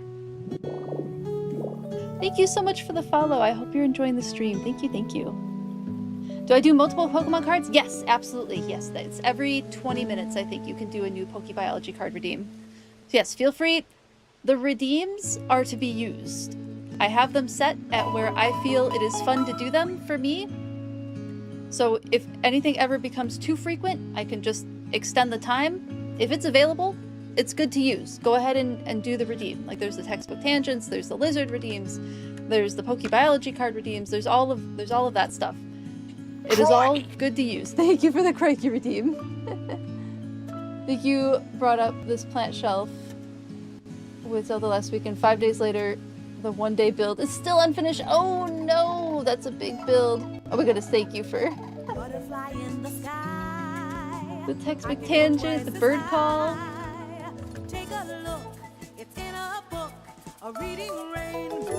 And Madash, if you have a preference for the type of buzzed with excitement. Thank you for all of the redeems, everyone. We're gonna be talking for a while. Let's put Ditto in a cute spot while we talk about all this stuff. Ooh, the 1x1 tiles of dry soil. That's a great idea, Icy. I like that. PokeBiology card. Crikey. The bird call, I believe, were sandhill cranes. Thank you for the bird call redeem. And then we have a textbook tangent and a random animal fact. So yes, Madash, if you have a preference, feel free to let me know. I think you've seen some of these before. If you do not have a preference, I can just choose one, no worries about it. Let's go to just chatting really quick. Class time! Class time is in session. We've done all the redeems. Rowlet! Oh, I love this one so much. Rowlet is inspired by a poeo owl. It's a type of owl related to barn owls that lives in Hawaii. I don't remember if they're introduced or if they're endemic to Hawaii off the top of my head. I'll have to look that up really quickly. But they live in more grassland type areas rather than like forested areas where we would expect like other types of owls to be in, which is why they've given the poeo owl Rowlet a grass typing. And then the final evolution is inspired, unfortunately, by an extinct owl species that used to live in Hawaii that also preferred grasslands. Let me pull up the poeo owl for you. We can get rid of the slime mold.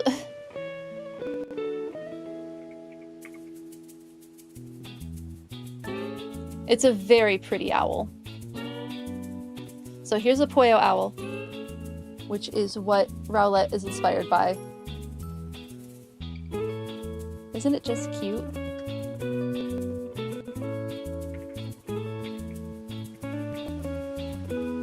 Whoops. Oh my goodness, typing. Yeah, it's a subspecies of the short-eared owl and is endemic to Hawaii, so it does live in Hawaii. So they see it as a symbol of protection for families. They inhabit forests and grasslands throughout the Hawaii archipelago. However, recent surveys suggest that their population is declining, specifically on Oahu, an island where they were once quite common. It is recognized as an endemic subspecies of the short-eared owl by the state of Hawaii. On the island of Oahu, the state currently lists it as an endangered species. Nevertheless, the poeo's presence in Hawaii is the result of prehistoric human activities, not solely the natural evolution or avian migration, thus blurring the concept of a true native species. The poeo is thought to have somehow colonized Hawaii after the arrival of the Polynesians, and this relatively recent arrival of the poeo in Hawaii may be linked to Polynesian rats, which were brought to the island by humans. The only true native land non-aquatic mammals in Hawaii are two species of bat, but the poeo primarily consumes small mammals, which they can expertly detect from far distances with their large eyes, their adaptation for superb night vision, and they hunt after dark.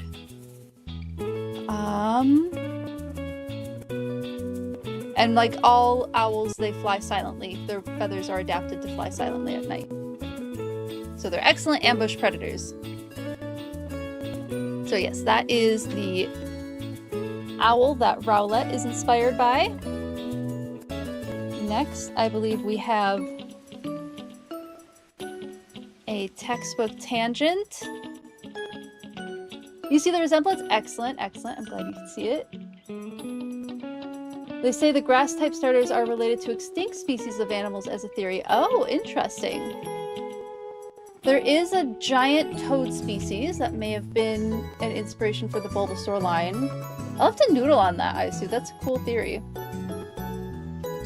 The other true problem is you get easily distracted by other tasks that need to be done to finish the main task. Yeah, I feel that. Rowlet is cute, baby, not Big Grump. It's true, Rowlet is very cute. They are focused, yes.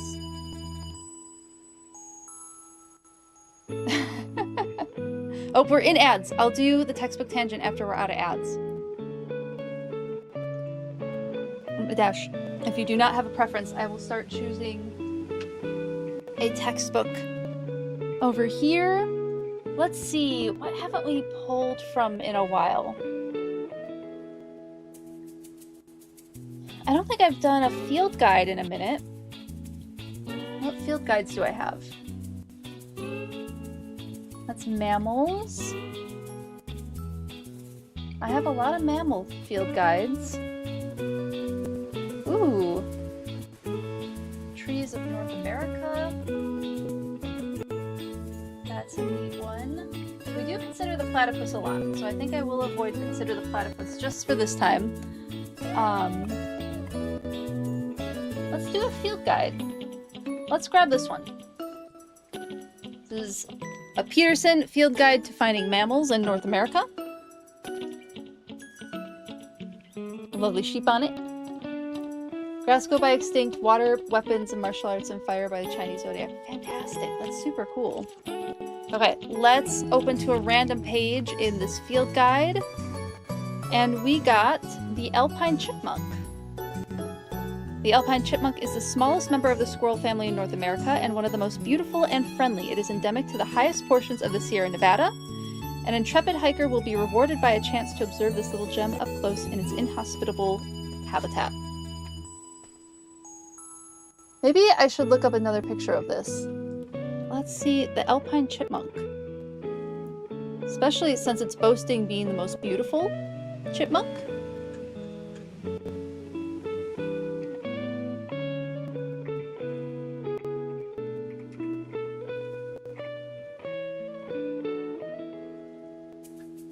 Oh, they're only found in a very small area of, like, Southern California. Then there's only one photo of them. And it's a blurry photo. This is the best we got. Besides this photo of the alpine chipmunk. It's very cute. Shoop! Yep, it's a shoop. Shoop on the cover. Chipmunk! I know, they're really cute. They're such cuties. Oh, have you seen them, Cat of Diamonds? That's really cool. That's super cool. Except the samba dancing water bird. That's funny. Yeah, they're a fun species. That's cool. Anything else about them? There's a bunch of chipmunk species on this particular page.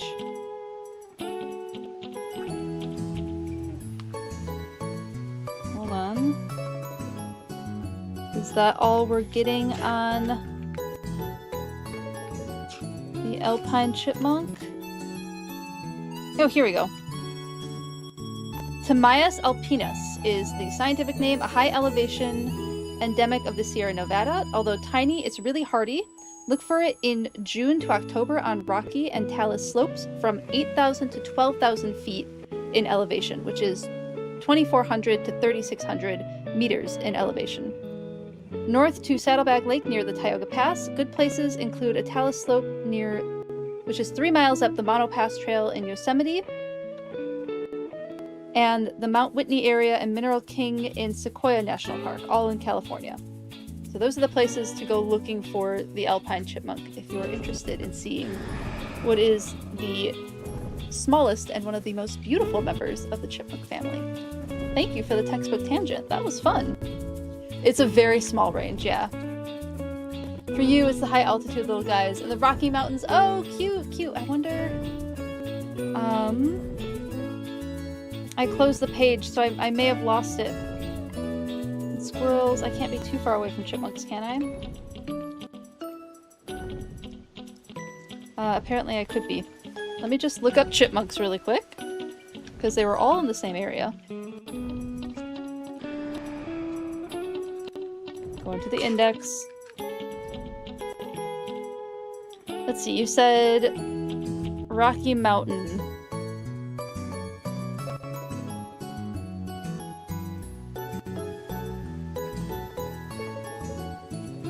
I wonder where that would be. Let's go. So it's like 33. So the 30s? No. 236. Okay.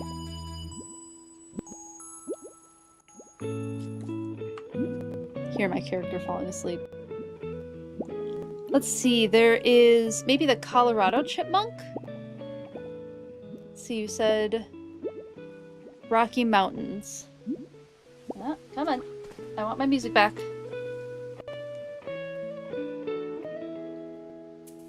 Rocks, Zion.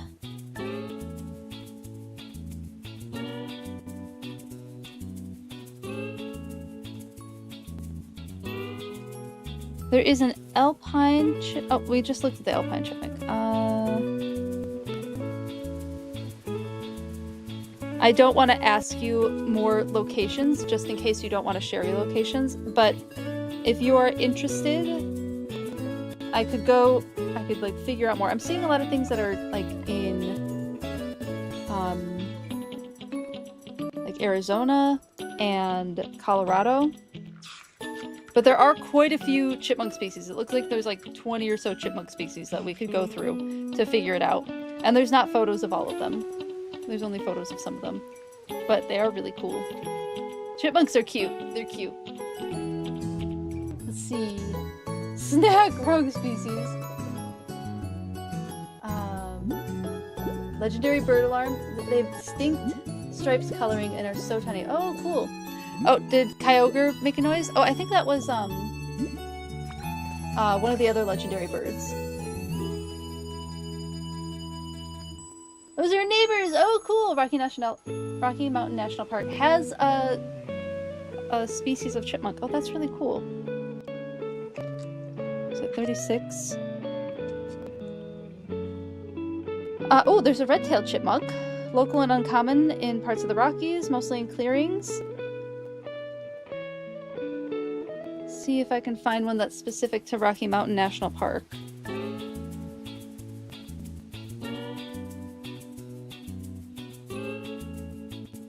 You were saying Pike's Peak. They'd come right up and feed for me. Oh, cool! I always find it interesting when there's such a wide variety of species that are similar but in small ranges. Yeah, right? That like very specific speciation of different species. Pike's Peak Mountain Trail. So Pacific Northwest then. I wish this would be where like interactive maps are so nice for looking stuff up. Let's see.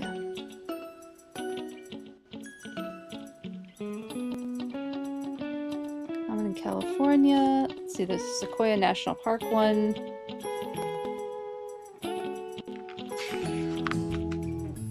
There's the Colorado chipmunk.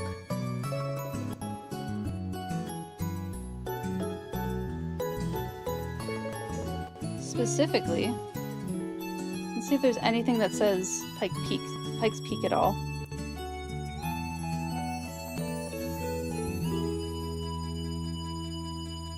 There's a lot of them there.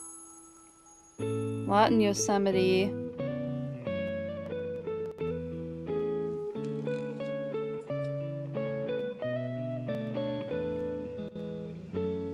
These descriptions are pretty short. I might not be able to find it, but it might be worth looking into. Just to know what it is. Yeah, I'm not seeing any that like are particularly Pacific Northwest. That doesn't mean that it's not in here. I just don't know if I'll find it. I'd have to read every single one of these really thoroughly, and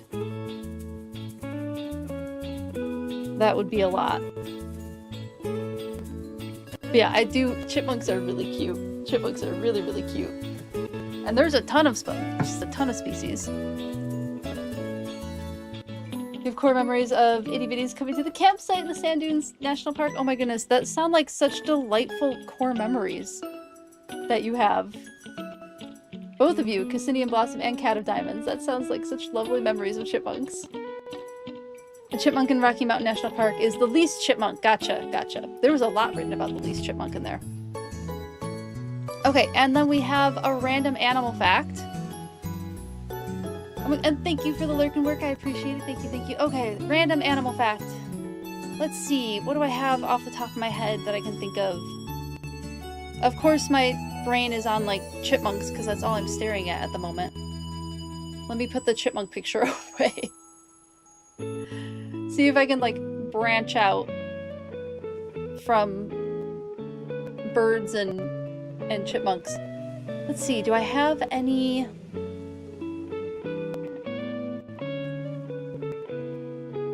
An insect fact might be fun. But do I have any handy? Sometimes these random animal facts backfire on me because I overthink them. Is what happens. Occasionally. Let's see. Oh, I have one. It's an insect one. So there is a really interesting behavior that butterflies will do. Many species of butterflies do this, not just one. A bunch of them will do this during rain. And so butterflies have these delicate wings, right? So they have dust on their wings. It's all very important for them being able to maintain flight.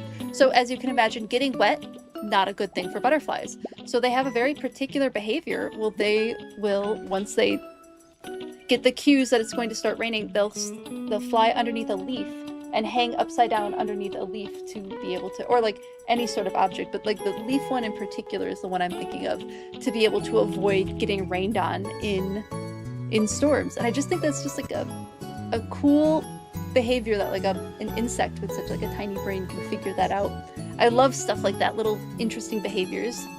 Think I've given plenty of facts? Oh, no worries, no worries. I always like doing more though. Yeah, just a fun little insect behavior fact for you. That insects are smart enough to be able to avoid weather in many situations. Yeah, I doubt it's like any particular, like something like an aspen tree or a cottonwood tree where the leaves flop around like that. I bet that's likely not the type of leaves they're looking for. I'm betting they look for rigid leaves. Something like a milkweed leaf would be nice and rigid and be a good cover, or like I'm thinking of the big leaves that I have in my gardens right now where a butterfly could definitely get shelter from rain under something that doesn't flop around in the wind as much. Never enough facts. It's true, Vicky. It's true. There's never enough facts. Always more to be had. Thank you for all the redeems, everyone. Like I said, the redeems are there to be used because I enjoy them. I enjoy talking about them. I enjoy having a break from decorating sometimes. Never feel bad about using the redeems.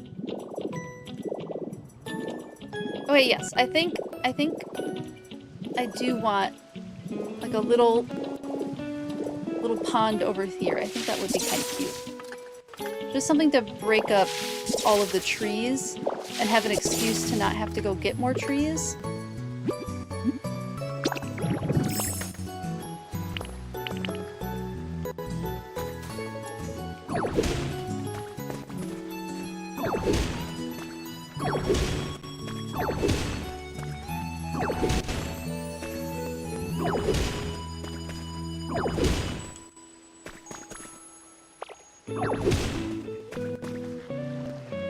I haven't done a pond in a minute.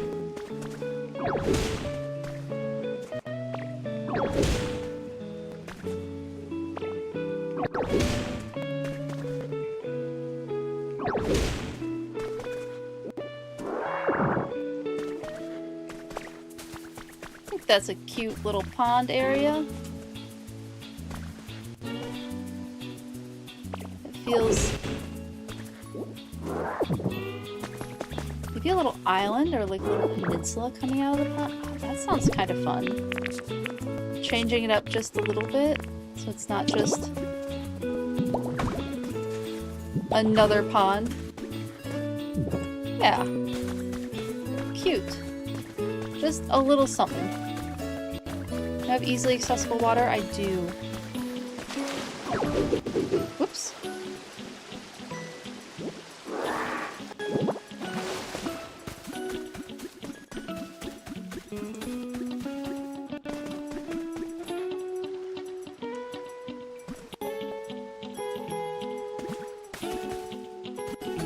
How to get up there?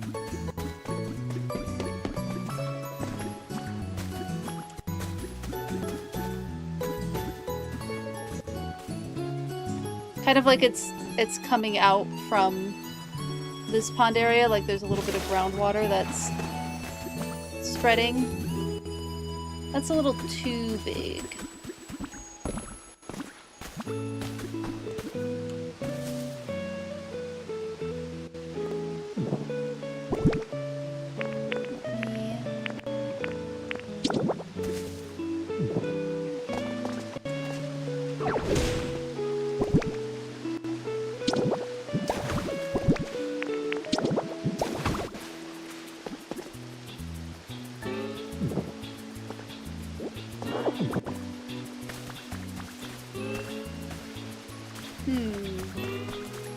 much. Too much gene has been activated. I want it to be just like a little trickle of a waterfall, was my original idea.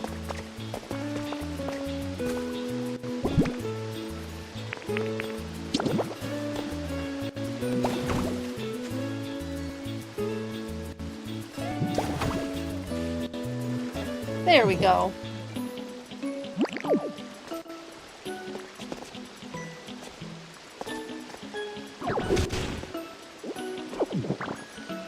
Just a little something.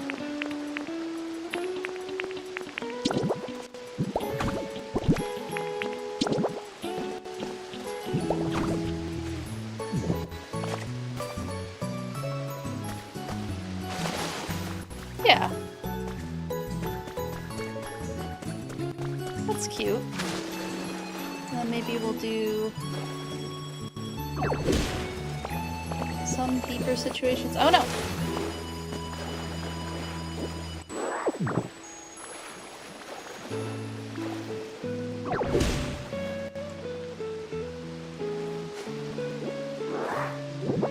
Let me just... Actually, I'm not gonna fill that in yet because I want to do my cute little water stuff that I like to do.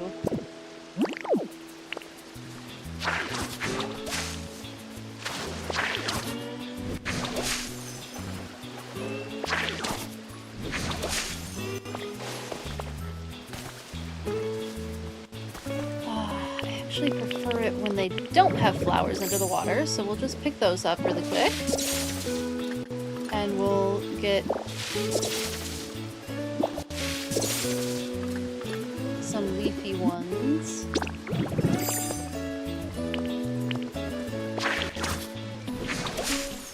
Excellent, that's what I wanted.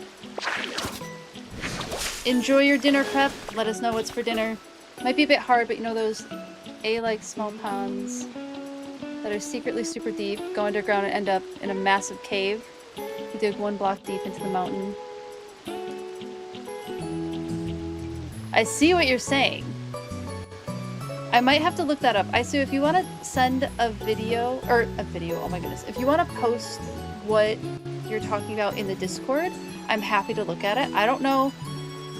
I've been saying my brain's a little not all there today. I'm happy to look at it, and it sounds like a fantastic idea to maybe do in a different build. I don't know that it'll happen today. Today my brain needs easy. I'm just trying to go easy on myself. I'm doing my best. I might not look as rough as I'm feeling.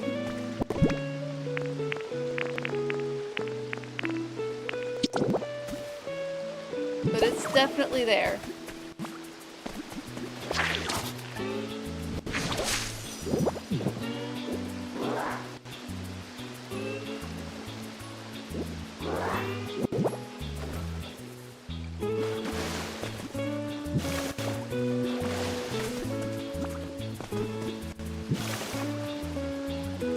Oh goodness, this just does not want to fill with water, does it?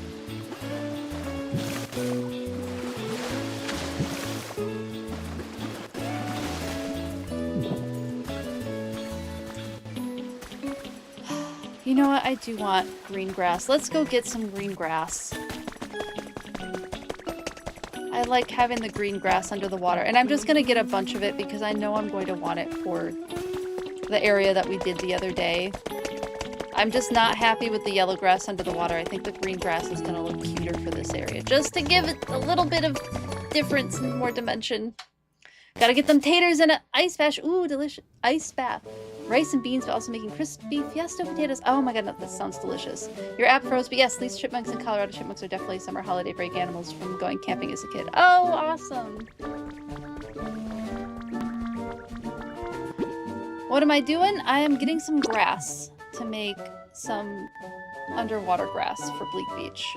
That's the current situation.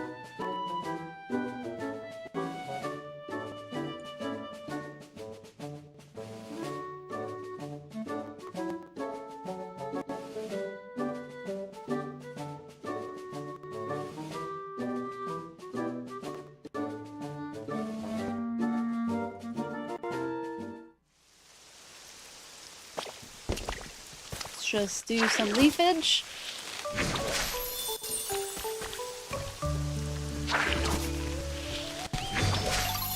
I'm so sorry. This is all gonna go away. I know you like it so much, but it's all gonna go away.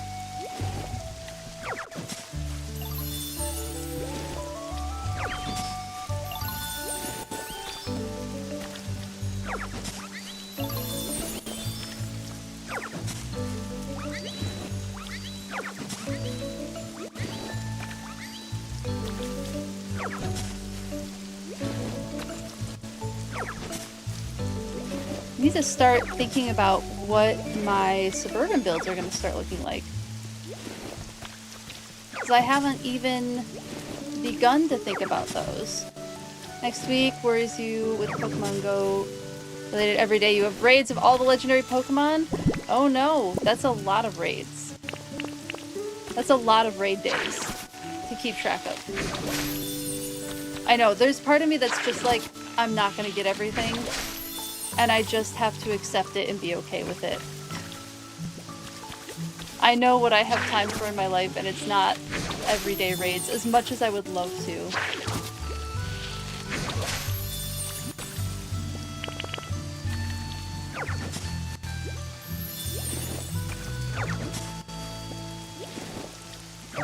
If my Pokemon Go community was active, like, at more of the local parks, it'd be easier to do everyday raids, but they all go to the Mall of America.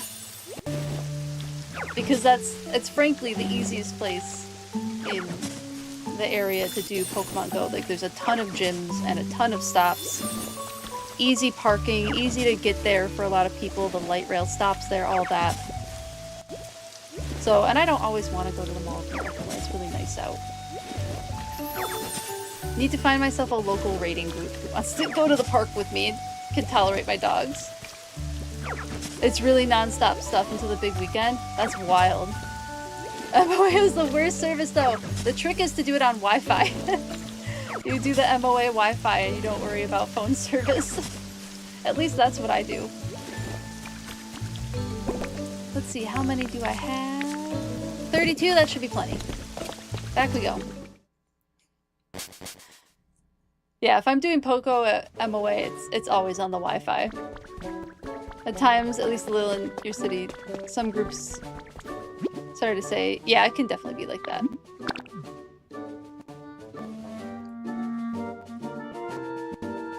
If you want something, means actually paying for it kind of because of the remote raids. Oh, yeah, and having to do remote raid passes. Yeah, it's free Wi-Fi, so you don't have to pay for it. You do have to, like, give information. But it's a... I don't know, it's information I've given to other companies, so I can't say I'm like... I haven't gotten weird mailers or phone calls or anything. It's not address, I think it's just zip code. Zip code and email, I think, is what you need to give them.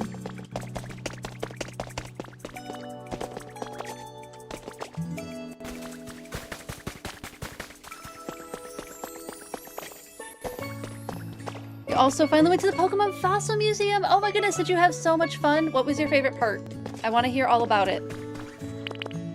It's such a good exhibit. That's so exciting. I'm so glad you were able to go. Oh, yay, yay.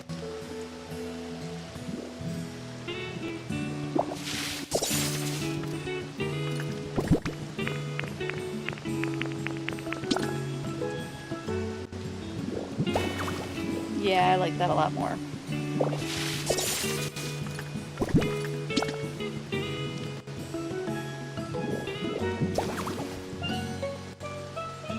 Nice.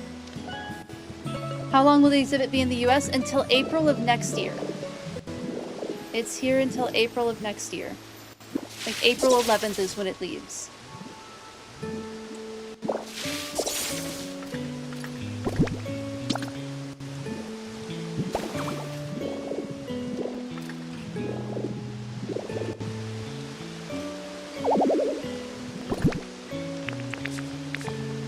Need another salad.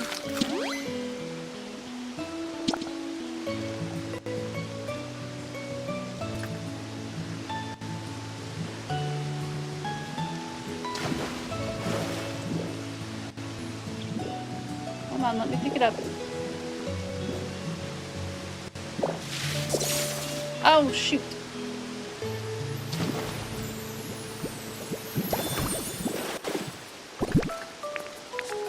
Did not mean to do that.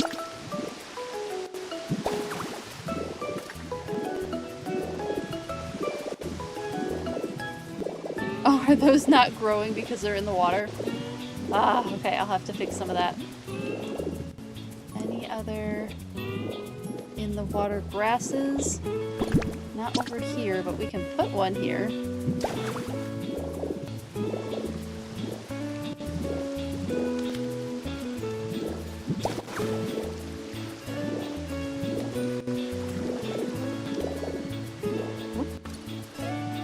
Let's rototiller this, actually. I think that'll be easier than worrying about picking up the wrong plant.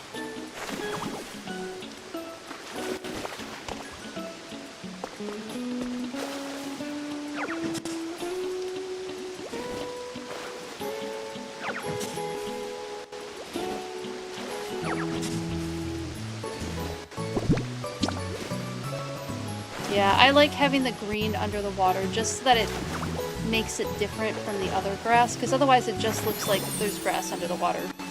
Which is fine, but it isn't quite the look that I'm going for. Whoop.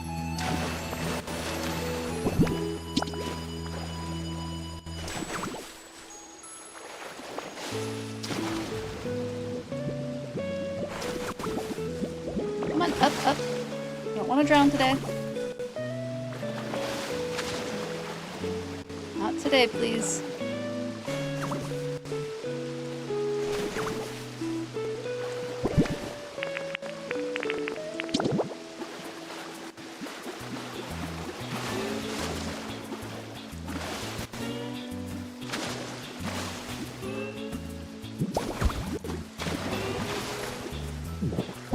Gotta have... Oh, I'm out of logs! Oh my goodness, I can't believe I've run out of logs.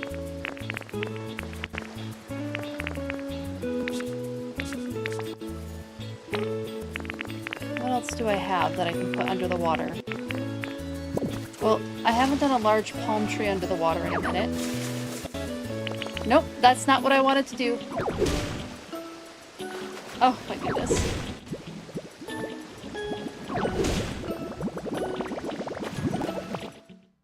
It is what it is.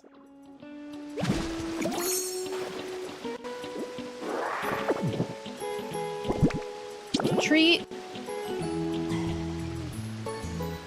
Yep, that goes there, and then we'll put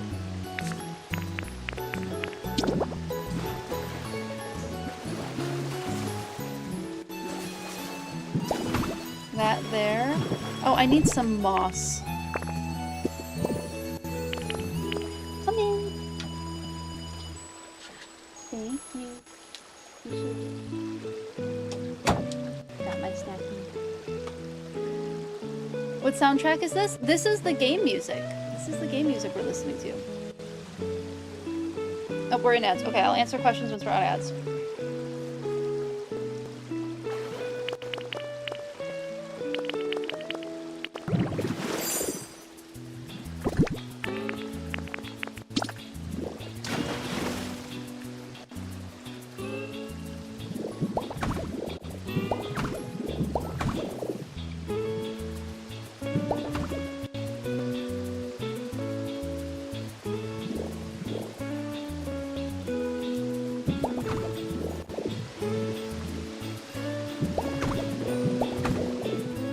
There we go. That looks good.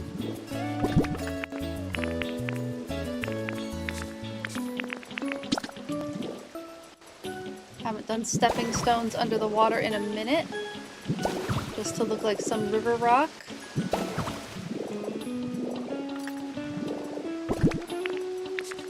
Let's see.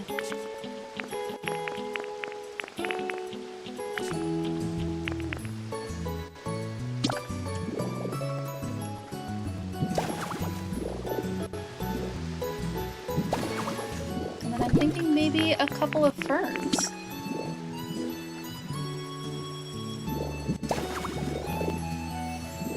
I don't think I've done much of that yet.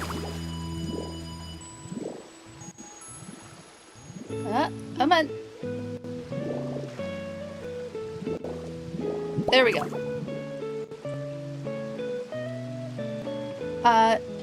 Cyan Skulls, this is the game music. This is the in-game music for Pokopia that you're hearing.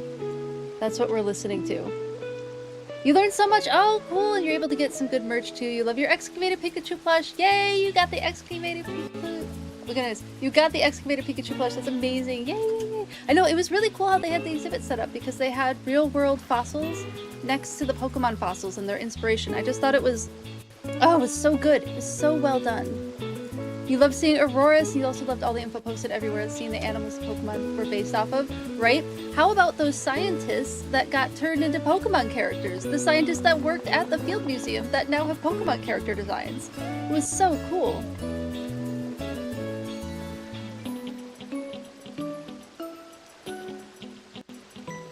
Welcome back, Zelda. Welcome back. You also explored many parts of the Field Museum as well, and that was fun. You really enjoyed the bird area. Yeah, the bird area is super cool in the field. And fun fact about the bird area, it says that California condors have never reproduced in the wild since becoming extremely endangered and having a lot of like conservation efforts put in.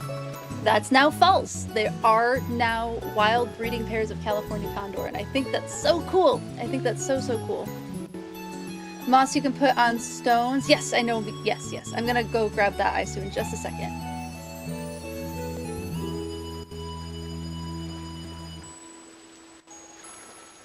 Just out of ads. Yes, yeah. This is the soundtrack for the game. This is Bleak Beach. We're in Bleak Beach right now. Welcome in, Cyan Skulls. Good to see you. I missed the Brandon bird call. What bird call did we get? Does somebody know? Because I didn't hear it. To say what it was. Could somebody describe it? Yeah, no worries. Yeah. I know, I'm more of a chill streamer. There's plenty of like the loud, exciting streamers, but I like keeping it chill. It's a good vibe for me. When you play with the sound off because you find it overstimulating, but you'd like it as part of stream. It's charming, brains are wild. Brains are wild. I definitely get that with sometimes feeling overstimulating. Not big birds, but a friend of yours helped restore habitat here that led to the sea. Run brook trout coming back. That's amazing, Zelda. That's really cool. Good to be here. Oh yeah. Welcome. You haven't done much in Bleak Beach yet. Cool. Yeah, it's a fun area to build in, and the soundtrack is so good.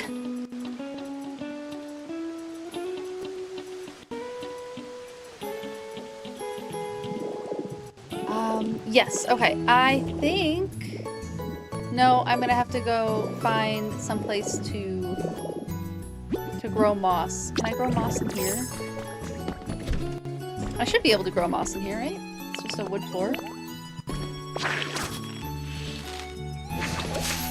I need more for the rest of the build anyway.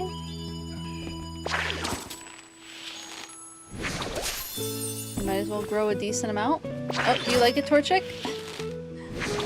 Reading BB and seeing Butthole Bay. That's funny. It sounded like knocking. Oh, I bet it was the spoonbill. I'm gonna do that one again. We should hear that. I was talking over it, so we didn't actually get to hear it. Thank you for the bird call redeem. Let's do that again. Twitch graphics. I bet it was this one. The shoebill.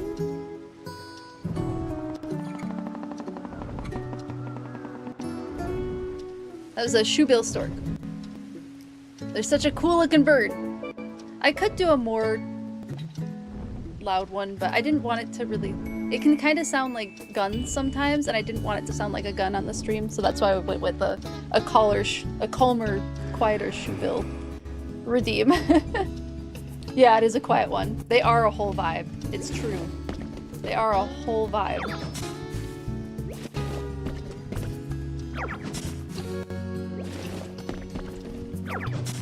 I know, and I still have to put some of the other birds in here. I have the list of them. I just haven't had time to do it yet. I'm sorry, you all. July will be the time for me to actually do all the stream upgrades that I have promised. June was not the month for me, but July will be. I have very little planned for July. It's a lot calmer of a month for me. Once this weekend is done, I will be free to not be insanely busy. And I can't tell you how much I am looking forward to that moment.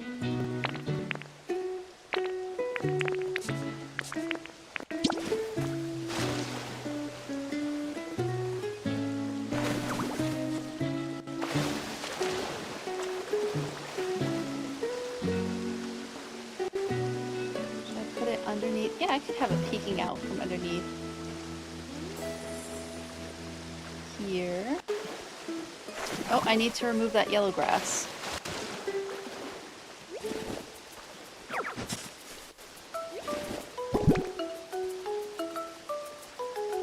Let's see. Green grass, that's what I wanted. There we go. There! That's cute.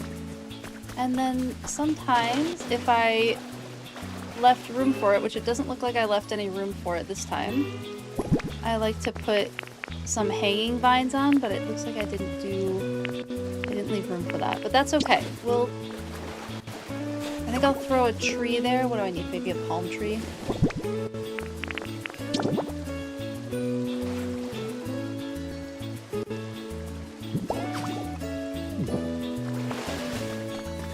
Yeah, palm tree looks cute there. I feel like some moss right here would look cute. And then some grass behind it.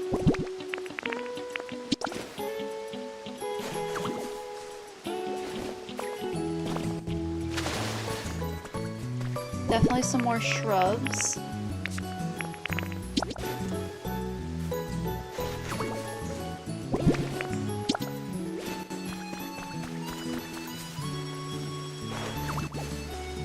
Yeah, I need to make some more vines because I need some more vines to go over here. Yeah, a little pond was a good idea. Thank you for that idea. Appreciate it. Let's make some vines.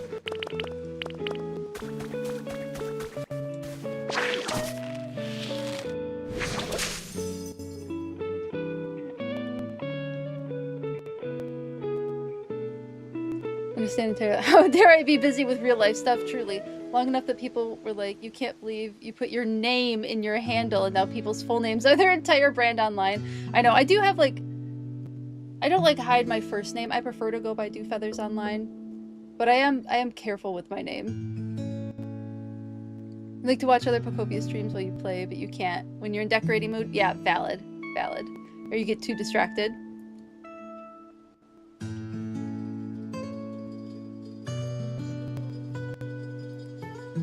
Do what you can while still doing what you need for self-care, truly. The driftwood is crying in the corner. Oh, did I forget to put the driftwood down? No, I didn't. I put driftwood down. Didn't I? Or have I forgotten to pick some up? Oh, you're right. I didn't put any driftwood down. I don't have any in my pockets right now. I have to go get more. I'm out of driftwood. Somehow I'm out of driftwood. I'll have to go get some. Okay, vines first and then everything else.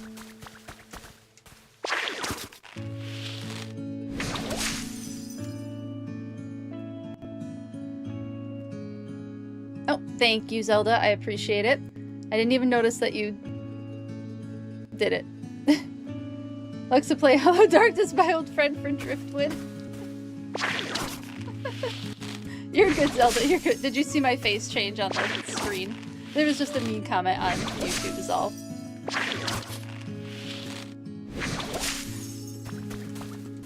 You're all good. You're all good. Thank you for deleting it. Truly. Yeah, YouTube is where the mean comments come in usually.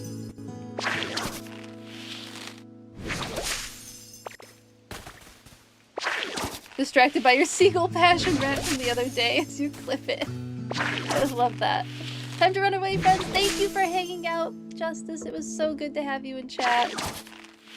I hope your day off was at what you needed it to be. I know you were doing a lot. But thank you for hanging out. Have a great rest of your evening. Tell Stabby that we say hi. And I hope everything's going well in that room. Okay, is your preferred name that you've gone on for more than 20 years? Oh, nice, and shortened from your legal name, so that helps. Yeah, that does help. Just know the dog lives in shame to this day. Wait, what? It's a much more popular nickname now. Yeah.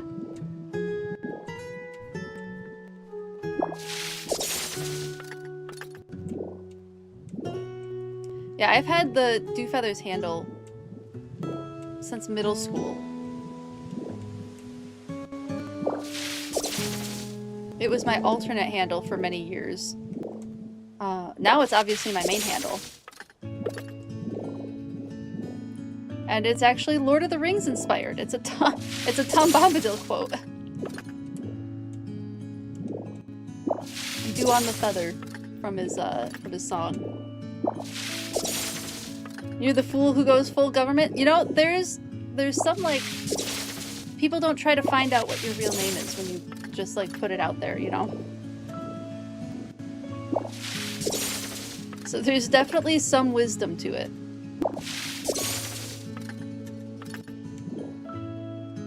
Your first handle was probably for AIM when that came out back in the 1900s, and it was Fluffy Ebola. Hilarious. Can't wait to see me build Rivendell. I don't know if that'll happen. I do keep, like, I keep this channel pretty focused on biology because that's, like, my business plan and all that. But maybe one day if I feel like it. Your AIM handle was so cringe. I think I went with... So for a long time, my online handle was, like... something about magic tigers. But in, like, Japanese, I think it was. It was a not very well done amalgamation of Japanese words, I can tell you that.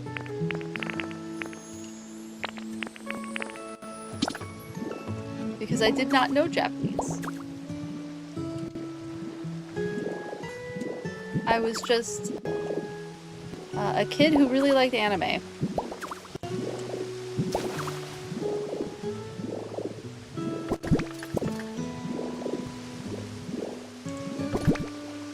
Do I have... Do. Excellent.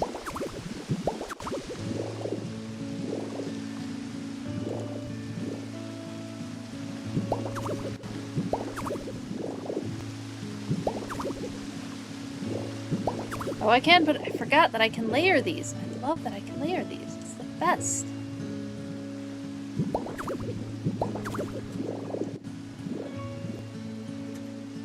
Tumblr, oh my goodness. First handle was for Tumblr, Ponder, that you can't even remember how you got it. Amazing. You lately thought about online names and there would be a time that our kids don't find anyone's anymore. Yeah, a little insulated from the government name stuff because people assume you're just a huge fan of the game. That's true. Thank you so much for the follow. I hope you're enjoying the stream. Thank you, thank you. And also Scottish, yeah. What's my favorite anime? Ooh, good question. Oh, that's a great question. Let me noodle for a second.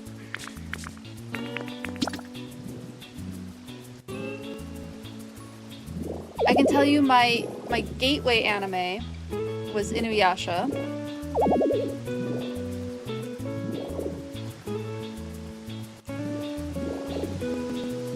I watched a lot of Inuyasha.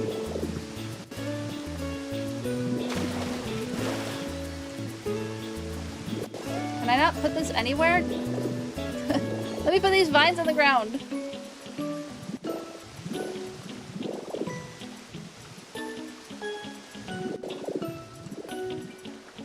Can't believe I can't put this vine anywhere. Sometimes it lets you... Oh. Let me put it there. And there. Cool, cool. How about this direction? Nope.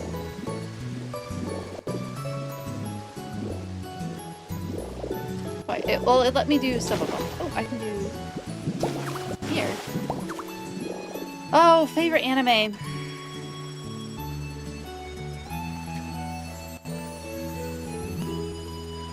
Ouran High School Host Club is up there.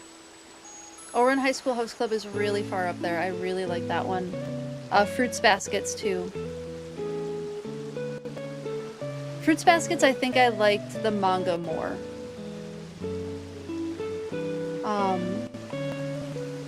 Did we reach the max? We have not reached the max yet. We have not.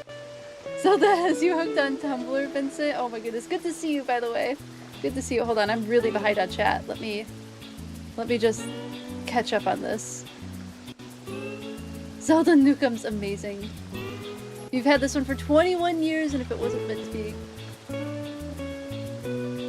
First, it wasn't meant to be connected to lo-fi music. Oh, interesting. You've just gotten comfortable with sharing your photo on public social media. Yeah, people can be really weird and mean.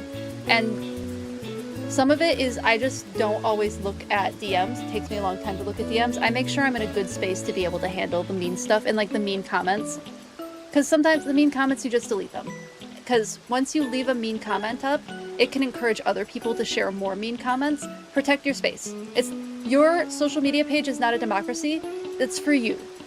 So make it what you want it to be, right? So if somebody's posting like mean things about you, just delete the comments and it won't encourage other people to post those mean comments as well. Take care of your space and keep it. And I'm not talking about criticism, right? I'm not talking about like people calling you in for like bad behaviors. I'm talking like somebody saying something mean about your appearance, right? That's the kind of thing I'm talking about.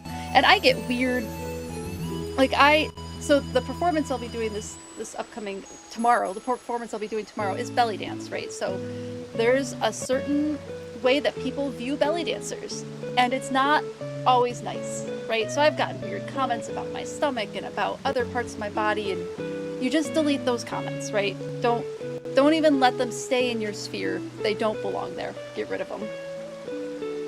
But I totally get why it's taken a while to feel comfortable with posting on social media. It definitely makes sense. People are weird.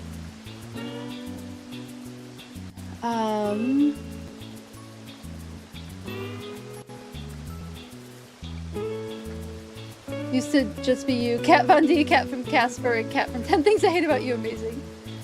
Super weird if people have their actual names as handles. I mean, some people have it. Some people like to do that. And there is like a level of people won't try to search for you if they know it's your full handle, your full name, right?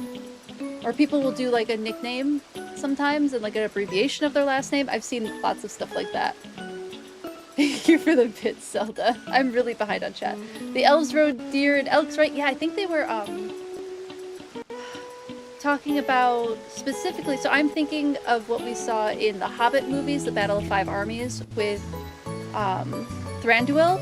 I think that deer was inspired by Irish elk, which is an extinct species of deer, one of the largest deer that have ever lived. Similar to like moose, think like moose in size, but larger and larger antlers. So I think the deer that Thranduil was riding was inspired by Irish elk. 5 or 6 that are really bad. Your first handle was for Tumblr.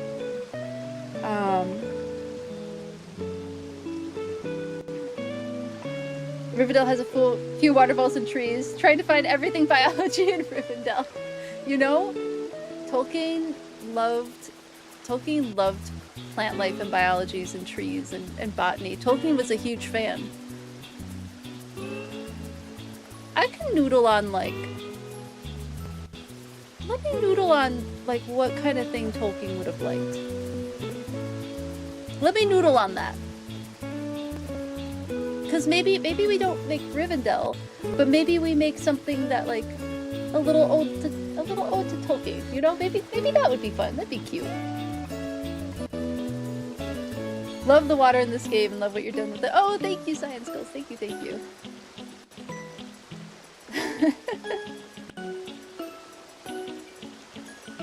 Dewfeathers the third. Oh my goodness, could you imagine? It's your favorite space because it's curated. That's how I feel about Threads, Zelda. I feel like I've been able to curate Threads a lot more easily than some of the other spaces that I've been in. I really like the Threads algorithm for that. It's nice and easy to curate.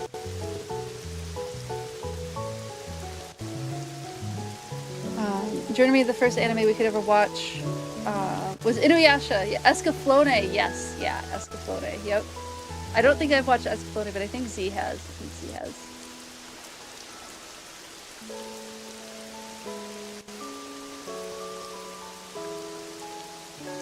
You're finding that you like having online friends again? Yeah, it is. I mean, it's a real human connection. Online connection is a real human connection. Like there's things to be aware of, like parasocial relationships.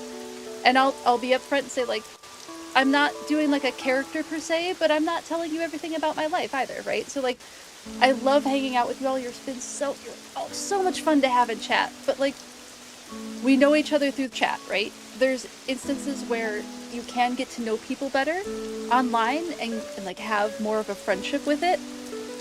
But yeah, online friendships are fun, and online communities are grateful. I'm so grateful for everybody who's in this community, because you're all really cool people and really fun to talk to, and I love seeing what y'all do.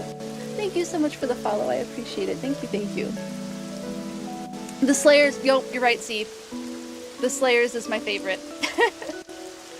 Yeah, the Slayers. That's the answer, Madash. The Slayers. It's such a ridiculous anime. We got to meet Lisa Ortiz at a con a few years ago, and I got our Slayers box set signed by Lisa Ortiz, who's the voice of Lena.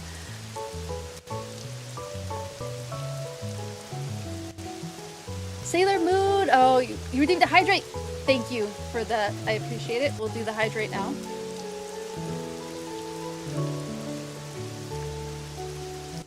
No, I have a thing, an activity feed, so I can see when people redeem things. Occasionally, things like where we had 6 redeems in a row happened, and I missed it. So if I miss your redeem, please let me know. You're welcome to. But I do have a thing that tells me that I should be doing something. Don't understand why people are so mean online. The lack of consequences, right? So if you type something out on a keyboard, the worst somebody can do to you is block, delete the post, or give a snarky response, right? So there's not the accountability there that there would be in person, where if you said something mean to someone in person, they might have a bigger reaction, right? If you said something insulting, someone might retaliate in some way. You don't get that online, which is where we get these keyboard warriors, and we get people being mean. So that's why, like, honestly, the ability to shadow ban is a really powerful one, so that people don't realize they've been blocked. Being able to like fully ban though is a nice like moderating ability to have, of course. So who dares be mean? You will bonk them. Truly, I delete. At this point, I used to be really worried, like, oh no, what if this person remembers that they said something to me, or they saw me at a con, and oh no, what if they remember that I interacted with them in some way? I'm gonna feel bad. I don't feel bad about deleting anymore. Just delete. There's so many other people, and here's the thing, when you curate your space, like, and that's something that I do really, really strongly with my space, is I curate it very strongly, even to the point where, like, I've had conversations with Z and Zelda about, like, the type of community that I'm interested in building. And the way that we talk in chat even is all part of curating it, so that I want a safe community. I want a community where people feel that they can come and learn, but also share and interact and say funny things and just feel comfortable in the space that I want to build. So like, if my moderation sometimes seems high, that's part of it. When you curate a space, you keep bagged actors from coming in, which helps everybody feel safer. When you don't curate your space, you don't create a safe space, right? But yeah, that's kind of, and I've learned a lot. Before I even like got to streaming, I had been studying what other streamers, what other YouTubers, what other content creators were doing for years and years, so that I had an idea of what I wanted to do. So I spent a lot of years studying before I launched my everything. And it took about 5 years for me to finally like lock in on what I wanted to do. And now like I'm seeing the fruits of that groundwork growing, which has been really exciting. And you're all a part of that, and I appreciate that so much. Send me after those people. Zelda, please go be yourself with this person. That's why you're afraid to stream. You're so sensitive. That's something you need to work on mentally. Just not caring what others think, basically. Yeah, and there's definitely ways to make that feel more comfortable, right? Like there's people who do VTubers or PNG tubers if like putting their face on the internet feels uncomfy. For me, I love playing with makeup. I love putting on outfits. For me, my space and my like me being on the internet doesn't bother me so much. But I've been a cosplayer for 18 or 19 years. So I've been in, like, my photos have been on the internet for a long time, and I'm a performer as well. I'm a trained performer as well. So, like, do things at the space that you want to do them. Don't feel like you have to do it the way I'm doing it. Create the type of community and the type of space and the type of environment that feels comfortable for you when you're ready to do it, right? And if it looks different, that's great, because we're different people, right? It's always the straight, white, bald old men. Every single time. Every single time. Love to protect your space, also protect your energy as a luxury. People need to be nice. Get some of your energy. Yes, leave women alone. Exactly. On your way to yell at someone for being a punk ass fool to your friend. Wait, me? Also love Sailor Moon, See the Redeem, but doesn't mind being politely reminded. Yes, yeah.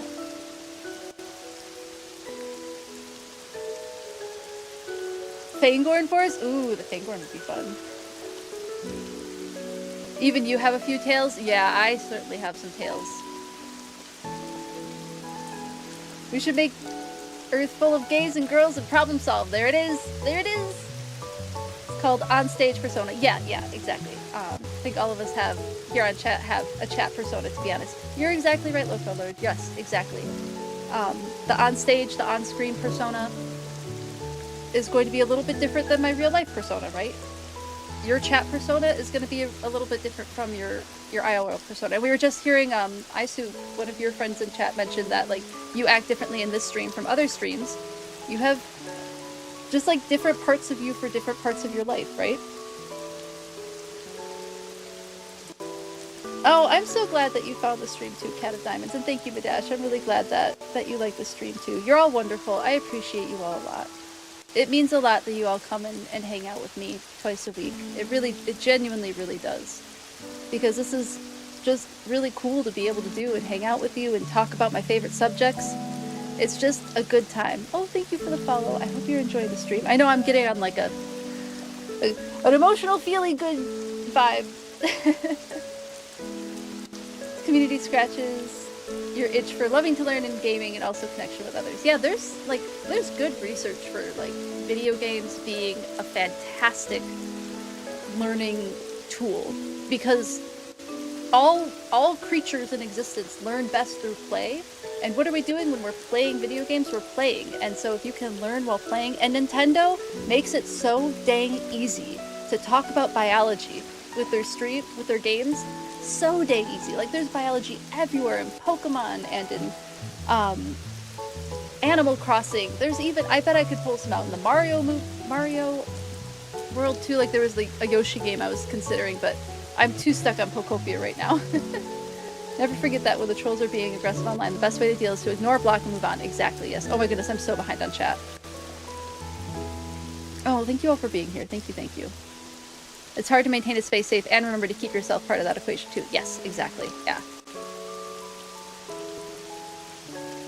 Oh, I'm sorry to hear that, Lo-Fi Lord. Yeah, that's scary stuff. Yes, mods help. Yeah, mods help a lot.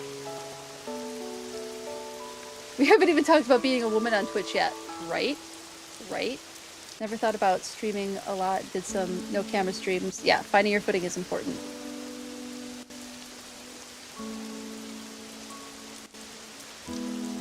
Oh, I'm sorry, that's... Oh, you all are so sweet! I appreciate you all!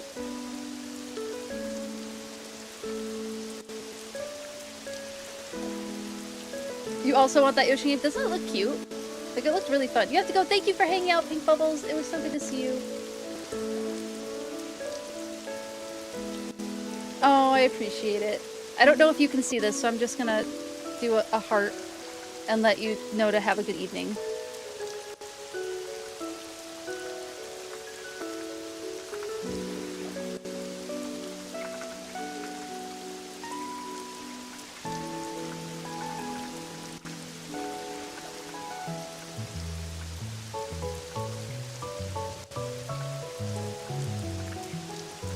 Okay. Oh man, that you all are just awesome. Thank you. I appreciate you all. Love the children's book design of the Yoshi game. Yeah, I agree. That'll be for you, but you're not one for platformers. Yeah, totally valid. Totally valid. Yeah, I have to look into it more. It is expensive. Like, it's $70 for the game. So I'd have to make sure that I'm really interested in playing it, right? Especially when Pokopia's been doing great for me. But I am interested in, like, eventually... I keep saying this and then I don't do it. I am interested in eventually bringing other games back into the stream again. Just have not had time to think about what that looks like in a long time. But it will happen. Just not yet. It'll happen eventually. Let's see, maybe some of these. Oh, duckweed. I need to put duckweed down. Do I have room for duckweed anymore? I might have filled all the space.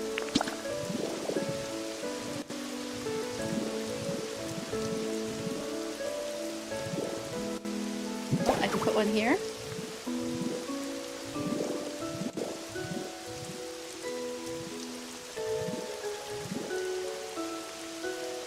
Okay, it looked cute under the water, actually.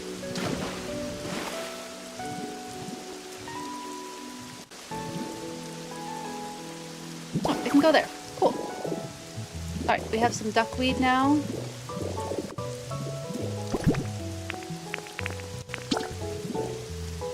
I think some ferns and some moss. Oop. Accidentally made a habitat. Did not mean to. Yeah, that looks cute. I'd love, like, something else here, but I don't know what yet. I suppose it could be grass.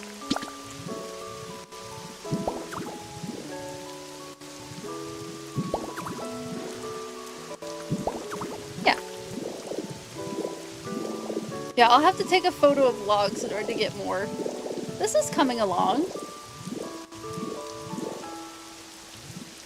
A little bit better than I expected.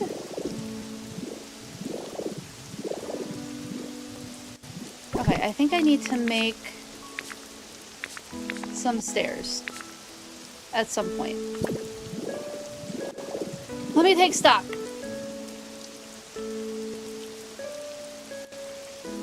Train the taters. Oh, probably drain the taters. Oh, about other games, have I seen what I tagged on Instagram? No, I have not yet, no.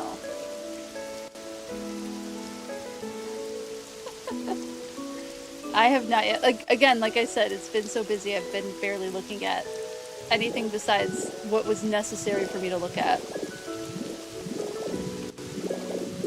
on all of my platforms. If it wasn't strictly necessary,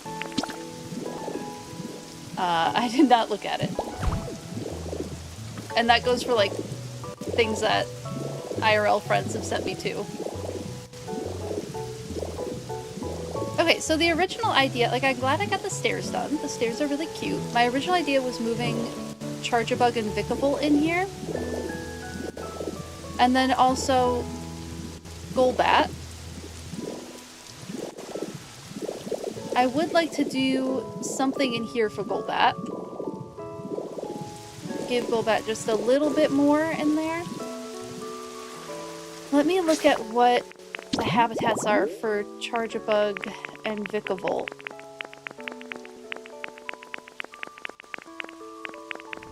What do I have? Where did they go? Did I miss them? I think I did. Yeah, there they are. Okay, a vending machine break area. So Vikavolt definitely can't go, or Charjabug can't go there. Tree shaded flower bed. That is easy enough to do. Does it have to be just the one type of tree and flower?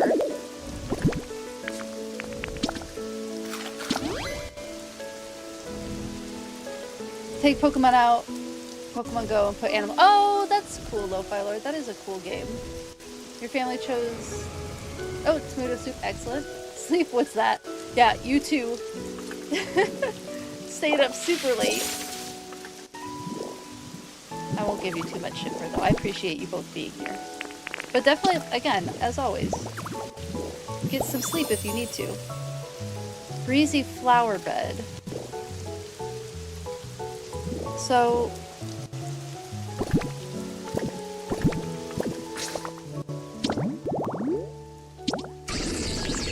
Does it have to be a tree-shaded flower bed then? Like with those types of flowers? Why can't it be other types of flowers?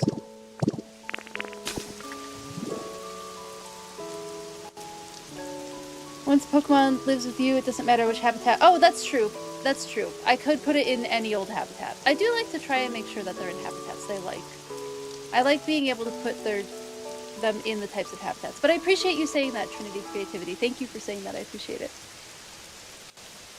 Oh my goodness. Sleep not found. I wish they would make a coffee-inspired Pokemon, like a coffee bean. Oh, that would be so cute. They have the olive Pokemon, which I think is pretty close, but that's not the same as coffee bean. Coffee bean would be really cute. Got free time tomorrow? That's good, that's good. More Europeans! Oh my goodness! Across the pond. Ooh, Netherlands. Awesome.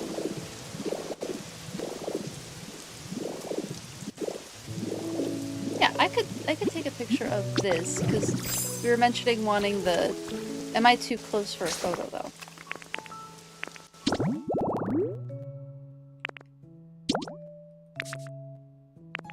Oh, I have space. I have space. Oh, I want to take a picture.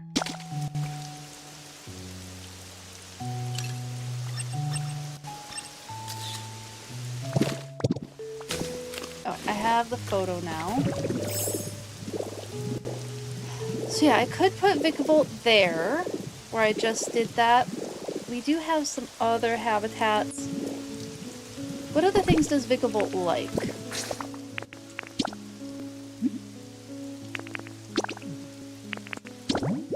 Because maybe that can help make decisions on where they go.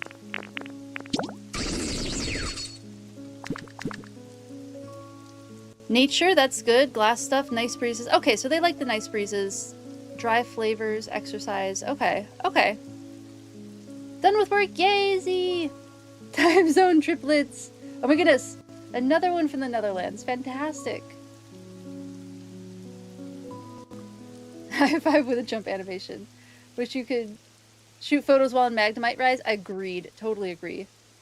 Sinistea is based off of Arabic coffee. It's not tea. It's based off of coffee and not tea, because I thought it was specifically a teacup.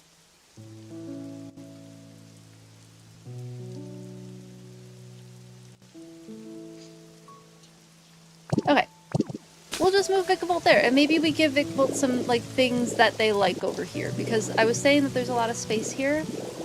So we'll move Vikavolt there, and then I was thinking about putting Charjabug over here. But I do need, like, a bench situation. And maybe I just hide a bench in the wall? What is that? Oh, there's an empty space there. Like, if I hide... Oops, sorry for... That was a loud mic tap. I'm so sorry, everyone.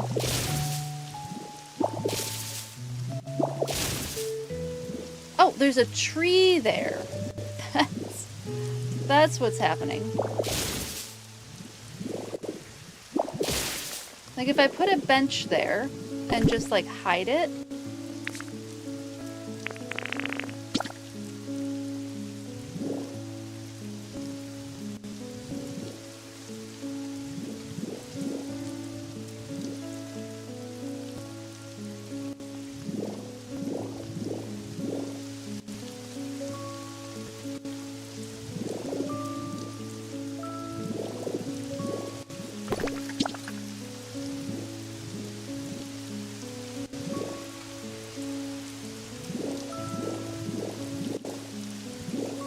Why is this proving so difficult?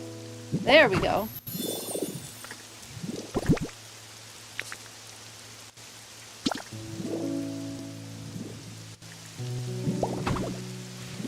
And then we can put Charjabug there.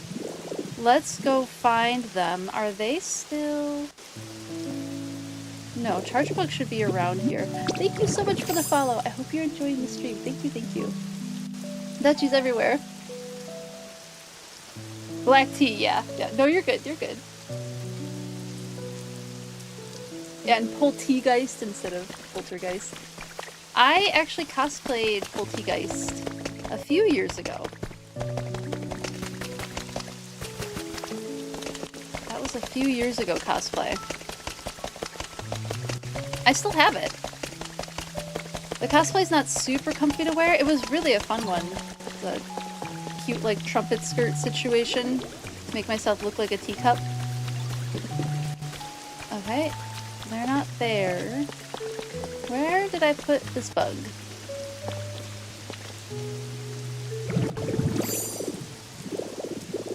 I have no memory of where are they still on? They might be on the SSN. I'll keep looking.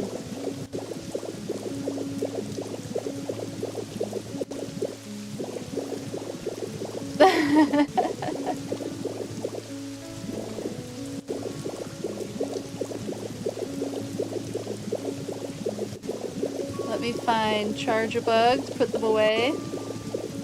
Put them away? No, put them in their spot. What am I even talking about? There they are. Oh, they showed up where, the other one, Grubbin, had been.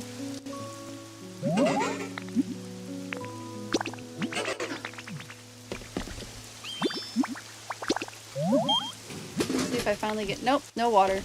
So what we're gonna do is we're gonna teleport, because they cannot go over the water.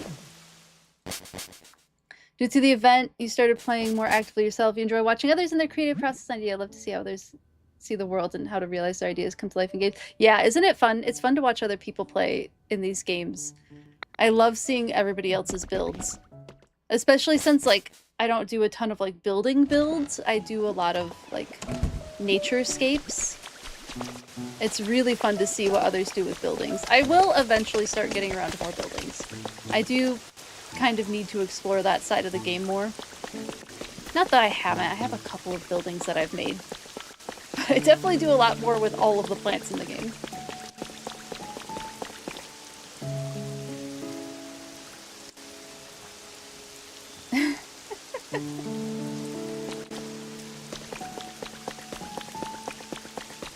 You were inspired by the Sinistee? Oh, I forgot to talk about... I was talking about the cosplay. The Poltergeist cosplay had like a trumpet skirt, but then I painted on it with glow-in-the-dark paint. So the cosplay glowed in the dark, and it was really... and glowed under blacklight. So that was really fun.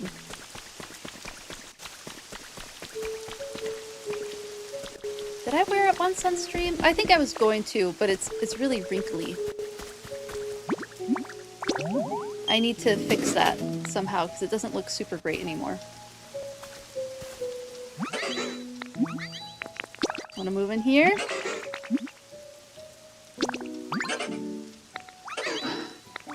Whoa, terrible view of that. Alright, we got Charger Bugs home.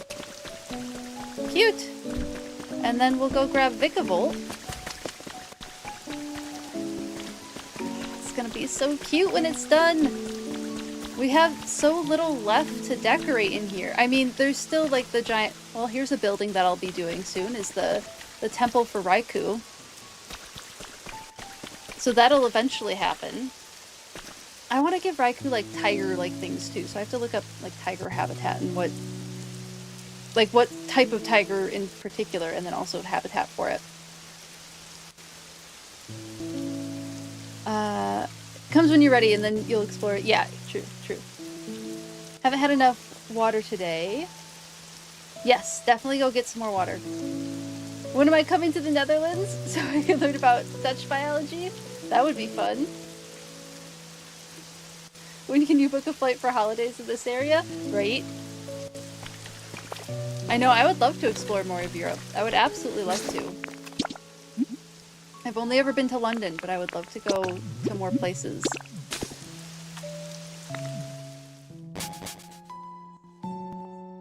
Gamescom? Giant Human Biology Museum. Oh, cool. That's cool. Do I have an alarm beeping there? No. I don't hear a fire alarm at all. I don't hear any alarms going off. I have a fire alarm here, but I don't hear anything.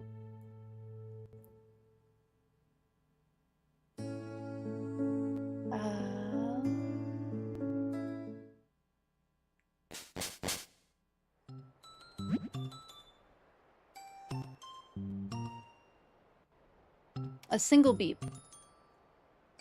Yeah, I don't hear anything. I don't remember hearing a beep.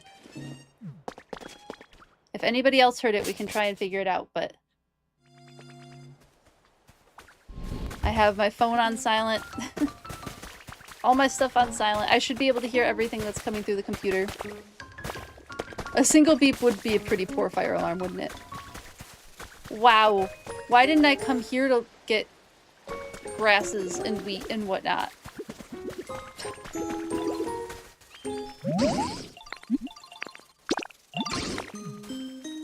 Okay, Vikavolt is about to get a home. Oh my goodness. I have done so little with this area. Oh hey, a log. Let's just grab that while we're here.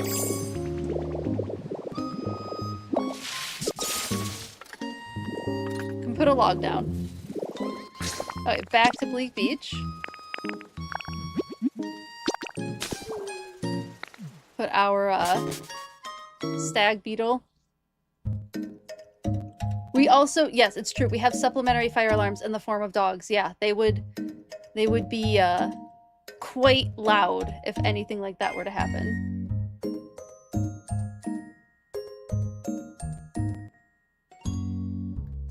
Oh, you know what the beep was probably? It was probably me touching the vending machine in the game. I bet that's what the beep was. It was the vending machine in the game, because it definitely has a beep to it. You're not the only one with a bear in Pallet Town. Pallet Town, the concept of doing stuff with Pallet Town, it's so big. I find it really overwhelming, so I'm just decorating everything else first.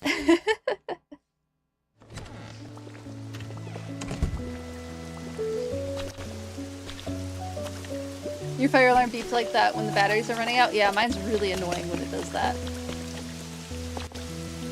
Barks and honks are great alarms, truly.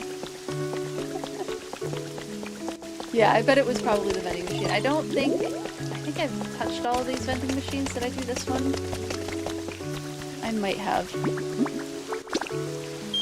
Yeah, see, there's the beep. I bet that was the beep that you heard. Ooh! Random animal fact. You know what? Let's do the type of beetle that Vikavolt is inspired by.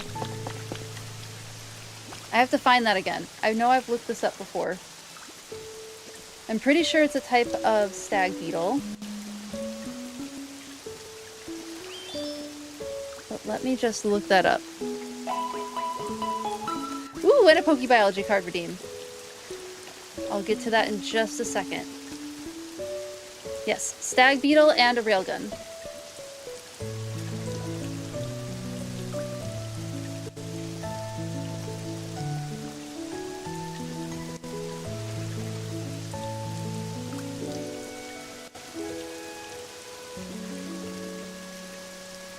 Oh, this is a fantastic beetle. Let me show you this thing. It looks so similar. This is actually a different beetle than what I found the last time, but it looks so good. Especially, like, looking at... Keep a look at Vikavolt, of course.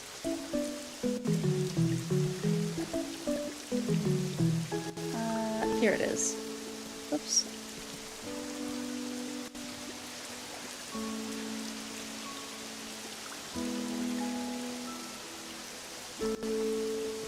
Too many web pages up.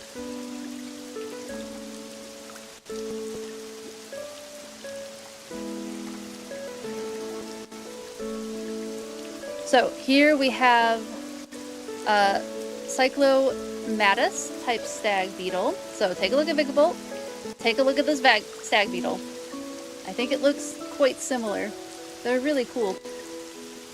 So it's a genus of the family Lucanidae, which is also known as our stag beetles. The majority of the species from Cyclomatus are located in Southeast Asia, though some species are found in China and Taiwan as well. This chief distinguishing characteristic of this particular genus of stag beetles is its impressive mandibles, which those are some heckin' impressive mandibles, which can sometimes be as long as its body, as well as the lustrous metallic exoskeleton, which can range from red, brown, green, the color of Vikavolt, purple, gold, and a rarer blue back. As such, the beetles from the genus Cyclomatus can command a high price from collectors. for both live and dried specimens. Thank you so much for the follow. I hope you're enjoying the stream. Thank you, thank you. Let's see. Oh my goodness, this is huge. The largest species of this genus, Cyclomatus elephas, with the largest, which is what we're seeing on the screen here, with the largest recorded wild collected specimen being 109 millimeters, which is 4.3 inches in length, measured from the tip of the mandible to the end of the elytra. The elytra being the hard covering of the wings. So beetles have those elytra, the hard covering, which open up in the softer wings that they use to fly underneath. So it protects the more delicate wings that they fly with. And elytra is a cool word. I don't know, I just really like that one. But they're really neat. Typically the males are larger, generally have larger mandibles than the females. But females can still have mandibles as well. And let's see, the large mandibles are used for scratching the surface of bark to allow the beetle to feed on tree sap or compete with other males for mates. So cool. What a cool beetle. I love a cool looking beetle. This one is particularly neat.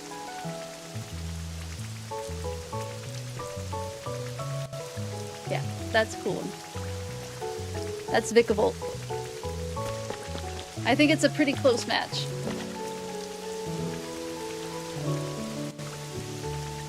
Google the vending machine, it was that. Thank you. Oh, and I have a PokeBiology card redeemed. I'll do that in just a moment. You got your tea, yay! The beep stresses you out. Oh, I'm sorry.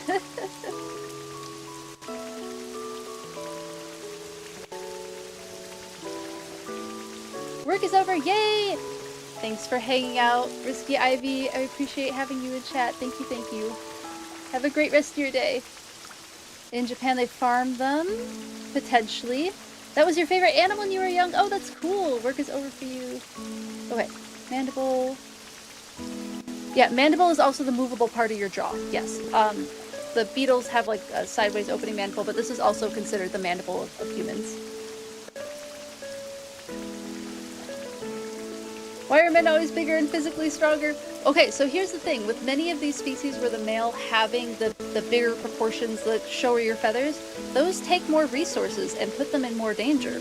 So the female being less showy, easier to hide, it increases their likelihood of survival in the wild. Whereas the males, the reason why males have these big showy feathers in birds or large parts of different parts of their bodies, more hair, bigger muscles, larger mandibles, whatever it is, they take more resources because they show that the male is capable of surviving and therefore worth breeding with for the female. Because the females typically decide who they want to breed with. And if they don't like that male, they're not going to breed with that male to pass on genetics. They want the most fit male to breed with. Whether that's the one with the showiest feathers or the longest feathers or the best dance in some birds or whatever the case may be. The females not having the big showy stuff is not necessarily a bad thing because it's harder to survive with the big showy accessories on your body.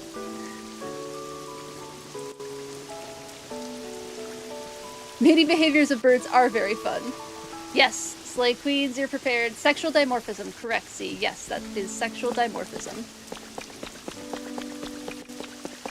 Ooh, they found a grasshopper in completely rose color. If you want to share a link to that in the Nature is Neat or Science Discoveries, Lo-Fi Lord, in the Discord, you're absolutely welcome to. If you have a reputable link for that, definitely feel free to post that in the Discord. Oh. Okay, cool. Still following.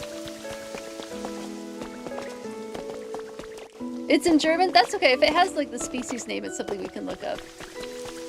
And there's plenty of Germans in the chat, so. You are welcome to still post it if you would like to.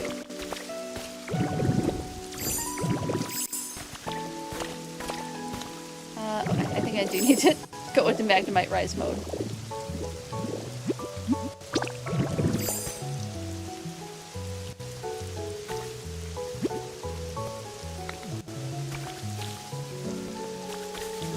Can I talk to Vicavolt? There we go.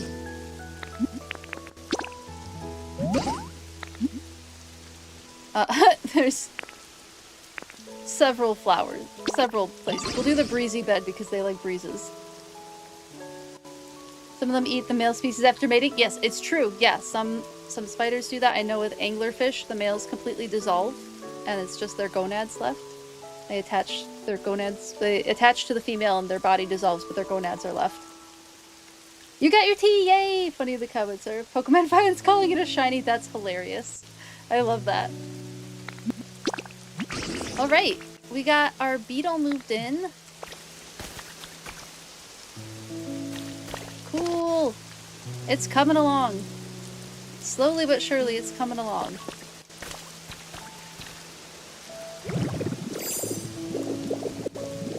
Done a lot of work. I knew this was going to be a big project. It has not disappointed. It has been a huge project.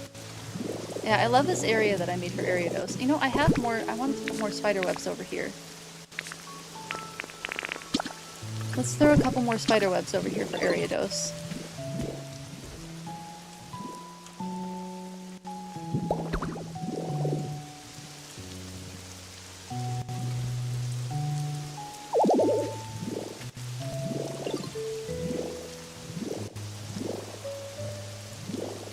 If I can find room for the spider webs.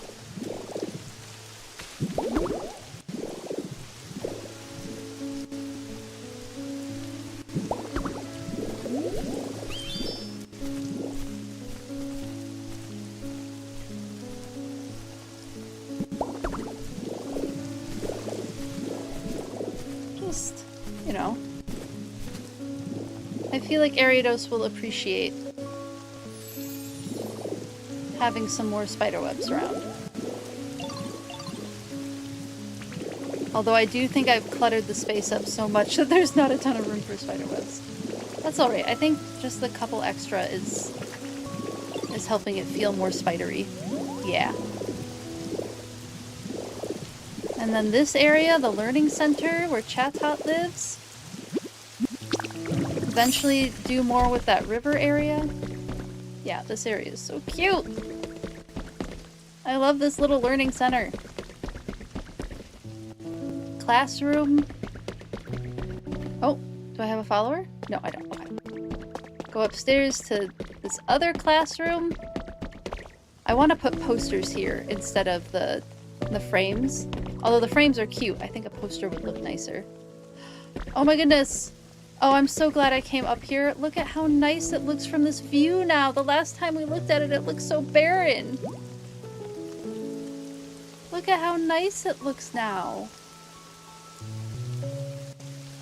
Oh, I'm quite pleased. Look at all the trees. Oh, I'm so happy. Thank you, Lo-Fi Lord. The vet visit was great. Oh, good. Your vet is retiring. Oh, no. So you have to find a new vet. I'm sorry to hear that, Deotter. I'm glad that the vet visit was great. I'm sorry you have to find a new vet. That could be so frustrating. Heading back to Lurk. Thank you for hanging out. Trinity Creativity. Say goodnight. Yeah. Have a great rest of your day for everyone else. And good night to those who are going to sleep. Curious which Pokemon they're going to add for the DLC. Because only underwater. They're very limited. I don't know. There's a lot of underwater Pokemon. Oh, thank you, everyone. I'm glad you like it. Thank you, thank you. Yeah, the ad break's almost done. Ad break's almost done. I'm gonna grab a quick bite of chocolate really quick.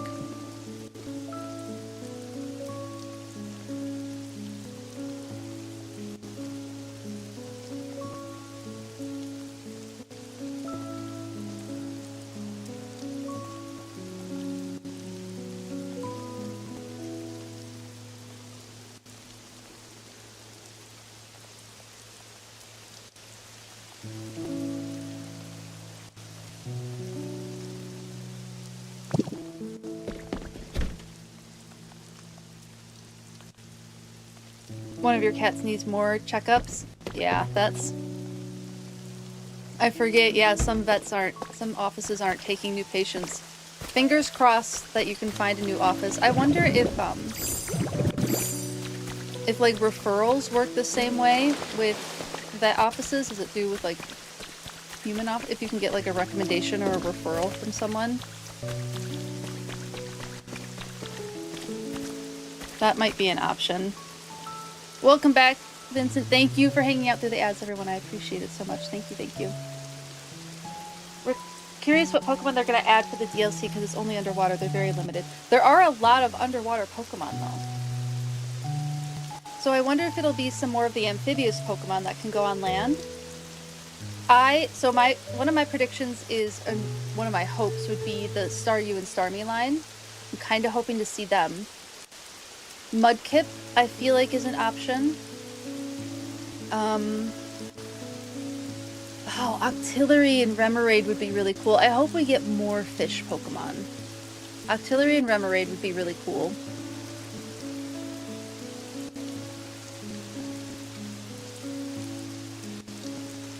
Clamperl would be cool. I feel like Clamperl, I don't know, there's the Clamperl, sometimes when they have items in the game that look like Pokemon, that Pokemon isn't in the game, and we saw like a mermaid-like structure, so I wonder if they won't put Clamperl in the game, although it would be perfect.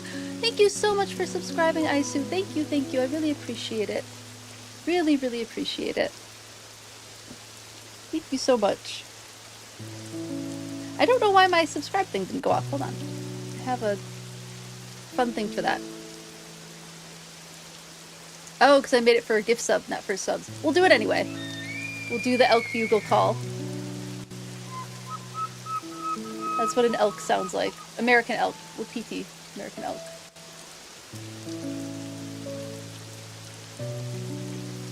This is what I replied. Oh, no! Yes, I was just saying that because I started answering after the ad break too. Sometimes when you subscribe, you have to refresh the page so that it will apply and you won't get ads anymore. As far as like what I think will be available in the DLC, I would hope to see Staryu Starmie. Oh my goodness! Vincent, thank you so much for resubscribing. Thank you. I appreciate it so much. Thank you. And thank you for starting the hype train. You didn't have ads anyway. Oh, okay, that's good. Ocean water is your favorite biome. You're also excited for new materials and vegetation. So yeah, I wonder if they won't add Clamperl because they have the item for Clamperl. So I wonder if we won't see Clamperl. But I'm hoping Staryu Starmie. I'm hoping the Mudkip line. Although we have a lot of amphibians, I wouldn't mind seeing more. I wonder how many fish they're gonna give us, or if they're gonna stick to things that are like both on land and in sea. Like I would love to see seal and dugong, but I wonder if we'll get the Spheal line instead. Spheal, Whaleren, and Celio. I wonder if we'll get those instead of seal and dugong, because I feel like they don't give a lot of love to those two Pokemon. I feel like Spheal gets a lot more love in these types of games. We should write down our predictions. What if we did like a bingo for it? And we got like a bingo going for what water type Pokemon we think are going to be in the update. Alright, that's something I'll noodle on creating. Maybe we can make it on stream one day. The moment you read vegetation as vegetarian. Oop. Oops, sorry about that.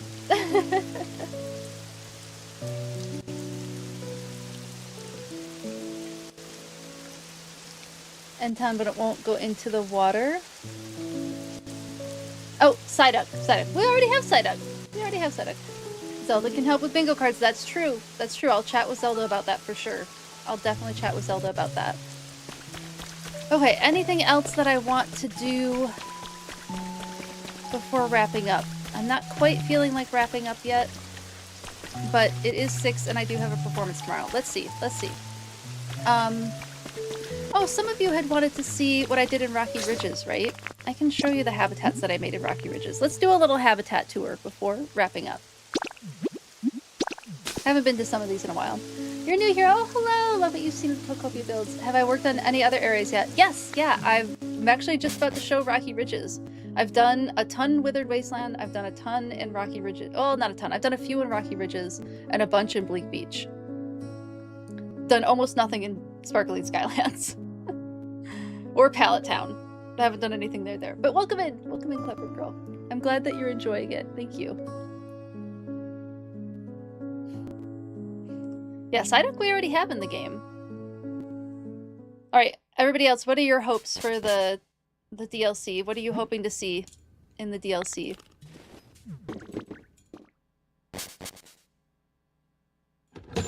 I feel like if it's between Spheal, oh, and there's Entei.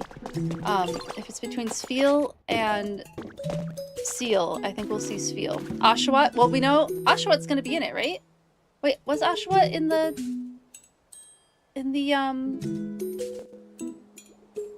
was I just assuming Oshawott? I hope Oshawott's in it too. Oshawott would be perfect. We don't know for sure. Gotcha. Corsola and Lovedisk. Oh, they would be great. I bet if they do Corsola, they'll also do Marini and Toxapex. I bet we'll get all three of them if they do Corsola. Staryu, Starmie, Horsey line. I assume Horsey line would be so good. Corsola, Goldeen line. Oh, I would love to see the Goldeen line. Mantine line. Yeah. Whalemare, Palfin, Tortuga. Oh, I would love to see the Tortuga for sure. Corsola, Lovedisk. Oh, Lovedisk would be so cute. We saw Mudkip, that's what we saw, yeah. Man, Oshawott would be fantastic. I wonder if we would get the Hisuian form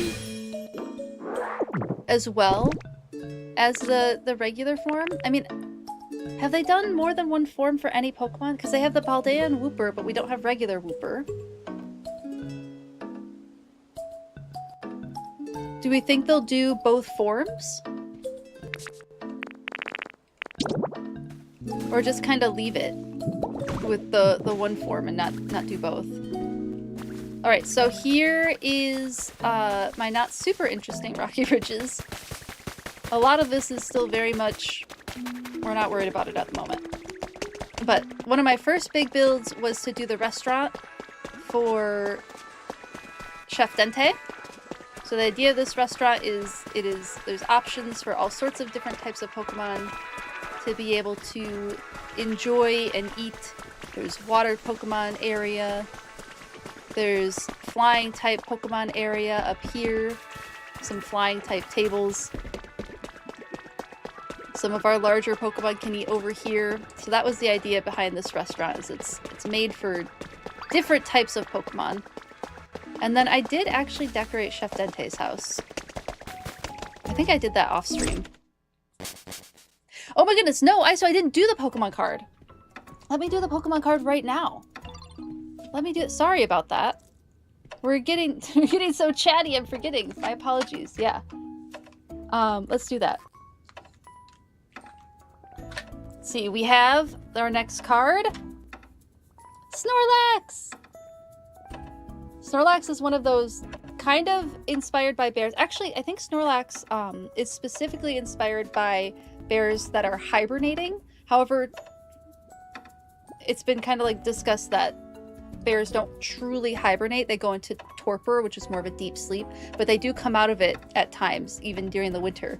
But Snorlax is the idea of bears hibernating for the winter is the idea behind Snorlax. It's a big bear. So like bears, when they are preparing for hibernation, they eat a lot of different types of food to like stock up on calories, gain a bunch of weight so that they can survive the winter without eating for the entire winter. So that's the whole idea behind Snorlax. Loving to eat and loving to sleep is hibernating bears, which I think is just delightful. Which I'll have to look up when Fat Bear Week is, because I want to do something for Fat Bear Week. I want to maybe do a what is the word I'm thinking of? A bracket. Do a Fat Bear Week bracket with everybody in chat. I think that would be really fun. Is to have a group Fat Bear Week prediction and also just participation in it. You love Fat Bear Week? Heck yes. With that appetite, they better be bears. Yeah, yeah. No, you were not away for that one. That was on me. You have it marked in your calendar? Oh my goodness, hello! Welcome in, Raiders. Welcome in. How are you doing, Elder Nettle? Hello, hello. Thank you so much for the raid. How are you all?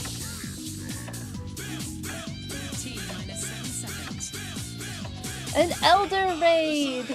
Thank you so much for the raid, Elder Nettle. Thank you, thank you. Hello, Uber P. Hello, Elder Nettle. Hello, Monolith Pryor. Please let me know if I'm saying your names correctly, and please correct me if I'm not. Corrupt Phoenix, Frau Squid.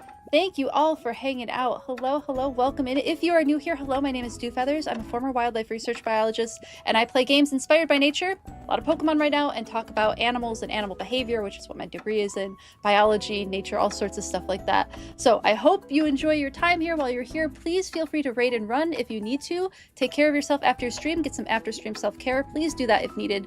Otherwise, would love to hear about how your stream went, what you were playing, what you were doing. Would love to hear about all of that. Welcome in. Nice to meet you. And I am saying them correctly. Excellent, excellent. Thank you, thank you. I appreciate it. Welcome in. How are you doing today, raiders? But again, if you need to raid and run, please do so. Take care of yourself. Do what you gotta do. Let me show you what I've been up to in Pokopia. I'm showing off some habitats that I've been making in the game. Habitats of the, like, real world type, not in-game Pokopia type. I'm gonna call it a night. Thank you for hanging out, Lo-Fi Lord. So good to see you. Sleep well. And thanks for hanging out. Have a good night. Nice to meet you too. Nice to meet you, Frau Squid. Hello, hello.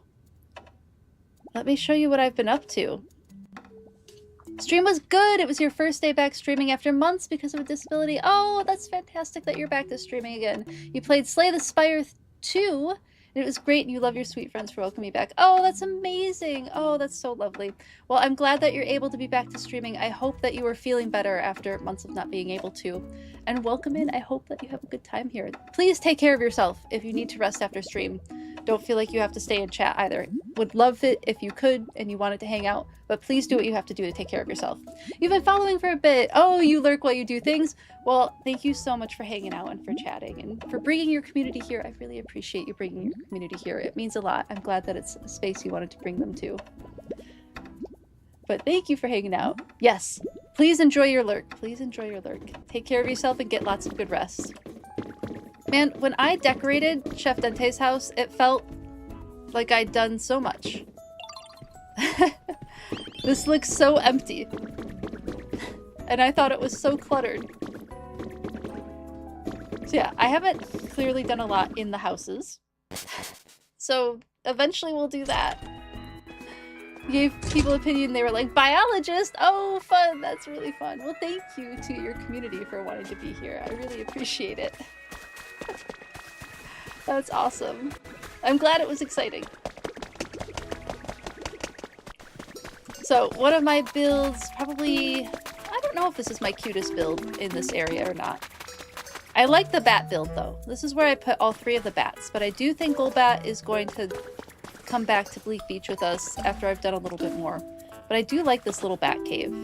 I think it's really cute. Very green. Very cluttered and green, which is something I do a lot of. Everything's very cluttered and very green. I'm just ignoring all of their requests for things. We'll get to that. Eventually, my plan is to make this into a big wetland. Arbok is going to live there, along with the Ludicolo line. They're all going to live in this area. I do need to move Ekans. I'm gonna worry about that in a minute. Up here, I have chinchillas, the Minchino and Cinchino. I made a chinchilla habitat for them. Up on top of the mountain, since chinchillas live in mountainous environments. It's a little more dry, a little more arid, less green than some of my others. Potatoes, because they're from the region of the world where potatoes are originally from. So yeah, here's the chinchilla habitat, where Minchino and Cinchino live. And then heading back down, I forgot that I did that one. That was a recent one too. Oops, slap. Love the biology specializations. Oh, cool. You work in biotech, so your proximity is always more research and clinical leading. But as soon as we found out about you, we were like, sold! Oh, that's awesome. Yeah, so I did research as well, but I did wildlife research, right? So I studied habitat use of different species. Home ranges as well was kind of in my like post undergrad going into my master's degree is what I specialized in. In undergrad, I did I worked with researchers who worked on honeybee navigation, and I studied butterflies and all of that kind of stuff. I worked for the DNR for a couple of years in Michigan. So I've done like outdoor research more so than clinical research. But it's cool stuff. Biology is such a huge field, right? Like there's so many things that you can pack into biology that it's hard to be like, oh, I did research in biology. Well, what does that mean? It could be medical, it could be wildlife, it could be, you know, environmental. There's so many things that it could be. Wildlife is definitely more aligned with your internal passions. Oh, cool. Oh, I appreciate it. Thank you. Thank you. Biology, rock. Okay, that would be geology. Yes. Yeah. Studying rocks is geology for sure. Awesome. Yeah, animal behavior was my main specialization. It still is. Animal behavior is my first research passion. Yeah, here's a little hot spring habitat. Trying to get inspired by some of the hot spring areas around the United States. I did my best. There's like some alpine habitats around that have hot springs, so that's what we did here. And then I made a cave cricket habitat. And then Ekans is also gonna go back here. I just haven't moved them yet. I will. I promise I will. But yeah, here's the other cave habitat I did over here. I think this one's pretty cute. I moved Cricketot and Cricketoon. I don't know if you've ever heard of like Weta or cave crickets. They're kind of creepy looking. And they don't actually make noise. So Cricketot and Cricketoon aren't great cave crickets, but it seemed a lot more fun to put them in a cave than anywhere else. So that's where they're at for now. So I think that's kind of everything I've done in Rocky Ridges. Like, it's a decent amount, but again, it doesn't fill up a lot. There's not a lot here. Chinchilla in the water. Yeah, chinchillas are not supposed to be in the water. Good memory, Cat of Diamonds. Hello, Surumi Ray. How are you doing? So good to see you. Could be plants, could be human, could be other animals, could be environment. Yeah, exactly. Cell biology. Oh my goodness, we could get into that. Failed to tip it a pun because you forgot an S. Biology rocks. Wait, that's it. No, you're good. You're good. Welcome back, Zelda.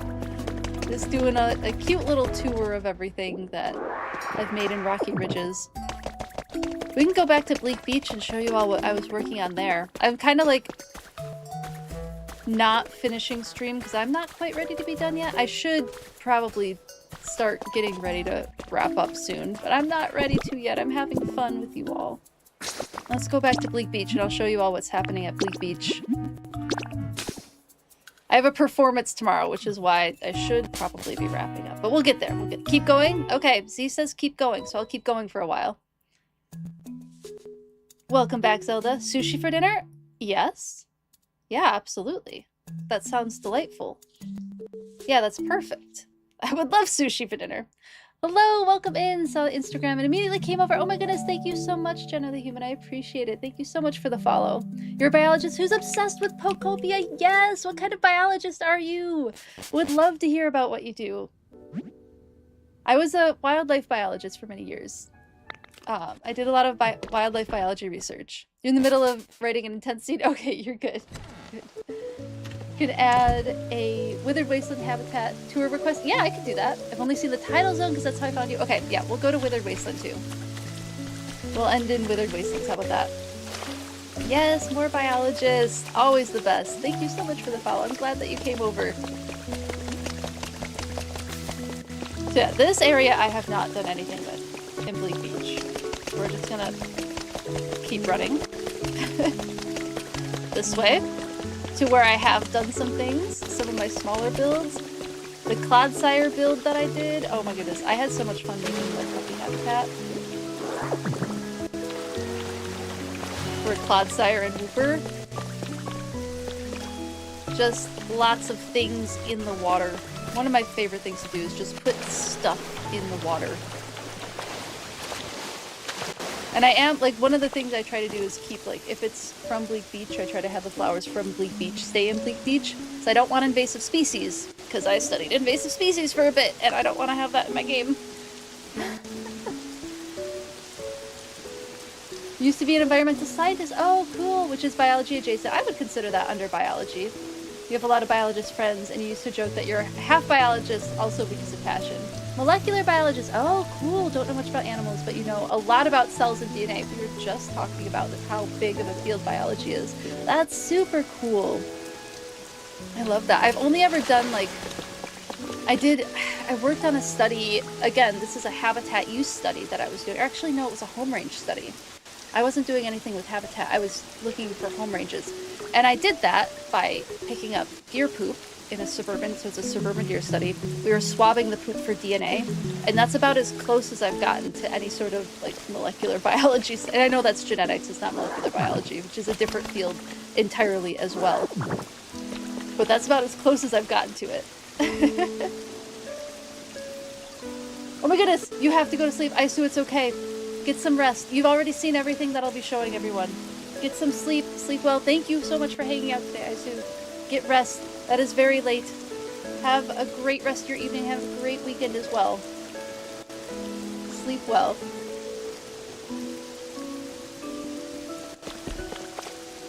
Yes, I have Dreepy, the Dreepy line, which are technically inspired by like extinct amphibians. So I have the Dreepy line over here because they're little amphibians. And then I have Muck and Grimer over here because I don't really know where else to put them. And I'm just pretending like they're mud. So I don't know if I want to keep them over here though. But I also don't know where else to put them. So they live there. For now. And then I have my duck pond habitat. I really like this habitat. This one was so much fun to build. Little garden over here. I have to get rid of the bed, that's right. Grubbin asked for a bed, and I'll do something else, maybe a bench or something over here for Grubbin instead of a bed. We have all of our ducks, so we have Farfetch'd and Golduck and Psyduck living over here. I love making these cute little ponds. They're like one of my favorite things to make. Muck and Grimer should be in a contaminated water area. I know, they're contaminating the water. So yeah, duck pond. I think this area is just so cute. I love the little border I put on this. And then a little hanging garden area for Mosslax. Not really based on any real-world biology thing, I just wanted to make something pretty. And this ended up being a huge inspiration for the jungle build that I'm doing currently on the other side of that wall. But we'll end with that for this area. And then one of my favorite areas that I've made so far is this little research station over here. It's kind of inspired by some of the research places that I've lived and worked at. I've never worked with sea turtles, so it's not inspired by anything like that. But I made Lapras this little research tent, so Lapras's habitat is over here. So data collection, crafting, little kitchenette, library, first aid kit, of course. Little things that might be needed for whatever research outing is happening. And then there is a sea turtle nest was my idea here, and I put execute in the sea turtle nest. I thought I was clever. Little research build over here, building. So places for researchers to go and relax after the day, or field technicians, everyone to go relax during the day, or after the field day. Make some food, sandwiches for everybody who's out working, some data entry areas, a type of science experiment that doesn't need a hood, of course. We don't have to worry about ventilation with this little science experiment. And then a library, a locker, all of that kind of stuff in here. And then some of the spaces I've made for Pokemon. Little fishing pier over here. We have Cramorant and Pelipper down here, our cormorant, flightless cormorant, as we learned. And Pelican down in this area. They like to go fishing, so they have ways to go fishing.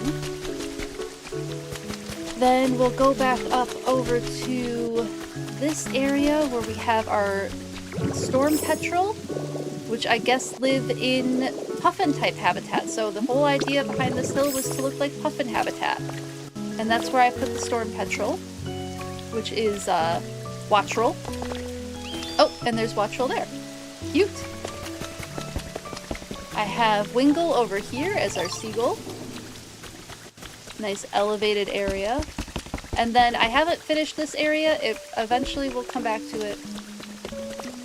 But this is where Kilowattrel is as our frigate bird. So I want to figure out frigate bird habitat for Kilowattrel. So that's this like research bird area that I've made. Oh, what's that item?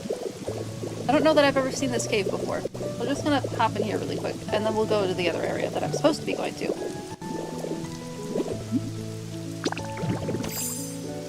Muck is in your Skyland sewage system. Oh, that's a good idea. That's a great idea, Cat of Diamonds.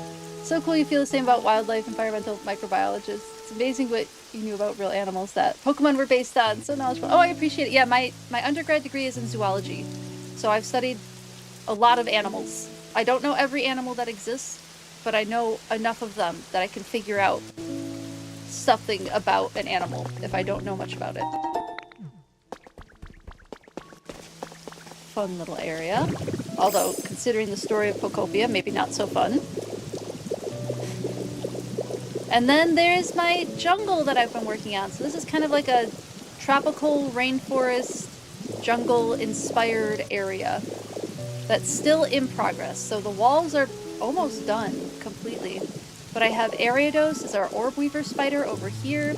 We have Persian as a mountain lion, kind of inspired by the Florida panther, which lives in more forested type environments, more so than mountainous type environments. I have Execute over here because, I don't know, they're a tree, so I put them with the other trees. We have our jungle fowl with the Torchic line, because they are chickens, and chickens are descended from jungle fowl, which I found really interesting. So that's why they're over here. We have our chickens over here. Lots of greenery. This was a fun waterfall to make because I just kind of let it rip, let it do whatever it was going to do, and then worked around it to create a cool waterfall system. And then the area that I did today, we put Vicavole and Charjabug in their habitat. So this corner is what I completed today on stream. So this corner over here is what I've done. With this cute little pond. Oh, and I have a log, so I can put a log in now. Where do I want to put this log? I don't know that there's really space for it. I could put it here, I guess, outside the water. Because I kind of like how I have things. Oh, you know what? I could... I have an idea. Here. And then do I have anything under the water there? Let's try putting the log down. Or the driftwood.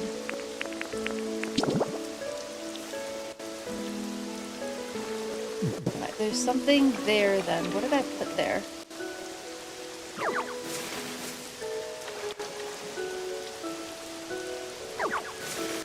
Is it the tree? Is the tree in the way? Hold on. I gotta move the tree just so I can see. Oh, it's this. Let me get rid of the vine because I do... Oh! Wait, there's another place that the log can go. There we go.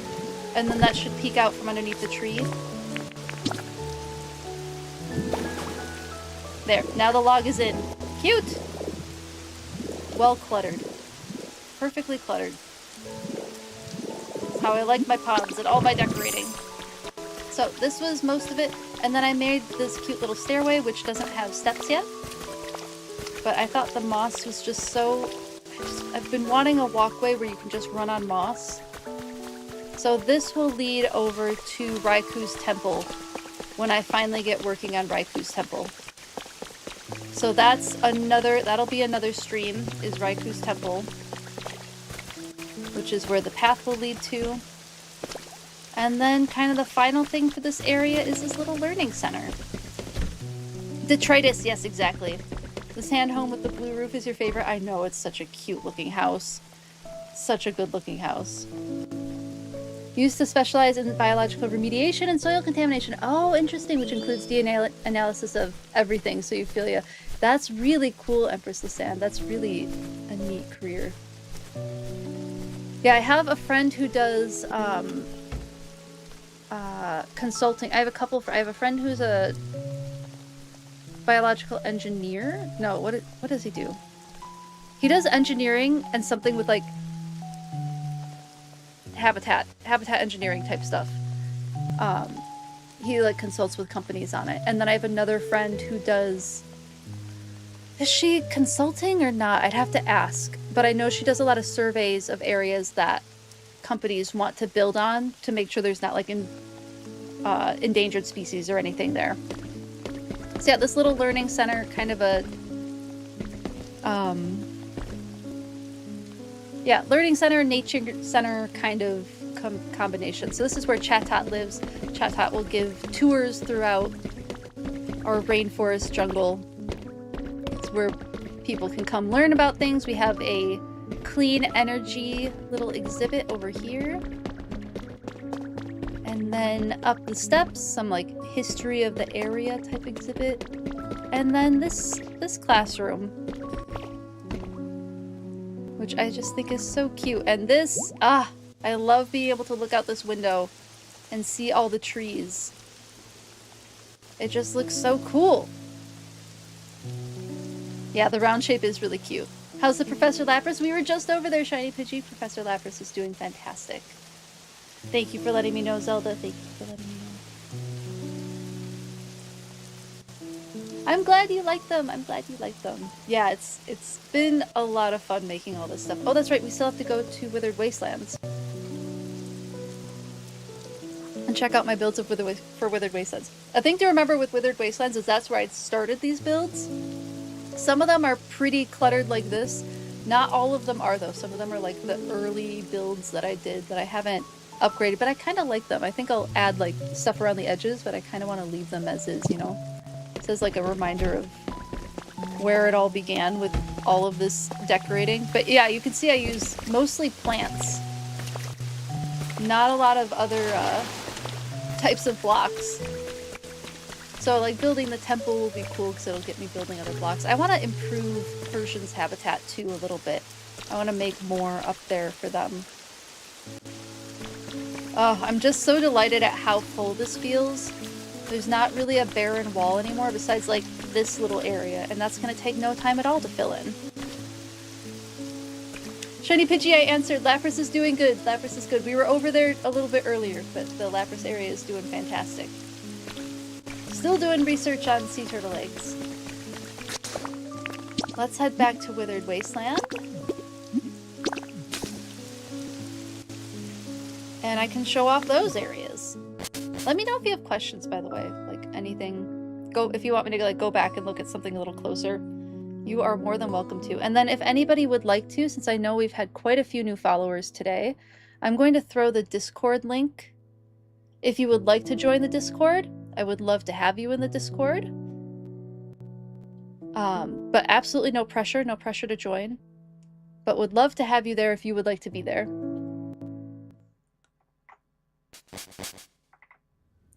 Here is the Discord link. Welcome back, Zelda. You're building your first huge building, a haunted mansion. Oh, cool, for your Rocky Ridges ghosts. Can see why you didn't become an architect. I feel you on that.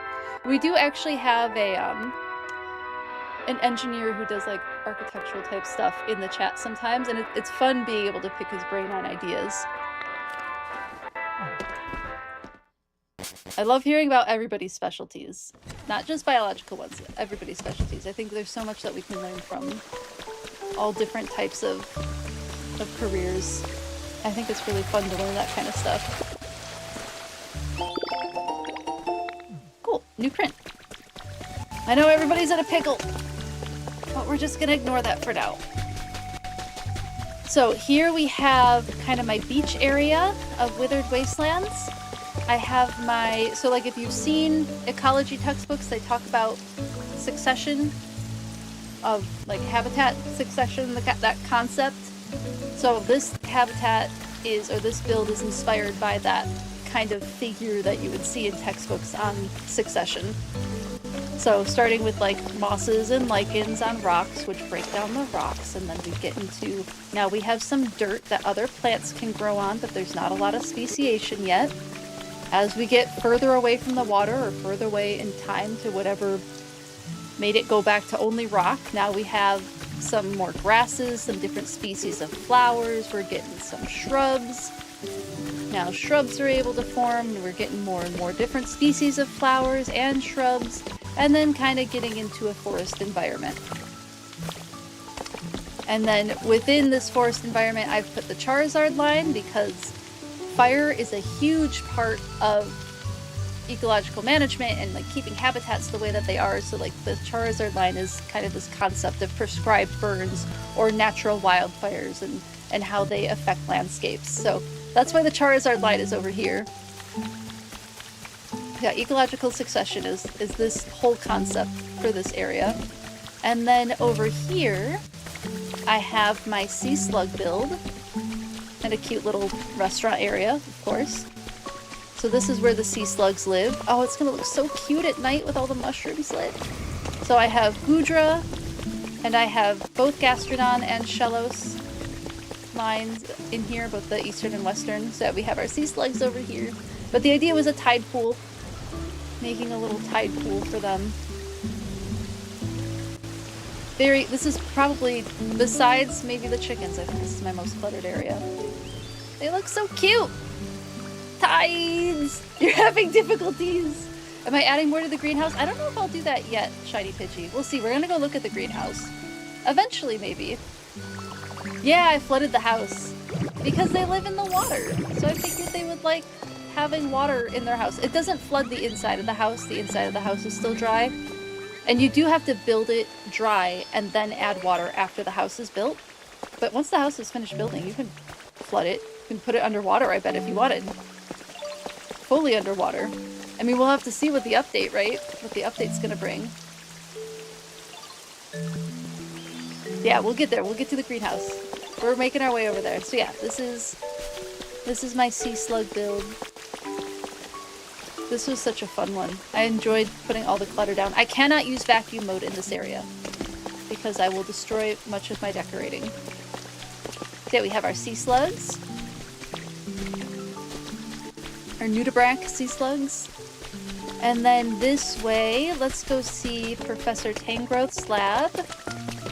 Oh, this is my little shopping center that I haven't quite finished yet. Oh, I see a feather. We'll get it if we get to it in time. Professor Tangrowth's lab is up here. Oh, of course, yeah. Thank you all for being interested and wanting to see it. I appreciate it a lot. I'm glad. I hope it's helpful for your own decorating and whatnot. I hope it gives some inspiration or some ideas at the very least. So yeah, here's Professor Tangrowth's lab. I want to fill it in more, but I haven't gotten inspiration of what I want to fill it with yet. I'll get there. I'm a little sad. I destroyed a bunch of these sunbeams, so I only have the one sunbeam left. And I wish I hadn't destroyed all the sunbeams because they look so cool. But I do like the inside of this lab, so I have a little, you know, ventilation bench over here for doing some science experiments.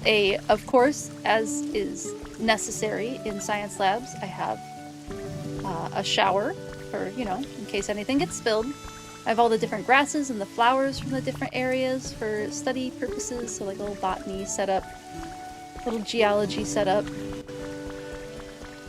And then Professor Tangrowth's home, basically. Where Professor Tangrowth lives. Oh, I'm glad you like it all. Hello, Stabby, how are you doing? Gotta go check on a crazy dog, but hi, hello, how are you doing? Been listening to you through Paladin's phone. Oh, fun. So good to see you. I hope you're doing well. I hope all of the plant organization went well today. Oh, I'm glad that this is going well for you. Oh, what are you all doing over here? I mean, I don't mind. You got over here quickly, Gastrodon. Move quick for a little slug. You're planning something very similar to this for Professor, but also leading into the Human Museum part. Oh, that's a great idea. Human Museum is a great idea. Well, if anybody's in the Discord, like, feel free to share off your builds in the Discord. I would love to see them. Always happy to see that. So yeah, so my house is back over there. This is like a little shopping center, like toys and whatnot, little garden center, little cooking. It's the chef, something chef, pampered chef. Oh my goodness, sorry by the itchy nose. It is allergy season. Here's my storage area. Nothing particularly impressive, but it is organized. So I have a small storage area over there. One of my first like nature builds was this riparian zone, so I did a little wetland pond over here. I have Sliggoo and Goomy over here. This was my first pond that I made. Oh, just so cute. Still so cute. Still love it. And then this cute little river. Magikarp on the little fishing pier. Made a nice windy river. Lots of plants to support the bank of the river so that nothing collapses. Oh, weird. My controllers are like stuck in vibrate. Weird.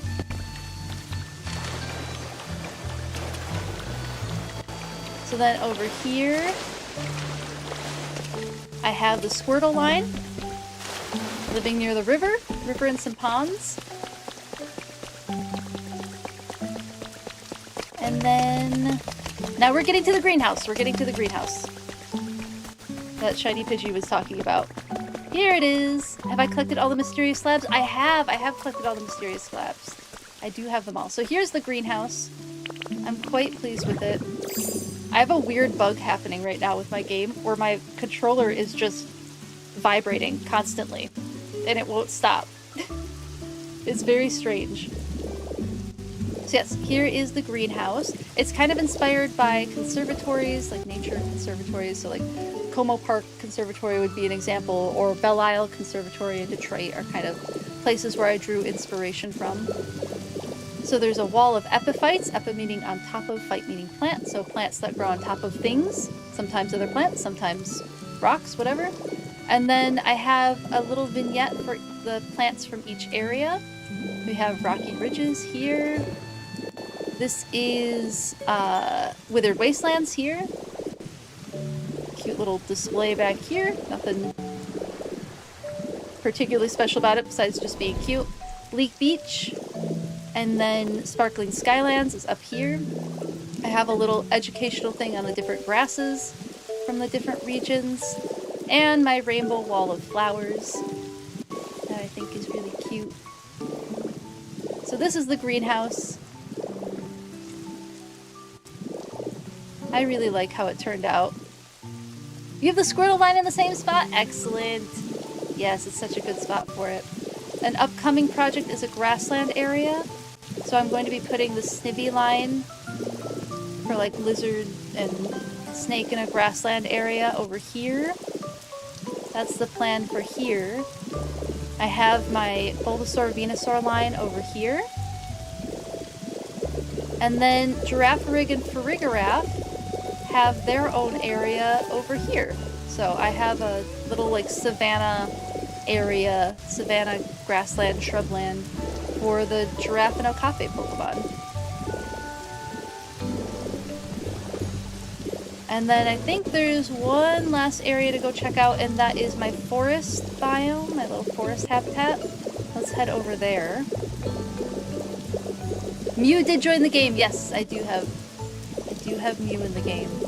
I'd love to add, like I've seen people put trees around their steps. I'd love to deck this out same way that I've done some other ones and just have trees over here going up the stairway to the forest area. So I have Paris and Parasect over here. We have my birds.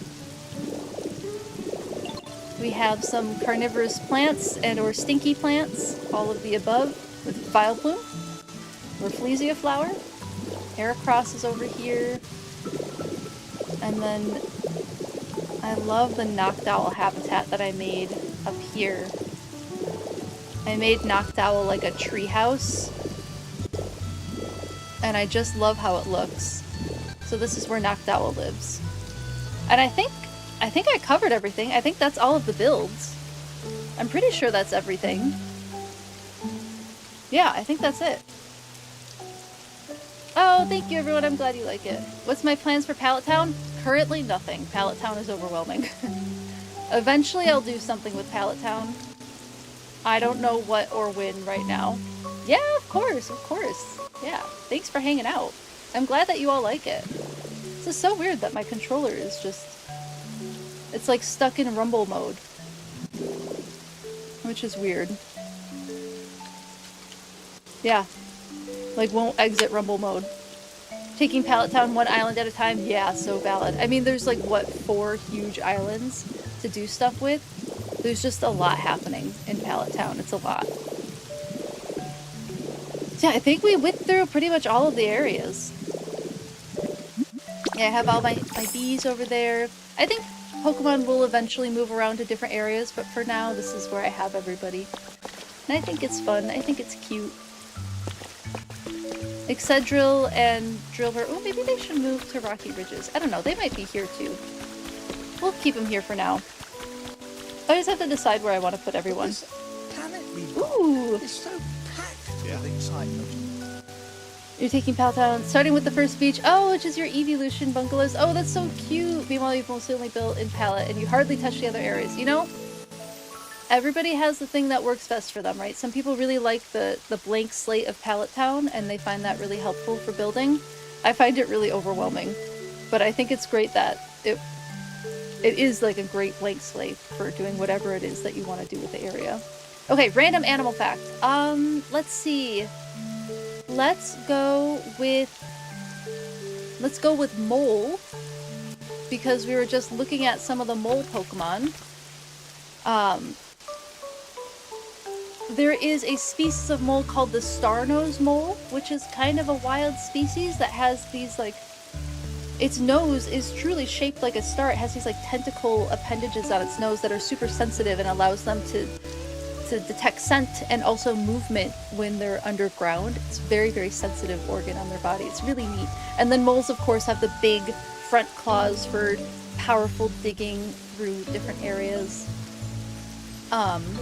And very, very tiny eyes. They're not quite blind, but they definitely have the, like, when we look at cave animals, and some cave animals don't have eyes, the amount of reduction happening with mole eyes.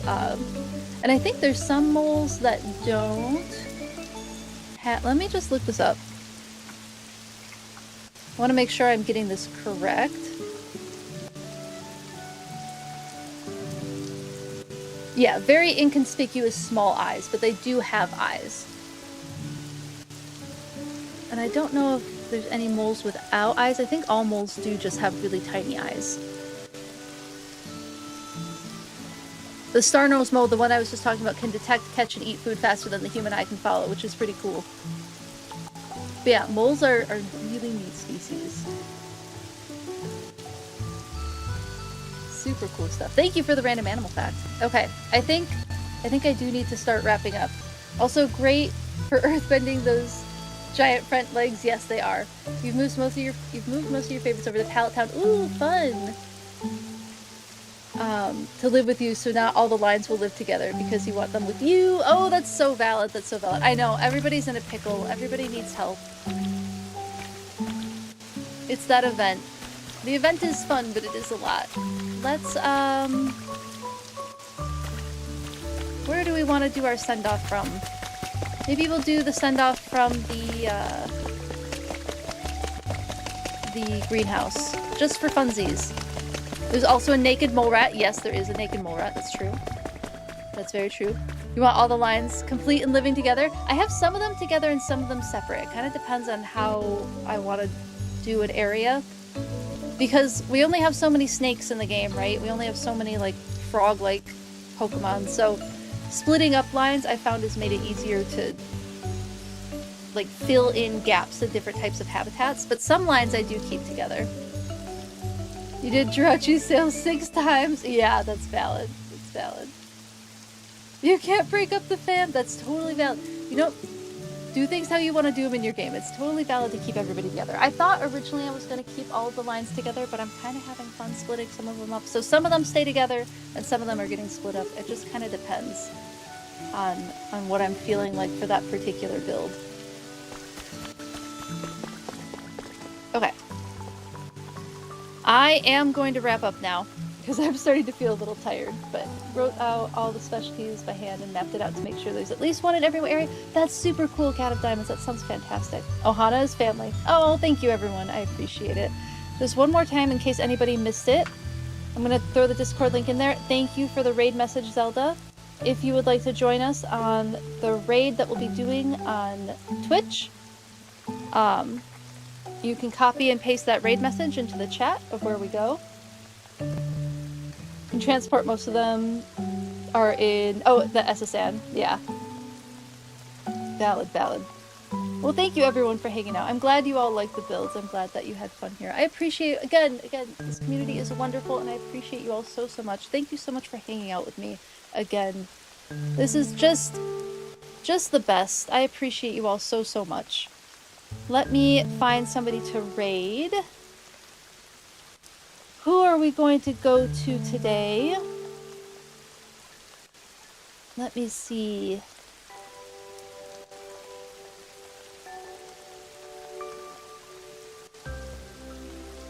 Let's do... Thank you for hanging out, everyone. Thank you. Oh, I appreciate it. I'm glad that it's cozy vibes. Love bringing the cozy vibes. I love being cozy. It's fun. Let's go raid Chill since I think it's been at least a week since I've raided Chill. So let's do that. Feel free to copy and paste the raid message. Chill will be playing Tomodachi Life. Awesome. Again, very chill streamer. Fun vibes. Good times. So we'll head over there. But thank you all so much for being here today. I hope you all have a fantastic weekend. I will do my best to have a fantastic weekend as well. I will be performing at Convergence this weekend. If you are in the Minneapolis area and going to Convergence, you can see me there as Porygon Z, who I'll be cosplaying on stage for the Cirque Informatique. But otherwise, have a fantastic weekend. Thank you all so much for being here. And I can't wait to see you on Tuesday. So see you next time, everyone. Thank you for doing the raid message again, Zelda. I appreciate it. Thank you. Bye, everyone.